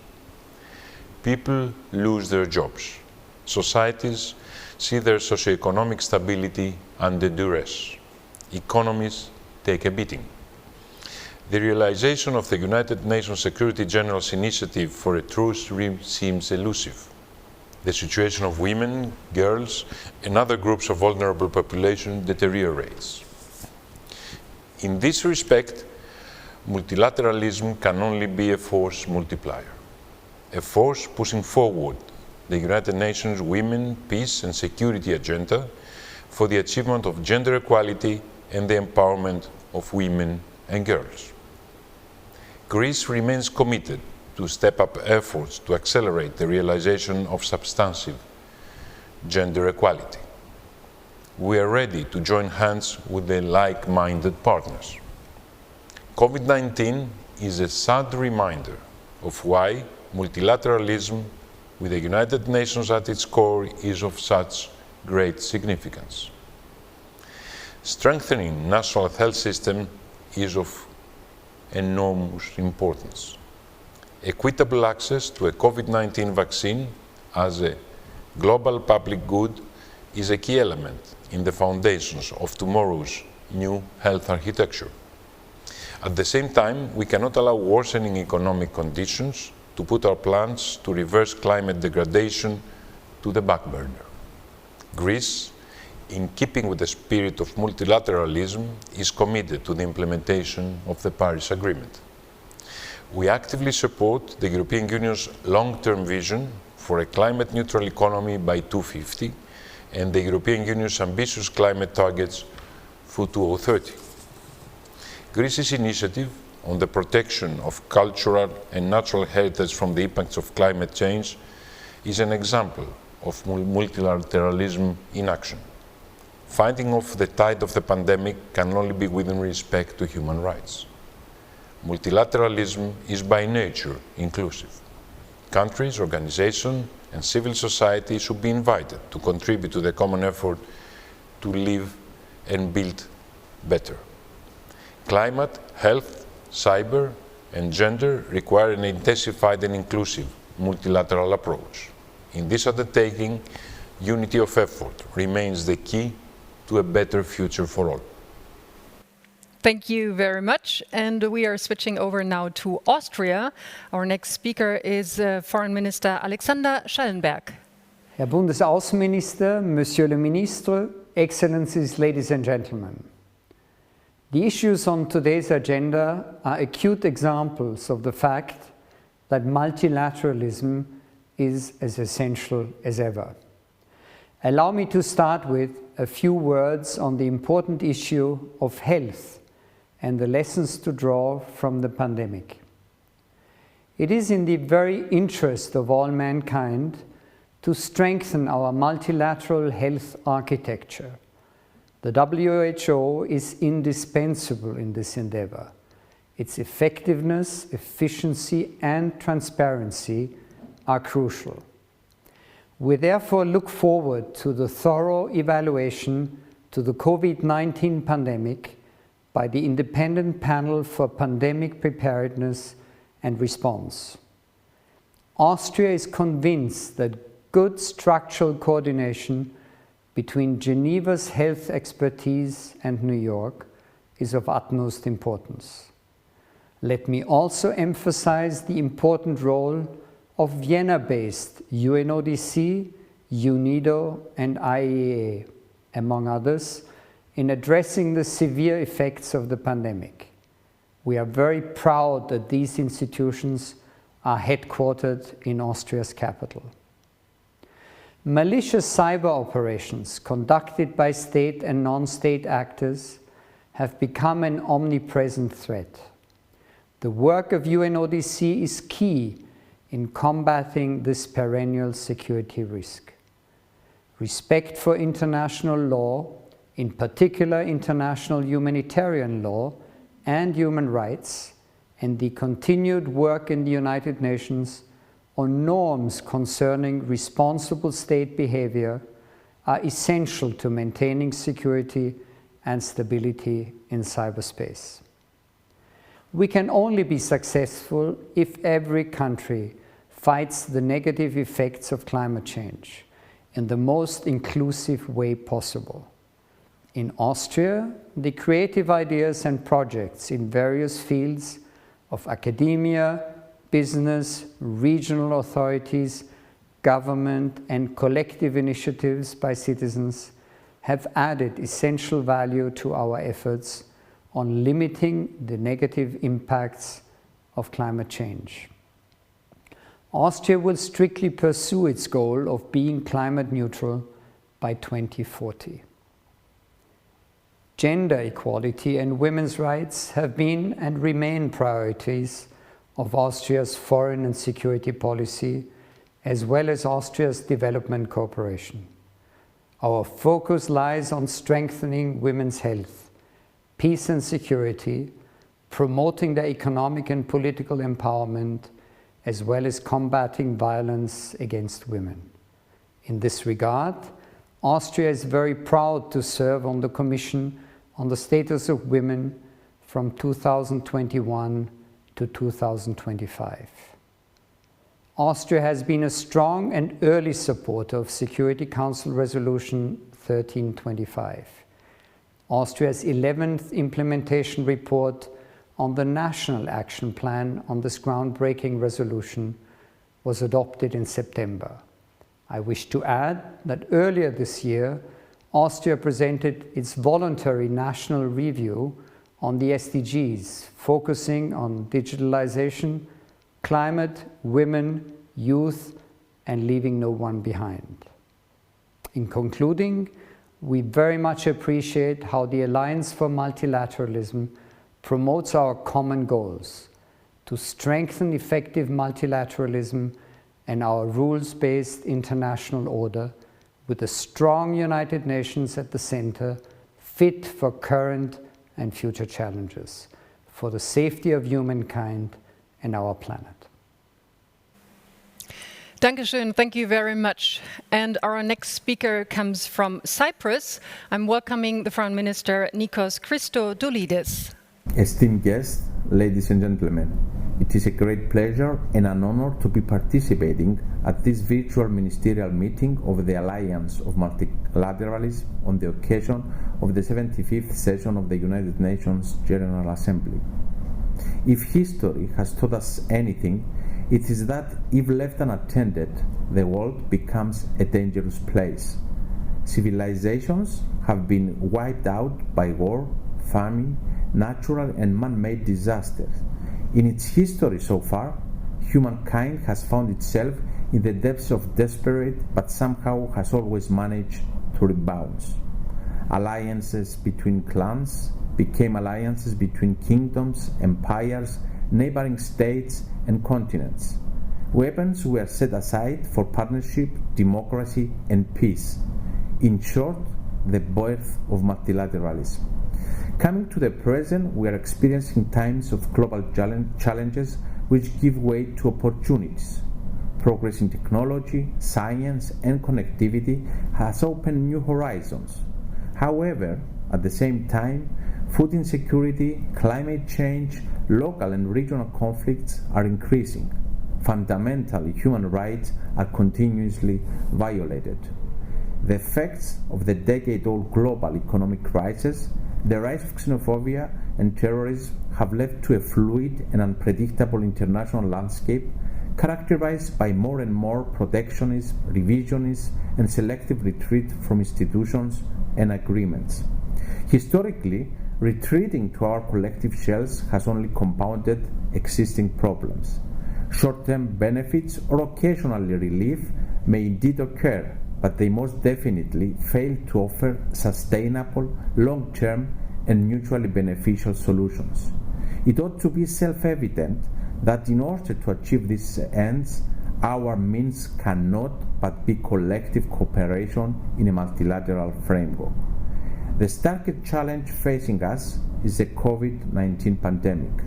The pandemic triggered an extreme level of emergency as well as the need for global cooperation to deliver universal access to treatment and vaccines. Global challenges require global responses and enhanced partnerships. In situations of emergency, the principles of democracy, rule of law, respect for international law and human rights gain an added dimension, and their strict observance becomes even more pertinent. Let me now turn to another issue of particular importance, and that is the protection and empowerment of vulnerable groups, especially women and girls who have experienced a horrifying increase in violence during the COVID-19 pandemic. Achieving gender equality is the unfinished business of our time. Gender equality is a universal problem with dire socioeconomic consequences and implications. This is why we have decided to mainstream the gender dimension in our foreign policy, elevating it to one of our top priorities. We are currently collaborating hand in hand with a number of countries in implementing actions that strengthen respect for the human rights of women and girls. Another challenge that knows no border and does not discriminate is climate change.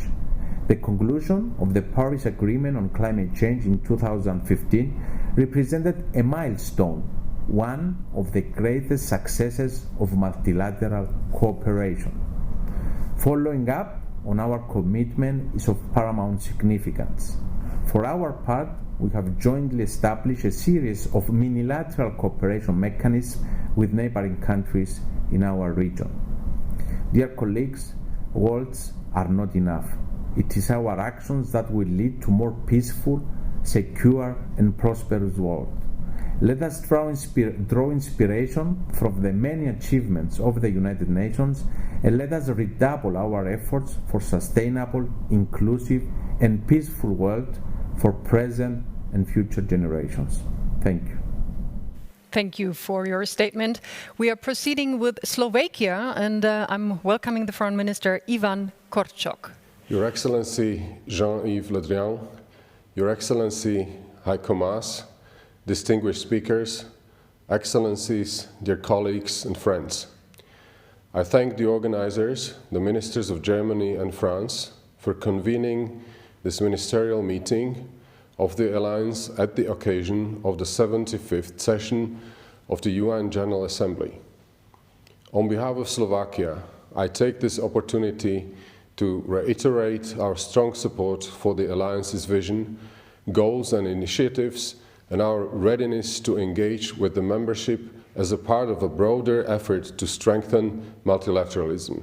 I wish to join other members of the Alliance in endorsing the Declaration of Principles introduced during the UN General Assembly 74th meeting. Excellencies, ladies and gentlemen, Slovakia is keenly aware of the value of multilateralism. Strong and stable multilateral structures have allowed Slovakia and many other states to prosper and have our voice heard. We all understand the risk of moving from an order governed by the power of law to the disorder governed by the law of power. In recent years, multilateralism has been challenged more than ever, and while the international community got comfortable speaking up in favor of multilateralism at many occasions, its actions, in some cases, tell a different story. By chairing the OSCE last year, the world's largest security-oriented intergovernmental organization, Slovakia made a concrete contribution to multilateralism in action. In fulfilling the chairmanship motto for people, dialogue and stability, we proved that we sincerely mean multilateralism matters. The need to collectively respond to challenges in the area of health, education, environment and climate change, digital agenda, technology and innovation has become even more urgent. Our response must be upheld with equal status and full participation of women and girls, crucial for establishing a robust and effective multilateral system.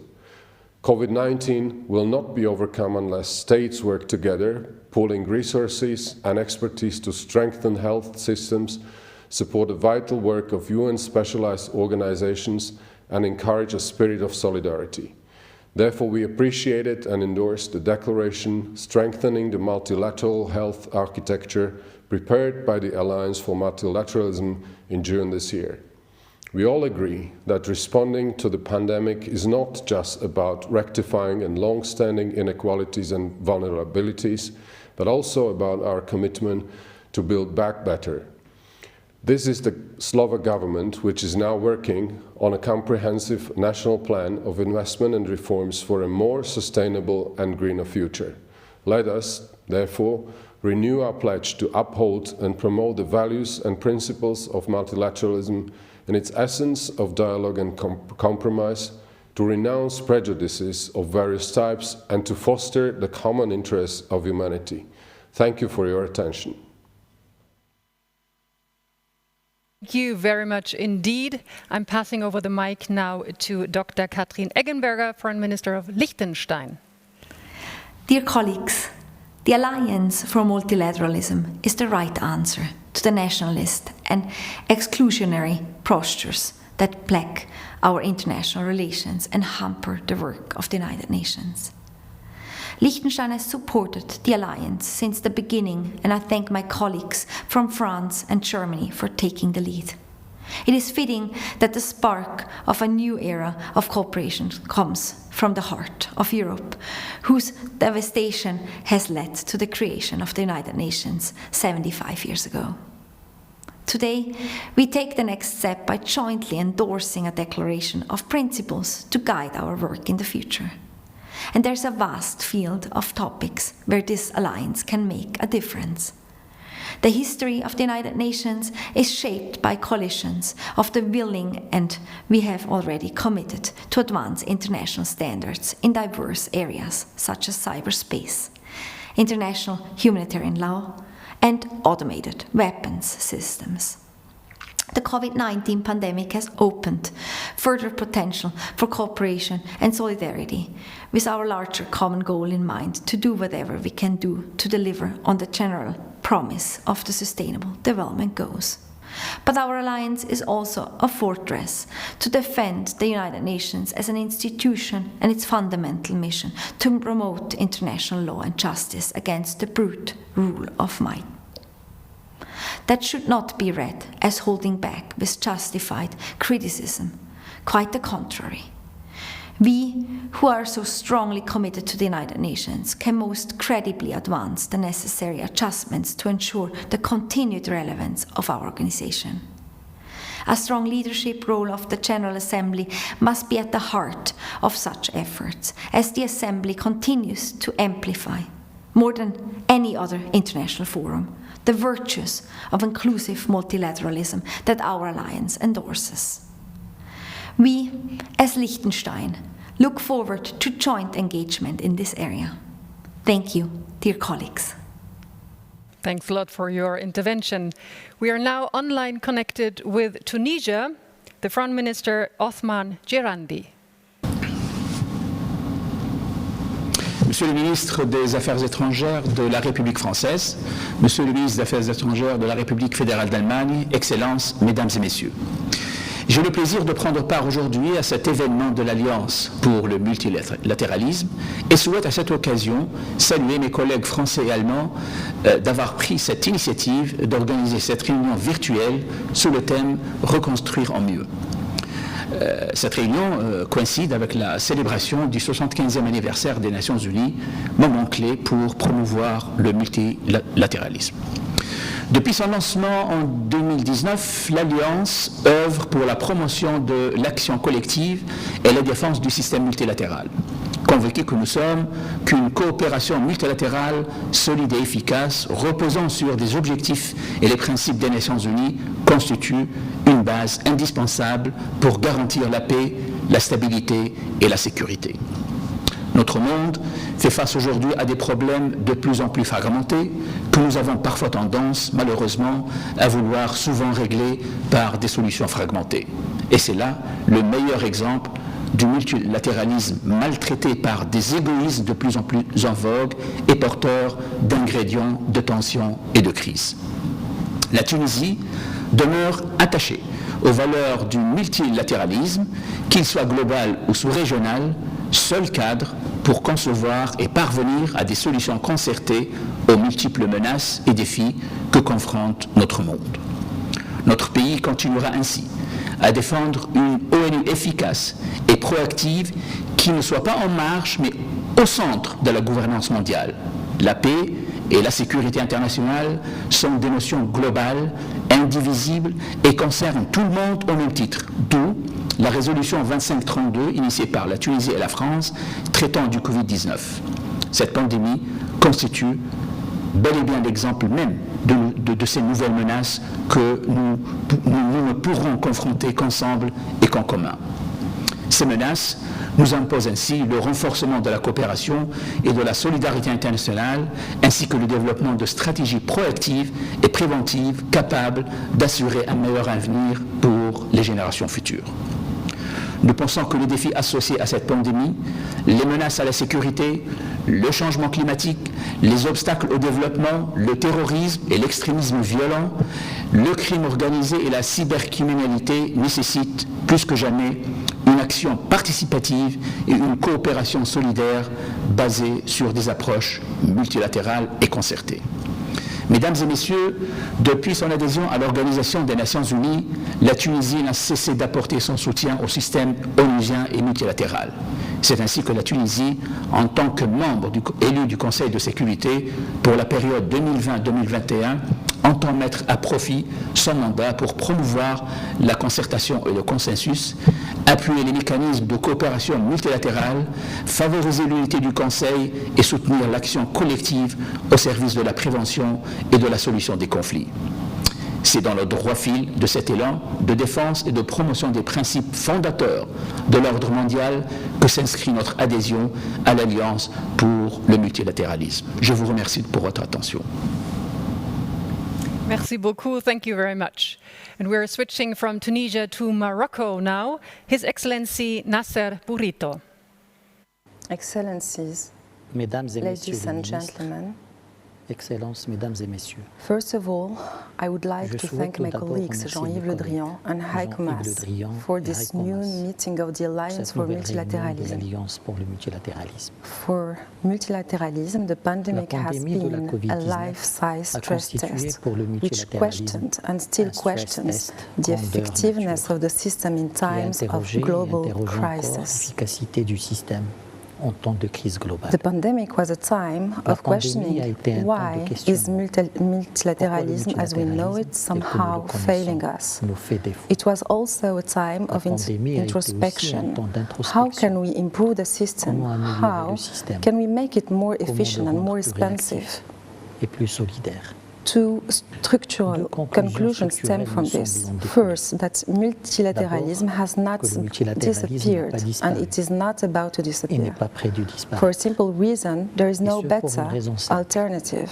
Il n'y a pas de To meilleure alternative. paraphrase a well-known Pour aphorism of paraphraser Sir un Winston aphorisme bien Churchill, connu de Sir Winston multilateralism Churchill, is probably the le least worst multilatéralisme est of probablement systems. le moins pire des systèmes. Second, that is not Ensuite, enough to preserve il ne suffit pas multilateralism, de it préserver must le be improved. multilatéralisme. Il faut le In rendre particular, by learning the notamment en lessons tirant les of the leçons de la pandemic. Il It ne peut pas cannot en être autrement. be otherwise La since COVID-19 COVID-19 constitutes a assurément turning un point tournant in the dans history of l'histoire. multilateralism. Il doit y marquer aussi un point d'inflexion. We are not starting from L'on ne peut scratch. pas et l'on ne part pas du néant. Multilateralism has been Le eroded, but multilatéralisme it is s'est érodé, not certes, mais il ne s'est pas collapsed, effondré. for its Car ses foundations fondements are sont solid. solides.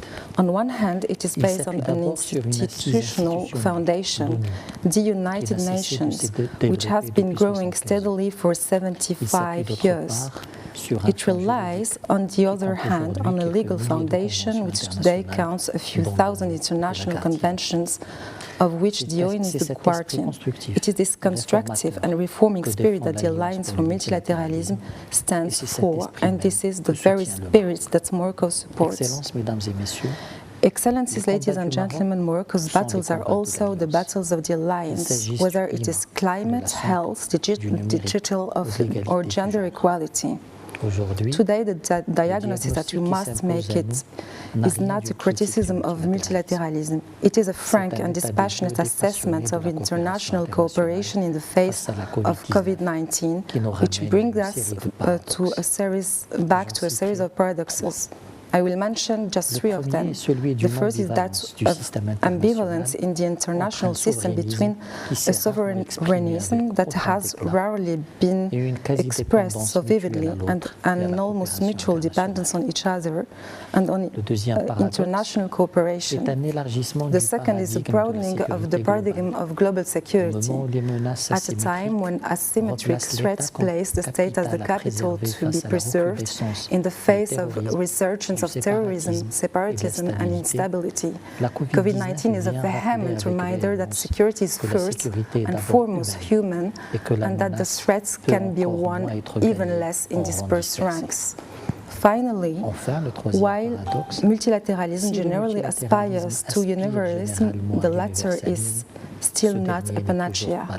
As a matter of fact, consensus is not necessarily built at 193 under the General Assembly. It is built wherever there are well-understood interests, well-conducted negotiations and well-informed wills. Consensus that is well-grounded becomes universal later on.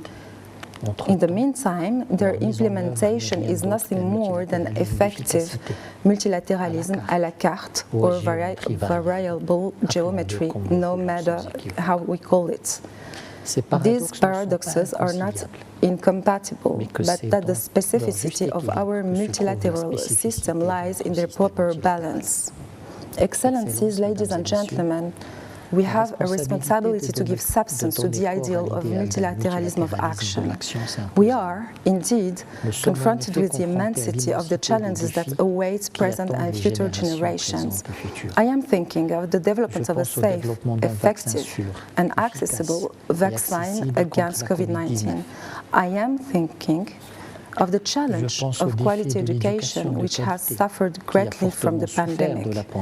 While schools closures have affected 94% of the world's students and school dropouts have increased, the education crisis caused by the coronavirus is an opportunity to redouble our efforts in favor of SDGs and in particular Goal 4. I am thinking of the economic recession, which is expected to be the worst we have ever experienced, in the order of 5.2%, with devastating consequences on the efforts made over the last decade to end extreme poverty. That is the multilateralism that Morocco has chosen under the leadership of His Majesty King Mohammed VI, a multilateralism of solidarity which puts itself at the service of the people before interest, a multilateralism of inclusiveness which breaks down the silos between the different areas of multilateral work, a pragmatic multilateralism which bets on flexibility without ever skimping on the coherence and mutualization of efforts, a multilateralism of action, finally, which goes beyond the performative dimension of our speeches and puts our words into action.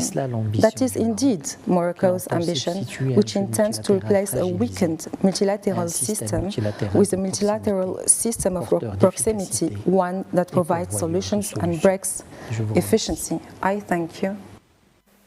Thank you very much, Morocco. And we are proceeding with Qatar. I'm handing over the mic to His Excellency Ahmed bin Mohammed Al Hamadi. أصحاب السعادة الحضور الموقرون، أود أن أشكركم على عقد هذا الاجتماع الهام الذي يكتسي أهمية خاصة في هذه الظروف غير المسبوقة التي يحتاج فيها العالم للتعددية أكثر من أي وقت مضى. كما أشكر صاحبي السعادة وزير خارجية فرنسا ووزير خارجية ألمانيا على مبادرتهما لإطلاق التحالف من أجل التعددية، ونعرب عن دعم دولة قطر لهذه المبادرة. أصحاب السعادة، يشكل تزايد التحديات المشتركة للمجتمع الدولي مصدر قلق متنامي للجميع، حيث تهدد الأزمات وانتهاكات القانون الدولي السلام والاستقرار في العالم، مما يجعل التعددية هي الخيار الوحيد لتحقيق السلام والتنمية وحماية حقوق الإنسان. لقد حققت التعددية ومنذ إنشاء الأمم المتحدة إنجازات لا يستهان بها في العديد من المجالات التي تهم البشرية، مما يؤكد أن التعددية هي الأكثر قدرة وفعالية لمواجهة التحديات التي يواجهها العالم. وأمامنا اليوم جائحة كوفيد-19 التي تجعل من التعاون الدولي مسألة غير قابلة للنقاش. وعلى الرغم من أن الأمم المتحدة بنيت على التعاون الدولي وتعدد الأطراف، إلا أن هذا النظام يواجه اليوم تحديات خطيرة تكاد تعصف بالمكتسبات التي تحققت، وتقوض الجهود الدولية لتعزيز السلام والتنمية وحقوق الإنسان. ومن هنا فإن إضعاف أو غياب النظام المتعدد الأطراف من شأنه إشاعة سياسية الاستقرار والتنمر في العلاقات الدولية وسيادة قانون الغاب، بما يحمله ذلك من مخاطر وعواقب وخيمة يدفع ثمنها الجميع. وعندما نتناول هذا الموضوع فإننا ننطلق من مشاغلنا إزاء التحديات التي تواجهها منطقتنا نتيجة لاستمرار النزاعات وافتعال الأزمات لتحقيق أهداف يحظرها ميثاق الأمم المتحدة والقانون الدولي، وتشكل تهديدا خطيرا للسلام والاستقرار الإقليمي والدولي، وتنعكس على العالم بأسره. السيد الرئيس، إن تعددية الأطراف تتمثل بشكل جلي في الدور الذي تنهض به الأمم المتحدة باعتبارها المحفل الرئيسي للتعاون الدولي وتقاسم الأعباء في مواجهة التحديات، مما يوجب علينا كدول أعضاء وضع قدراتنا لتعزيز دور المنظمة الدولية لكي تكون في مستوى التحديات الدولية وتمكينها من تحقيق أهدافها. وعليه فإننا في دولة قطر نتفق مع مبادرتكم لكونها تعكس أهداف ومقاصد ميثاق الأمم المتحدة وتحقق التطلعات المشتركة للأسرة الدولية. لقد كانت وستظل دولة قطر من الدول الفاعلة المميزة في العمل الدولي المتعدد الأطراف، ولم تتوانى عن توظيف قدراتها وإرثها الدبلوماسي التعددي لدعم دور الأمم المتحدة، كما لم تتوانى دولة قطر في دعم أجهزة الأمم المتحدة لتمكينها من القيام بولايتها. ولعل من دواعي فخرنا أن تصبح الدوحة عاصمة للدبلوماسية المتعددة الأطراف ومنبرا للحوار والتسامح والتعاون. وفي إطار التصدي الجماعي لجائحة كوفيد-19 التي تعصف بشكل قاس بالطبقات الاجتماعية الأكثر هشاشة، قدمت دولة قطر مساعدات طبية لأكثر من 78 دولة، بالإضافة للدعم المقدم لمنظمة الصحة العالمية ومنظمة اليونيسيف ومفوضية الأمم المتحدة لشؤون اللاجئين. ونواصل تقديم الدعم والمساعدة وبشكل خاص للفئات الضعيفة من المدنيين لحمايتها من هذا الوباء، وذلك التزاما من دولة قطر بالتعددية والعمل الجماعي وتقاسم الأعباء. وشكرا. Thank you very much, Qatar. We are proceeding now with Moldova, and I'm passing over the mic to Minister Oleg Tulea. Honorable Ministers, Excellencies, ladies and gentlemen, let me start by thanking the Ministers of Foreign Affairs of France and Germany for convening this important meeting of the Alliance for Multilateralism. In an era of multiple global challenges, both this meeting and the 75th anniversary of the United Nations offer an excellent opportunity to recommit ourselves to multilateralism. As the UN Secretary General recently mentioned, that we live in a world with a surplus of multilateral challenges and a deficit of multilateral solutions. The COVID-19 pandemic is a stark reminder of how powerless we are in isolation in a highly interdependent world. The Alliance for Multilateralism, through its initiative in various areas including climate, cyber, health and gender, represents a valuable platform. It fits well into a system of network multilateralism that could tackle existing and emerging challenges.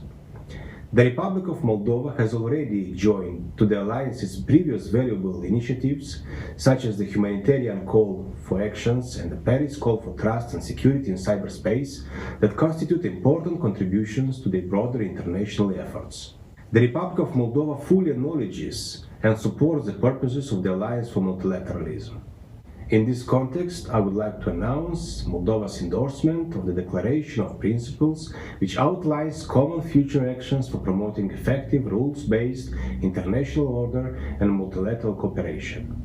We particularly welcome the fact that this initiative is being issued in the context of the current anniversary session of the UN General Assembly that just approved a momentous declaration. It comes to reaffirm the values of the UN Charter, international law, and the need for reinvigorated multilateralism.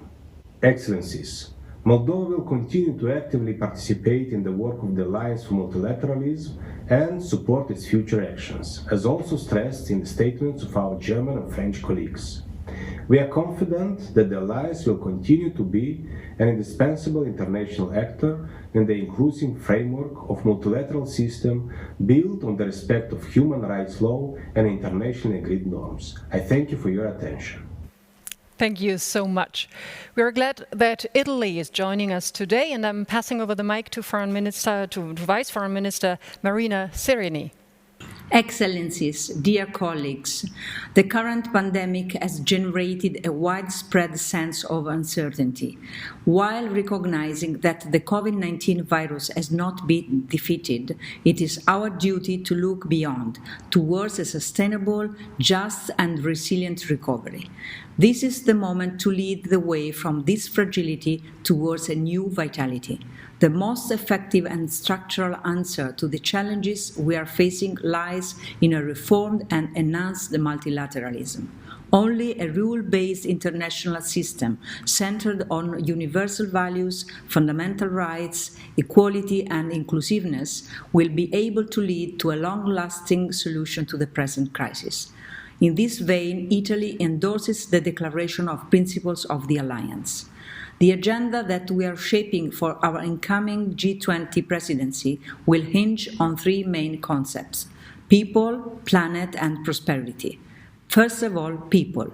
Our contribution to the global health response to the pandemic has been proactive, substantial, and inclusive. In this view, we will be pleased to host next year a Global Health Summit together with the EU Commission. We firmly believe that the collective efforts in the implementation of the Women's Peace and Security Agenda must be intensified in light of the 20th anniversary of Landmark Resolution 1325. The timing for ensuring due recognition to women's efforts in promoting peace could hardly be more appropriate. Italy is and will remain at the forefront in the efforts to promote women empowerment and to mainstream gender perspective. Planet and prosperity represent two other fundamental concepts. Environmental sustainability is the defining challenge of our times, and urgent and ambitious measures are immediately required. Italy, as co-chair of COP26 in partnership with the UK in 2021, will adopt an ambitious and multifaceted approach to put the safety of our planet at the top of the agenda. Digital revolution must be considered a fundamental tool to achieve prosperity and better quality of life. We want to urge the international community to work to make digitalization an opportunity for all. Let me conclude by emphasizing that the task in front of us is daunting but crucial to define our common future. It is up to us to emerge from this emergency in a better way. Let's not back to the old normal. Let's strive all together for a new, more inclusive, greener, and more sustainable normality to live in. Thank you very much. Thank you for your intervention, Italy. And we are switching now to Bangladesh. I'm handing over the mic to His Excellency Shahriar Alam. Distinguished co-chair, Excellencies, distinguished delegates. I thank Germany and France for organizing this very important meeting of the Alliance. The COVID-19 pandemic is a global emergency bringing devastation to millions worldwide, impacting lives and jobs, and upending much of the global economy. As the world is scrambling to cope with the shocks of the pandemic, digital technologies may be harnessed to overcome many of the challenges posed by the COVID-19. Bangladesh has also embraced digital solutions in fighting COVID-19. Our government's aspiration to build a digital Bangladesh by 2021 has helped facilitate the rapid implementation of these technologies. In Bangladesh, we used digital technologies for COVID-19 screening to identify high-risk zones, track the infection, and prioritize the allocation of resources. The economic packages and social protection benefits offered by the Prime Minister Sheikh Hasina's government were transmitted to people through digital platforms. Alternative education opportunities, albeit in a limited scale, were offered to our children digitally through online classes. Although the digital divide is not a new phenomenon, the current crisis reveals the stark divide and adds a renewed urgency to address this gap. The coronavirus crisis has accelerated the uptake of digital solutions and hastened the global transition towards a digital economy. However, it has also revealed the wide gap between the connected and the unconnected. Equitable access to digital infrastructure has never been more important than now. As the spread of the virus is waning, the conversation has already begun to build back better the economy and the society. The responses to COVID-19 highlight the importance of digital technology in fostering inclusive, just, and fair societies. To bridge the digital divide, we need to understand the gaps and needs of our people adequately. Closing the digital divide also means ensuring technology is non-discriminatory and accessible to all. Digital technology shall not leave anyone behind or widen existing inequalities, particularly in the global south. Investment in developing capacity in this sector through new and innovative financing models, support for skill development in low-income countries are critical in this regard. Distinguished co-chairs, excellencies, the use of digital technology has proven that it is possible to save lives and maintain livelihoods during the COVID-19 pandemic, and in the process, turn a crisis into an opportunity. To avail this opportunity, we will need a coordinated response. Coming together will allow us to ensure that technology is harnessed for the greater benefit of the larger majority, seek the opportunity to manage its impact, and ensure that it presents a level playing field for all. Bangladesh stands ready to work with all in the alliance in building back better from this unprecedented crisis. I thank you all. Thank you for your contribution. We are glad that the United Kingdom is joining us as well. I'm handing over the mic to Vice Foreign Minister Lord Ahmed of Wimbledon. Ministers, Excellencies, colleagues and friends. We all know that we cannot fix global problems without working together. So firstly, I want to thank Foreign Minister Le Drian and Foreign Minister Mas for convening this very important discussion. The General Assembly has brought us together as we grapple a pandemic that has fundamentally changed how the world and indeed the multilateral system function. It has exposed the vulnerabilities to devastating effect, but it has also illuminated what we can achieve when countries work together. I want to reflect briefly on the opportunities that multilateralism has to offer in each of the policy areas we have discussed today. Firstly, our healthcare systems have been tested by COVID like never before, a highly infectious respiratory virus of pandemic proportions. Certainly makes a compelling case for universal health coverage and indeed investment in public health. COVID-19 has also brought into sharp focus the important relationship between humans, animals, and the environment. We have already built global institutions with great expertise in public health, animal health, the environment, food and agriculture, and the World Health Organization is playing a crucial role in the fight against the COVID pandemic. Also, of course, crucial is global access to vaccines, therapeutics, and diagnostics. The UK remains committed to multilateral approaches to achieving this, and will co-host a Vaccines UNGA event next week with UN Secretary General, Director General of the World Health Organization, and South Africa. But as we look ahead, we must make sure that all our assets are working in these important areas, coming together, and are fixed upon a One Health approach, which improves our preparedness for the next pandemic and indeed seeks to prevent it altogether. COVID-19 has also reversed progress on gender equality. Women must be fully included in all levels of the recovery and decision-making. Only then can we, everybody, together bounce back. We must also look to the future and ensure that the next generation does not suffer, and we remain totally committed to enabling girls to receive 12 years of quality education by 2030. And our climate hangs in the balance, as it fuels extremes of temperatures, drought, storms and rainfall. It seeds insecurity and destitution. We have built important institutions, identified necessary steps to turn the tide, and indeed ignited an era of climate innovation and, importantly, cooperation. But what we need now, if we are to save our climate from teetering over the edge, is more commitment and more urgency to act.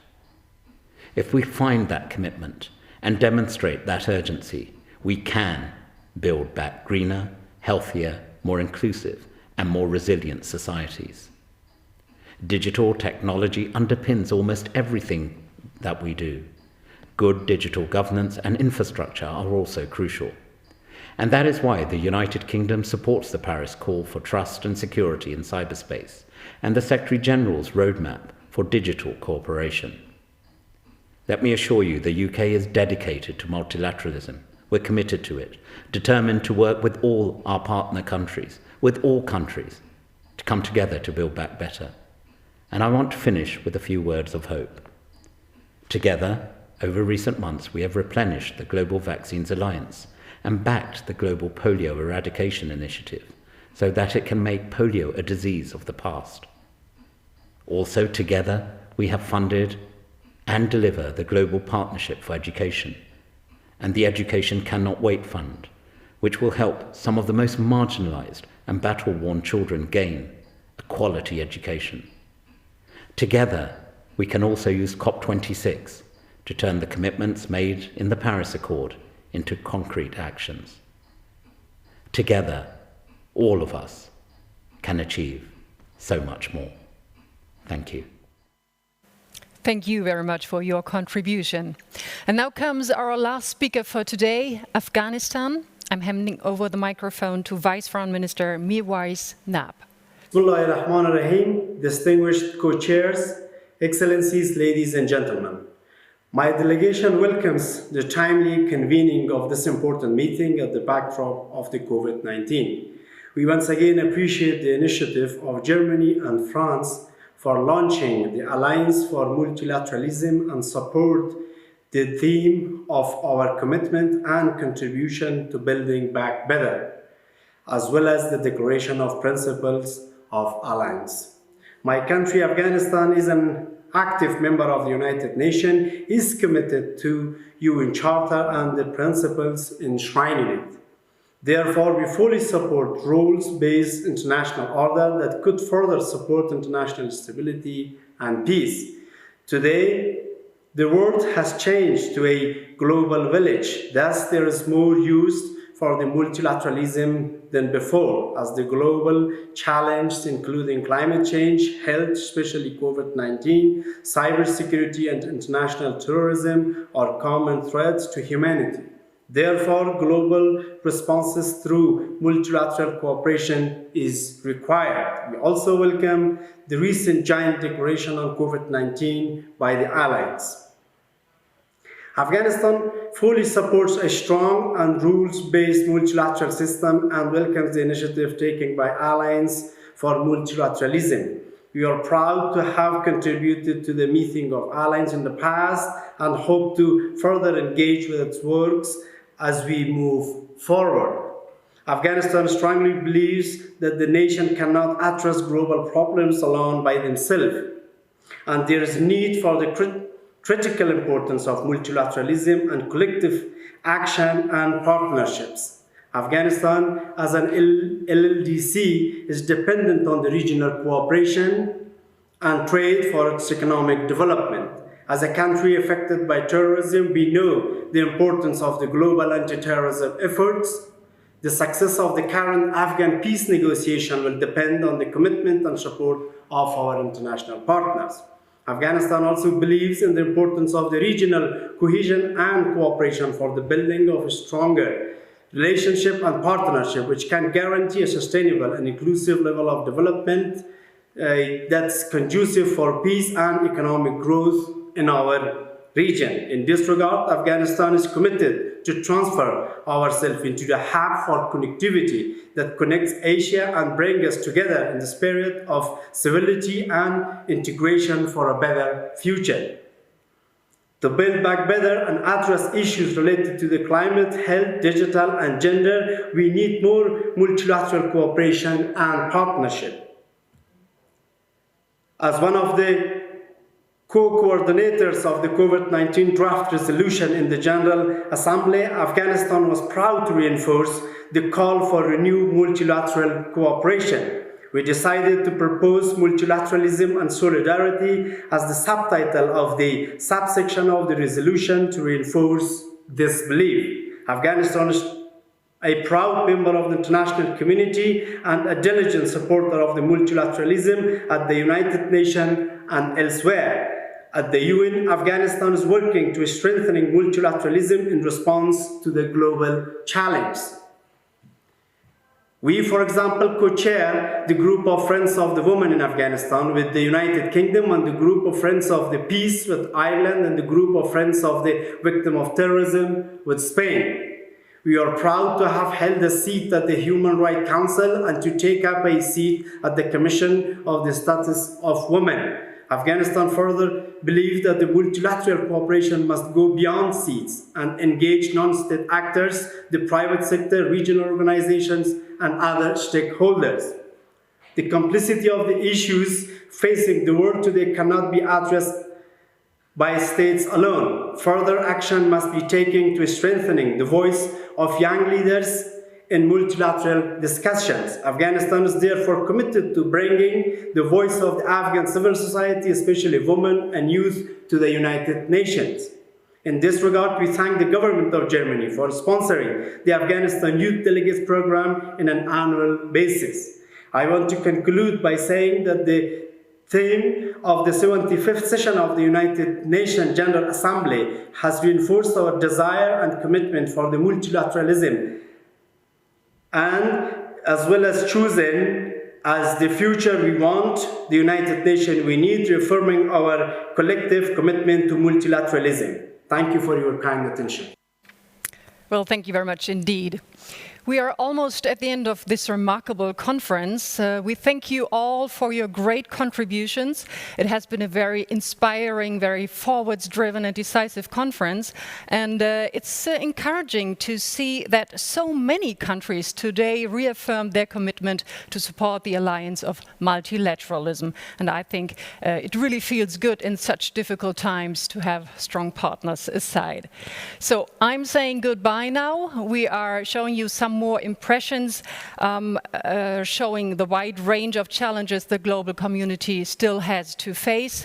And I'm saying goodbye and auf Wiedersehen from Berlin.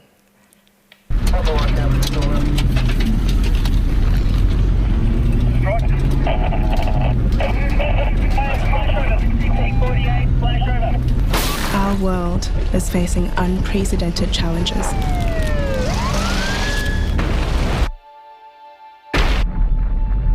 Climate change is altering natural balance.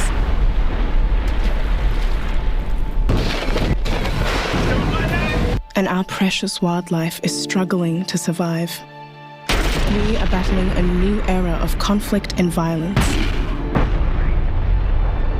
There's the disruptive impact from digital technologies and shifting demographics with gaping inequalities.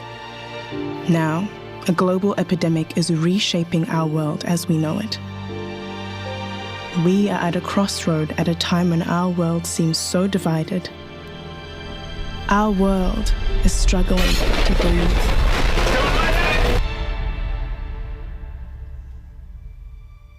For the United Nations 75th anniversary, we set out to ask the world, what are your hopes for your future? If you could choose one thing to say to the UN, to world leaders about the future, what would that be? In January 2020, the United Nations launched a global initiative to have the world's largest conversation on the future we want. Discussions have taken place in all settings, from classrooms to boardrooms, parliaments to village halls across the world, in order to reach as many people as possible. The United Nations listened, and the world spoke. Justice, equality, and freedom for all. People can really be in peace and with dignity, because our dignity was taken away from us because of our religion and because of who we are. And I hope that we are the last community who are suffering of those problems. Health is often looked at as an expense. It is not. It is an investment. We change by exchanging without losing ourselves. We have run out of excuses and we are running out of time. If we don't stop the destruction of our natural world, nothing else will matter. More than ever before, we need solidarity, hope, and the political will to see this crisis through together. From what we have heard, the world is not as divided as we thought. The global economy, healthcare, sanitation, education, and the hardest places hit are our top priorities from recovering from the pandemic. In response to COVID-19, greater international solidarity is urgently needed. The threat of climate change and destruction of our natural environment is the biggest fear for the future. We need increased efforts to reduce conflict and violence, and we aspire to further protect human rights. For optimism about our future, we need to look to our young people. The overwhelming majority of us believe global cooperation is more vital than ever. Every time we fail to find solutions to global challenges, the most vulnerable people in our societies are hit the hardest.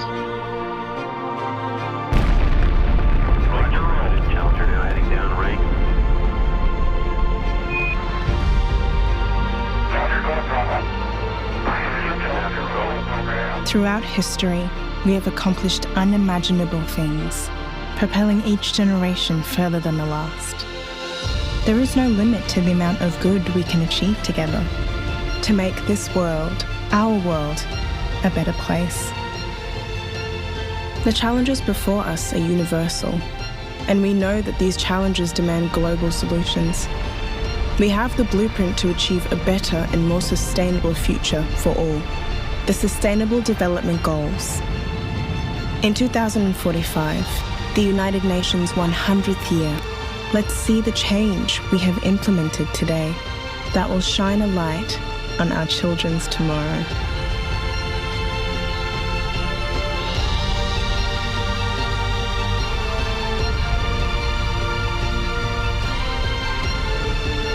Change is coming. The real power belongs to the people. And I want to turn the question inside out as well. I will not ask, how dare you? Instead, I will ask, do you dare to? This is the most urgent of times and the most urgent of messages. Now must be our moment for action.